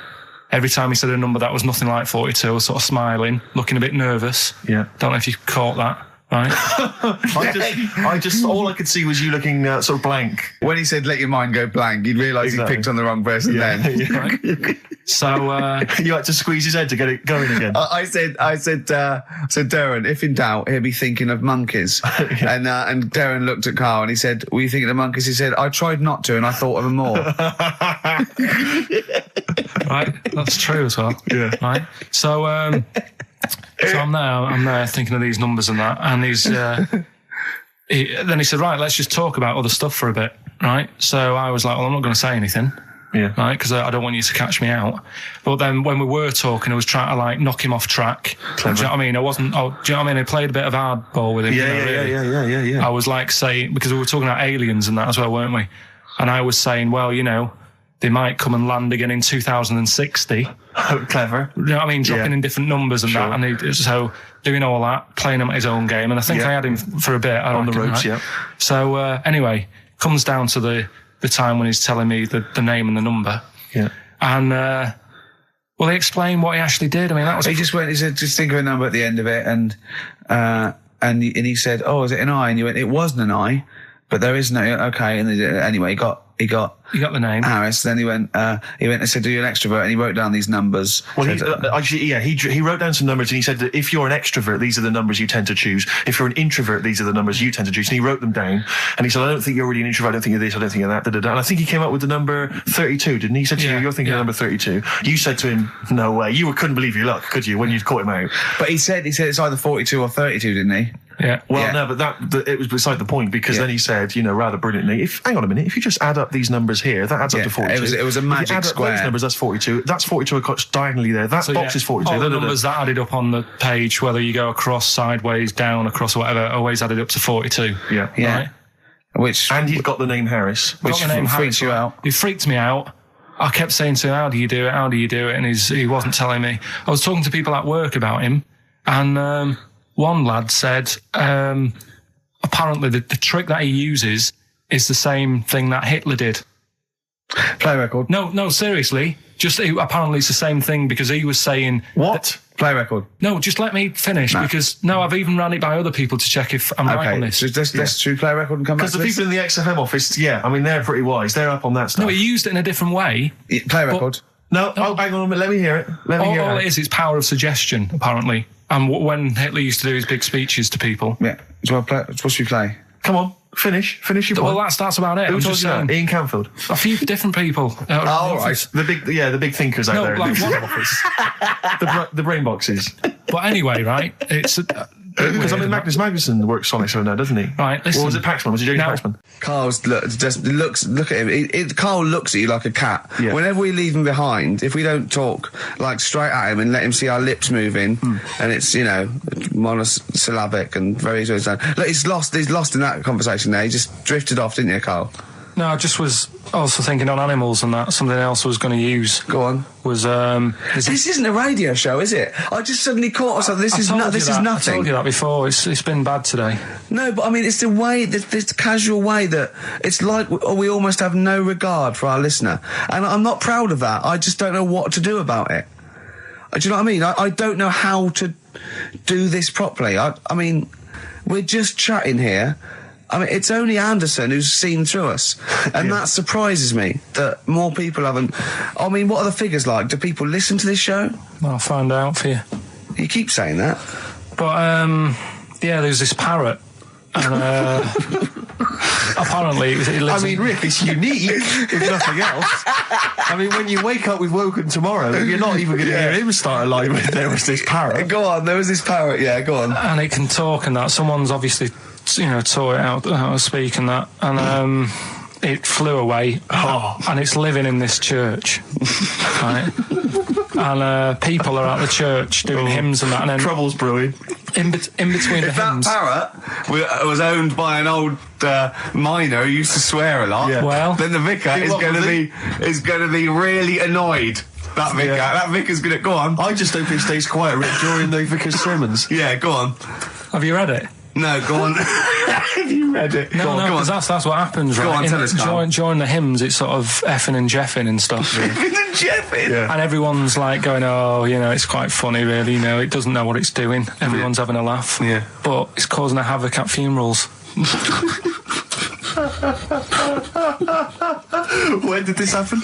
Not years ago. John was a much-loved man. He was a wanker! Yeah. So anyway, that was another story. What can you say about Uncle John? Bollocks. Oh, Carl, I love the fact that when you look at things, you go, that's interesting. The parrot swears at funerals. That'd be a nightmare. And it stays with you. You see, for a simple man, you retain an awful lot of knowledge. It's just all rubbish. Do you know what I mean? If you just replaced all this rubbish with good stuff, you'd be an intellectual. Yeah. Really. Because, your attention is fantastic. Yeah. So Did I lose you again there, did I? Was it the word retention? We've still got Wash Up With You. Yeah. Should we play a record and do Wash Up With You? Yeah, we'll play a bit of Aqualung then. Aqualung! That was Bowie and Waterloo Sunset. Love that. Love the original. Love Bowie. Bowie was my gig of the year. These are my singles of the year. These are our clips of the year. I'm Ricky Gervais, with me Stephen Merchant. We're just picking some lovely little bits and pieces. Do you remember when we talked about this? I'm Ricky Gervais, with me Steve Merchant. Over there, Karl Pilkington, the man who believes anything. I think it might be a condition due to his little round head. Mm-hmm. It's sort of like, it might be a new condition that we can call cranial spherity. And because it presses on his lobes, and the only sort of upshot of that is he's normal in every way, but he believes everything he reads or sees on Anna Nova. All right? Talking of which, Rick, I don't really follow the news. No. It's mainly boring, innit? Wars and stuff. Yeah. But I don't know. Well, yeah. Well, it is a war. It's all this nonsense before and after. When it's a war, it's, it's in the middle of the war, you can watch it on telly. True. You get results. True. You know what I mean? Like, do you know what I mean? Yeah. Like a test match or something. But it's all this rubbish before and after. It drags on. This recent war seemed, I thought, just generally, it was better presented than the previous one. Because I remember the first Gulf War, it was often during the night, and I couldn't stay up. Yeah, because I think the American had rights to it, like the Tyson fight, so we had to get it at 2 a.m. Exactly. Which is annoying. They had, their prime time and that. Yeah, and a lot of it was in black and white, when the bombs went in. When the bombs went in. So, this time there seemed to be a lot more colourful stuff. Yeah, it's much better coverage. I think there should win awards. Yeah, well, I'd like for to see it. awards So, like Channel 4 won for cricket. Yeah, I mean, a few times as well, I was quite pleased to see they actually had footage of the bombs exploding. Yeah. No, good. Well done. Generally, good on you. Well done. Good on you. Yeah, it costs a lot though, doesn't it? It isn't a costly War's thing. a lot more when you got something like a Jimmy Carr game show, which probably costs about $100,000. Yeah, like half an hour of war costs millions. It's almost as expensive as like Terminator 3 or something. Yeah. But I mean, but then you got to have variety. Exactly. Sorry, Steve, you were talking, mate. Well, no, I just wanted to make sure you're aware that the World Elephant Polo Championships have taken place. I did get it. I think they mentioned it on. Yeah, we won, didn't we? England won. Yeah. Well, my question is, where have they been practicing? I don't know. Do you remember ever at school anyone ever saying to you, "Are you interested in playing polo with elephants?" Do you reckon it was 5 blokes in pith helmets kept sneaking into a whipsnade? Possibly. What are you doing, lads? We're practicing. Get down. Yeah. Get off them elephants. Yeah. I didn't even know we had a team. I can't believe it. No, but it's like Johnny Wilkinson and the rugby lads. They're going to get MBEs, all sorts. The elephant boys, the elephant polo boys, nothing. They're going to get nothing. I haven't seen the sun talking like them. To be fair, it's not like horse polo where I don't think there's a stick long enough. I think the elephants kick it, don't they? I think you might be right. I think they're not allowed to use their tusks. They'd burst it, won't they? I think they go, start again. Raheem! Yeah. What do you mean the elephants kick it? All right, I've opened a can of worms here. Normal polo on a horse, they have like mallets. Yeah, they whack them, right? But I think it's obviously they're too high up. I think I might be wrong, but I'm pretty sure they just train the elephant to kick it. So why are people something about? Why not just let them have a kick about without? Imagine that! And why does horse racing have to have a jockey? Well, they just let the horses go, okay, lads, no cheating, on your marks, get set, go. You get back here. Get back here. Brilliant. You've got a real problem with Rick Waller, haven't you? He turns my stomach. I know, but don't... Because he's arrogant as well, exactly. That's the problem. Don't explain to people that... No, he is a bit arrogant. It's his whole thing, that it's the whole package, so to speak, that you don't there's another thing in this quote, because it's not just the fact that he eats too much. He tried, apparently, to lose some weight, and he said, the first month I lost 11 pounds, the next I lost a stone, but in the third my body did somersaults and I put on 9 pounds. I had a slip up. I can't say when, why or how, but it just sneaked up on me. Yeah. I don't believe it. Yeah. Don't believe it just sneaked up on him. That body's never done a somersault in its life. No. It just sneaked up on him. Yeah. It was the cakes again. Yeah. It was the same old cakes as before. It was exactly the same problem. Sleep eating. Yeah. It's called. It was the KFC bucket again. It was the family-sized KFC bucket for breakfast. Dear. Poor man. The other thing is that I don't think that's a very good shock tactic for a doctor to tell a 20-something, well, to be honest, you've got 20 years to live. Yeah. That's not, and when I was 20, the thought of dying at 40 was fine. Yeah. I didn't want to live to 40. Yeah. I just thought, what can you do when you're 40? Yeah. Just laying around doing nothing. Eating cheese. And then you got there and you discovered... No, but someone said... The dream came true. Sophie here sent me something and she says, I realise you're not Graham Norton, but I had to send you this. And she sent me the top of a little cream cheesy thing, and it's the brand name is Gervais. How odd that is. Have you been... They've named a cheese after you. I think it's a big French company, and this is from the Czech Republic. It's all over Europe, and so that would be a dream come true, wouldn't it? If they named a cheese after you. No, I think it's probably ancestors, and so I've cheeses in my blood. Sure, quite literally. It literally is. Yeah. Another heavy Friday night, was it? It comes out of pores like those Play-Doh things. Yeah. I can squeeze out different shapes. Jane, bring the Stilton in. It's Friday night. This isn't fried. Exactly. But yeah, so we can't really have a go at Rick Waller. I eat too much, but you're not big. I mean, one of the other contestants on the Fat Club, Celebrity Fat Club, is another one is Jono Coleman. Oh, we love Jono. Now Jono, I don't know, you know Jono, he's that guy who does, he used to be on TV, and I think he does a breakfast show on a rival station, doesn't he? He's happy, isn't he? He's so true, and he's a really nice bloke, Jono. It's funny because he does a breakfast show on Heart, which is wrecking his own. There's a bit of irony. Oh, I love Carl. Thanks, Carl. Do you know what I mean? Yeah, I love you. I can see where you're coming from. Yeah, that's good. But we've met Jono a couple of times. We saw him at a couple of, not wishing to say not to show off, but a couple of awards dues. Yeah, like that's showing off. But like people would have seen dead there. Well, yeah, but we went to one where everyone was in like tuxedos or suits and ties. Not Jono. Jono was wearing a pair of Bermuda shorts, big Bermuda shorts, knee-length Bermuda shorts with just these little. But I saw him again another time, and he had shorts on at a similar event, and I've seen him since in the street, and he's all. I'm wondering if he can wear trousers. I don't think he can actually wear trousers. I don't know if there's a medical reason for that, whether he's just, his legs are too fat. I think the material is a waste of money. I think it's just that you can get shorts that big and they're comfortable, and, I mean, to be quite honest, I don't want to squeeze into a tuxedo anyway. So, if you can go, I'd love to turn up those things in Bermuda shorts. Well, of course. Flip-flops. But do you think he started off by wearing, maybe he just had the upper half was a tuxedo with the tie and then the shorts and the shorts underneath, and he would just have to come in, kind of sneak behind, a sideboard. Potted plant. Or a potted plant, or bring his kids ahead of him. Yeah. You know, you're wearing trousers, aren't you? Of course I am, yeah. In you go. Kids move a bit. Well, no, exactly. Of course I'm wearing trousers. Why would I? Wearing trousers. And they just thought, this isn't fooling anyone. So now I'm going to make a wacky effort to sort of, The next zone is, I've heard he's going in a grass skirt and a garland around his, and he's going to come in limboing. But you did ask if you could go to the BAFTAs in a dressing gown, didn't you? Just for ease. Yeah. What do you mean your fortunes on the up anyway, DJ? Well, I'll tell you, I was hired, well, I say hired, I did it as a favour to a friend, his wedding the other week. And I got there, I was thinking, because everyone had their little role to play, and then people were doing a good job. I love you taking it seriously. And I spent ages putting together some CDs, special selection CDs. I love that! Because what I did was I burned them on iTunes. Did you turn up with your own headphones round your neck? Own headphones, wearing a suit, but headphones. Metal case. Didn't need it, just had them all in one small box. Brilliant. Boom. I thought this is good stuff. I got some classics here. Give me an example. Give me an example of that, like the first hour, the warm-up hour.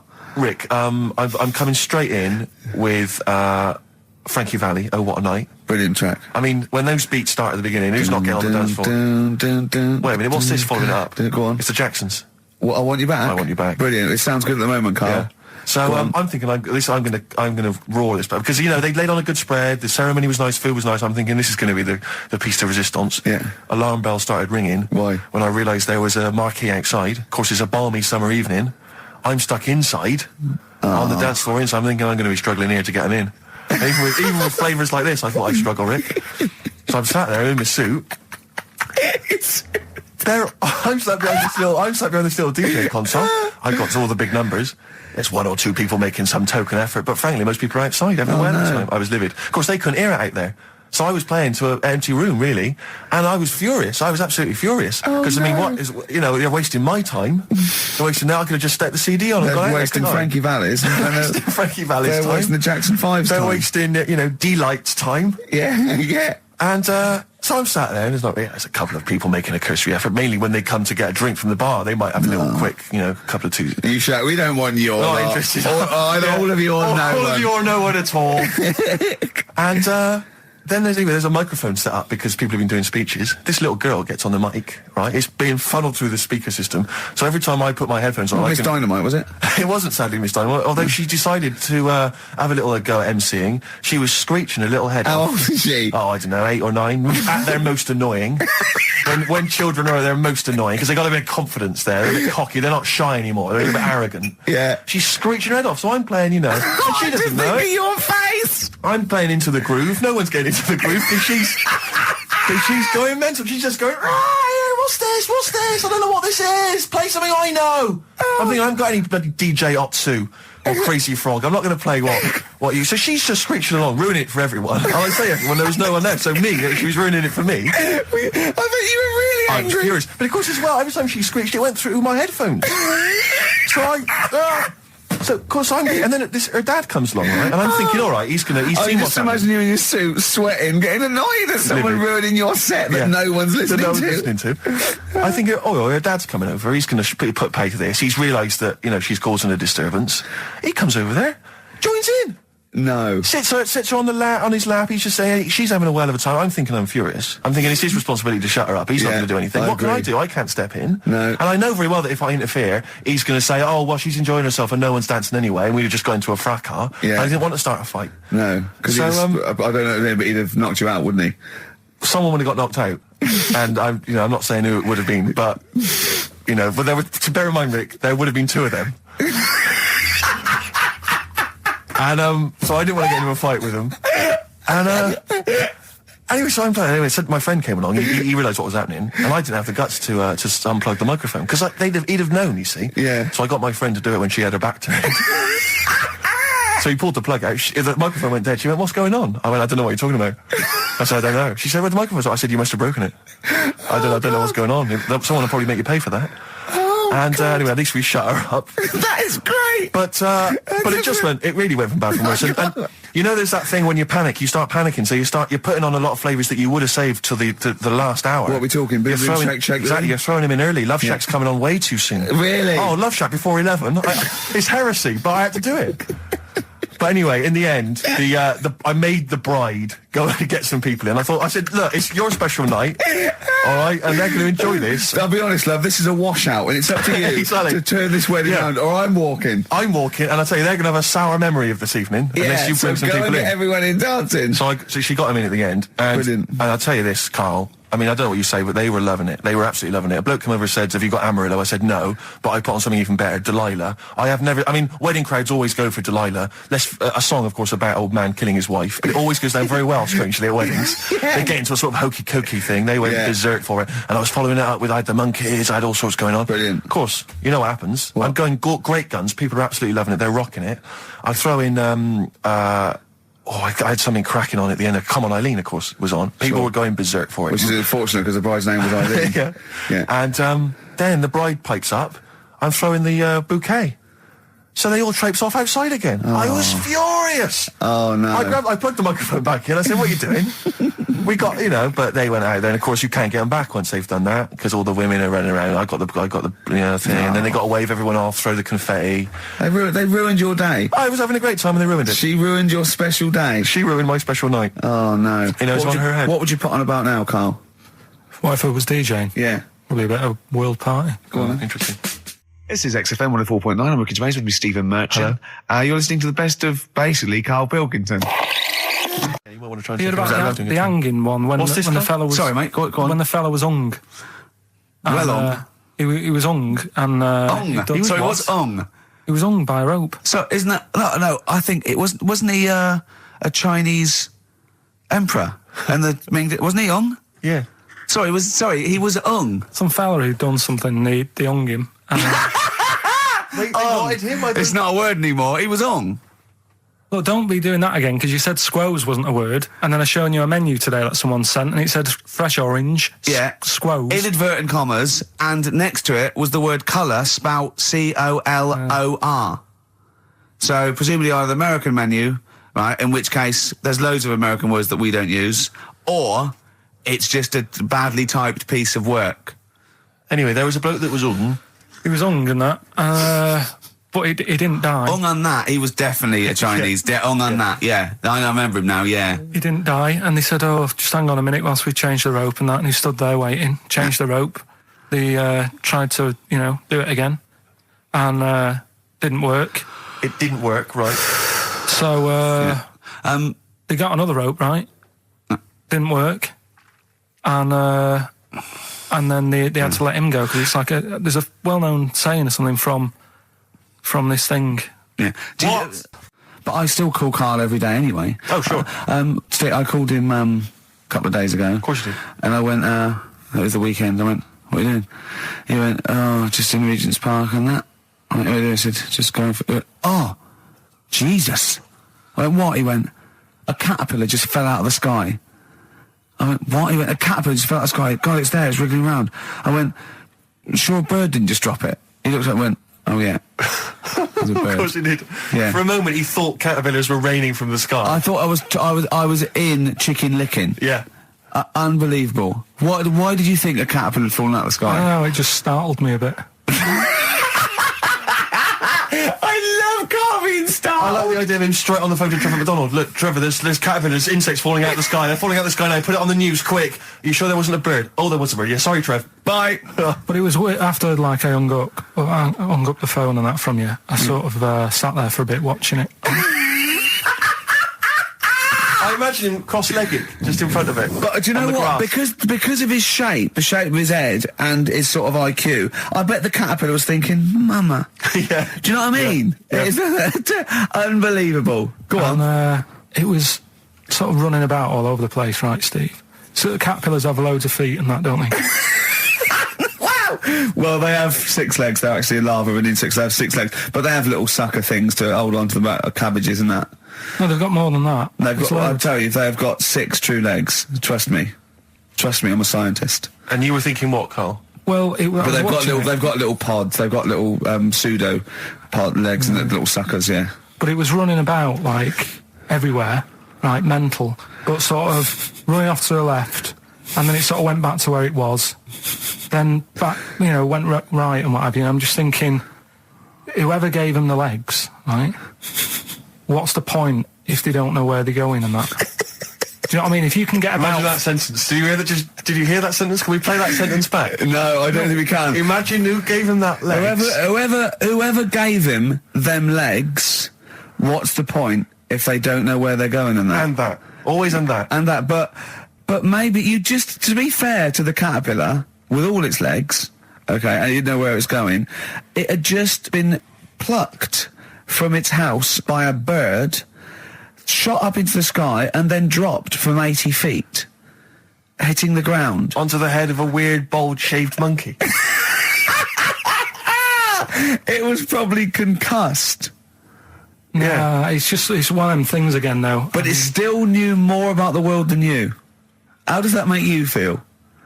I just think it's a waste of time having all them feet. It's the same thing as the... now it's got feet now! It has a nightmare buying shoes, doesn't it? Like, that got a load of attention in the press, but the Trisha programme got nothing. Okay. Which, I know, Steve called me up in the week, right? Like 10 o'clock in the morning, I was at work, and he goes, She thinks so at 10 o'clock. She thinks preparing this show. Most people go to work about 8 or 9. Are you watching Trisha and that? I said, no, what is it? He goes, oh, you'll be loving it, right? Freaks, was it, Help Me, My Mum's a Freak? Siamese twins. Right, so I couldn't watch it, but he said, it might be on again, because they repeat stuff on ITV2. Right. So I had my dinner late, right, instead of having it at like 1 o'clock like I normally do, I had it at like 2:30, sat in the office, put the telly on, ITV2, these Siamese twins. Did it blow your mind? It was amazing. You know, we talk about a lot of things on the show quite a lot. The hairy kids crop up a lot. I was waiting. It's been 10 minutes and you haven't mentioned the hairy kid. Right, and last week we were talking about Siamese twins, weren't we? So it was weird that this programme was on, but it was amazing. I mean, what I think you can't refer to them as Siamese twins. I think they're known as conjoined twins. Why? I think Siamese is maybe considered derogatory or as an old antiquated phrase. Yeah, I think it's because the first famous ones were actually from Siam. Right. But anyway. And that doesn't exist anymore. No, it's conjoined, Carl. Yeah. Get the phrase right. But you'd think that if that's happened to you, that wouldn't be that sort of offensive. The names that you must get called. Right. You think that's the least of your Siamese worries? twins, I'd say, well, that's, yeah. Now, were you stunned by where they were connected? Just live with it, we'd say. Because they were connected, of course, at the forehead. Oh. Sort of, which was quite extraordinary. Well, there was one set of Siamese twins. One had a job and the other one didn't. That's ludicrous. Yeah. The other one was unemployed. The other one had a job. She had to go to work. She had to get up at 6 o'clock on her day I'm off. supporting you, literally. Yeah. Then they get done off the social for sort of... Yeah, because the other one was signing on. That wasn't a question that Trisha asked. Annoyingly, because I know that much of the audience was thinking that. There's a few things that didn't crop up. What questions would you have asked of them? Because what things did you feel weren't mentioned? I'd love to just watch Karl watching amazing things. Exactly. Do you know what I mean? It's like early learning thing. Mouth slightly open. Yeah, mouth open, like dribble, looking round to see if anyone else has seen it. You know, that like when a cat sees a bird land on the balcony. Exactly. It can't believe it's luck. I'd probably say, how do you buy her like a birthday present? A surprise gift, yeah. Because everything's ruined. Sure. Right? I'd probably ask... Yeah. Well, did you not think it was interesting that one of them had a boyfriend? Well, that was a bit weird, wasn't it? Uh-huh. But what was the other thing that I was thinking when I was watching it? I was thinking if one got into crime and that was sent to prison... Right. What would happen? How would you handle that? It's brilliant. It is brilliant. If a chimp could talk. And what was the other one? The other thing was, what did he talk about? Because it's not as if you can say, oh, guess what I did today? Do you know what I mean? Yeah.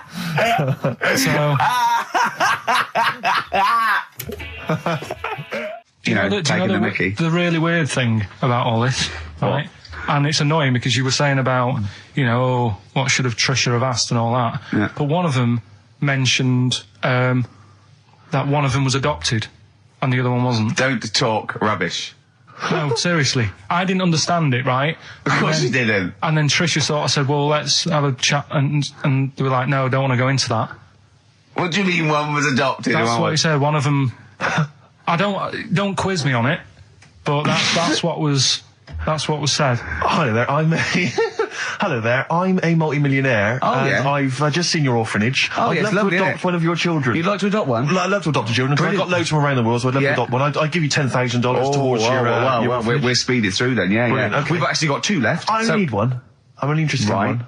Yeah, I don't need any more. Don't need any more. They're sisters. I know it would be tragedy to break them up, but I really only need one. Now break it up. There's the rub. You see. Sure. Because you just need the one. It's $10,000 now. You can have that. I'll sign it now. But I don't want to discuss it further. I'll bring you around. Brilliant. Okay. Ding dong. Hi. Yeah. Brilliant. You brought my kid round. Yeah. There she is. There. That's a joy. Yeah. Okay. Just standing next to a bush. Yeah. Do you want to? Can you bring her out? No. Me? There's nothing behind the bush. So you just want. I just want to be able to walk 360 degrees round her. Do you want her or not? Yes. I can't believe it. What's that little trolley? She's talented. Oh, dear. You're talking nonsense, Karl. Well, whatever. This is a bit easier, but I still think it's a good one. So this is, we should explain what this is if you just tuned in. It's one of those stupid lateral thinking problems. That Karl himself has created. Yeah, that was his homework. Right, this one. It's a fella. He has a normal day doing stuff. Nothing wrong with him. Right. And it's the twist in the tale. It's just like Tales the Unexpected. Yeah. Just a normal day, nothing wrong with him. Hold on, though, he's got the legs of a fish. Go on. So that's why he's been hiding his legs. So Go on. He does his the legs of a fish. So he can't carry on. He has his working day and that, and then he gets a bit tired. Goes to bed. He puts the light on, leaves it on, goes to bed. Oh, that's crazy. That's mental. I can't think what's happened. Anyway, here's Radiohead. Right, okay. What? The question is, why does he put the light on when he's going to bed? He's had a normal day, he's come home from work. Is that right? He's come home from work, or he's not been working? Yeah, he's just been out? No, he's been working and stuff, I think. You think? You've made it up, Carl, you can decide. So the question is, why has he put the light on when he's asleep? There's a reason that he's put the light on when he's asleep. Has he gone to sleep? No, Carl, don't shrug. You're meant to answer these questions. He put the light on before he went to bed. Yeah, and the question you're asking me is why? What's the scenario? And the light's on and that, but he's gone to sleep. Yeah. He started reading and then he fell asleep. No.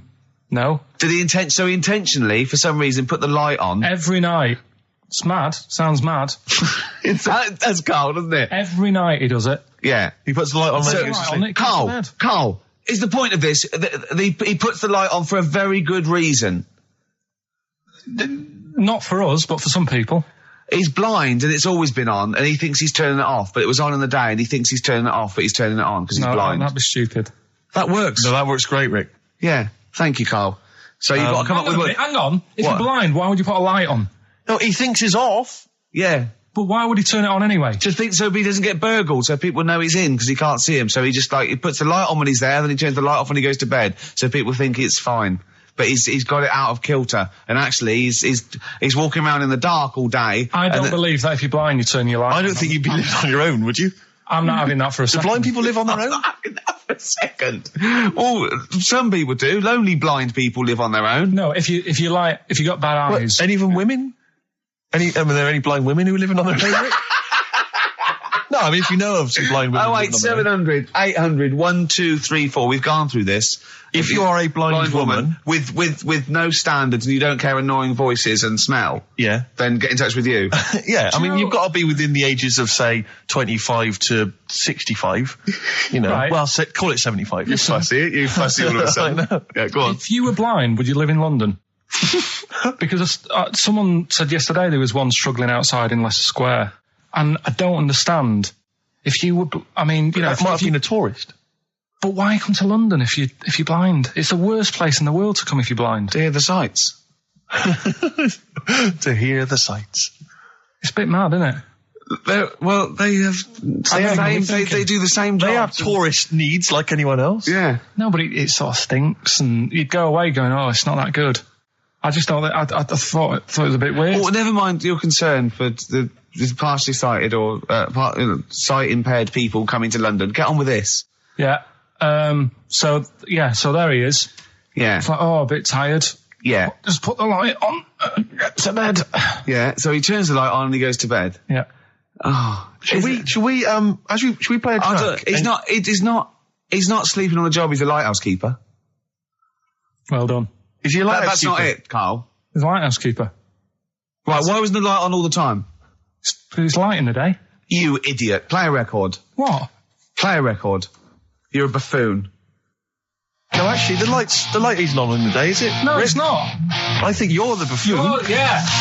Carl has won! Hey!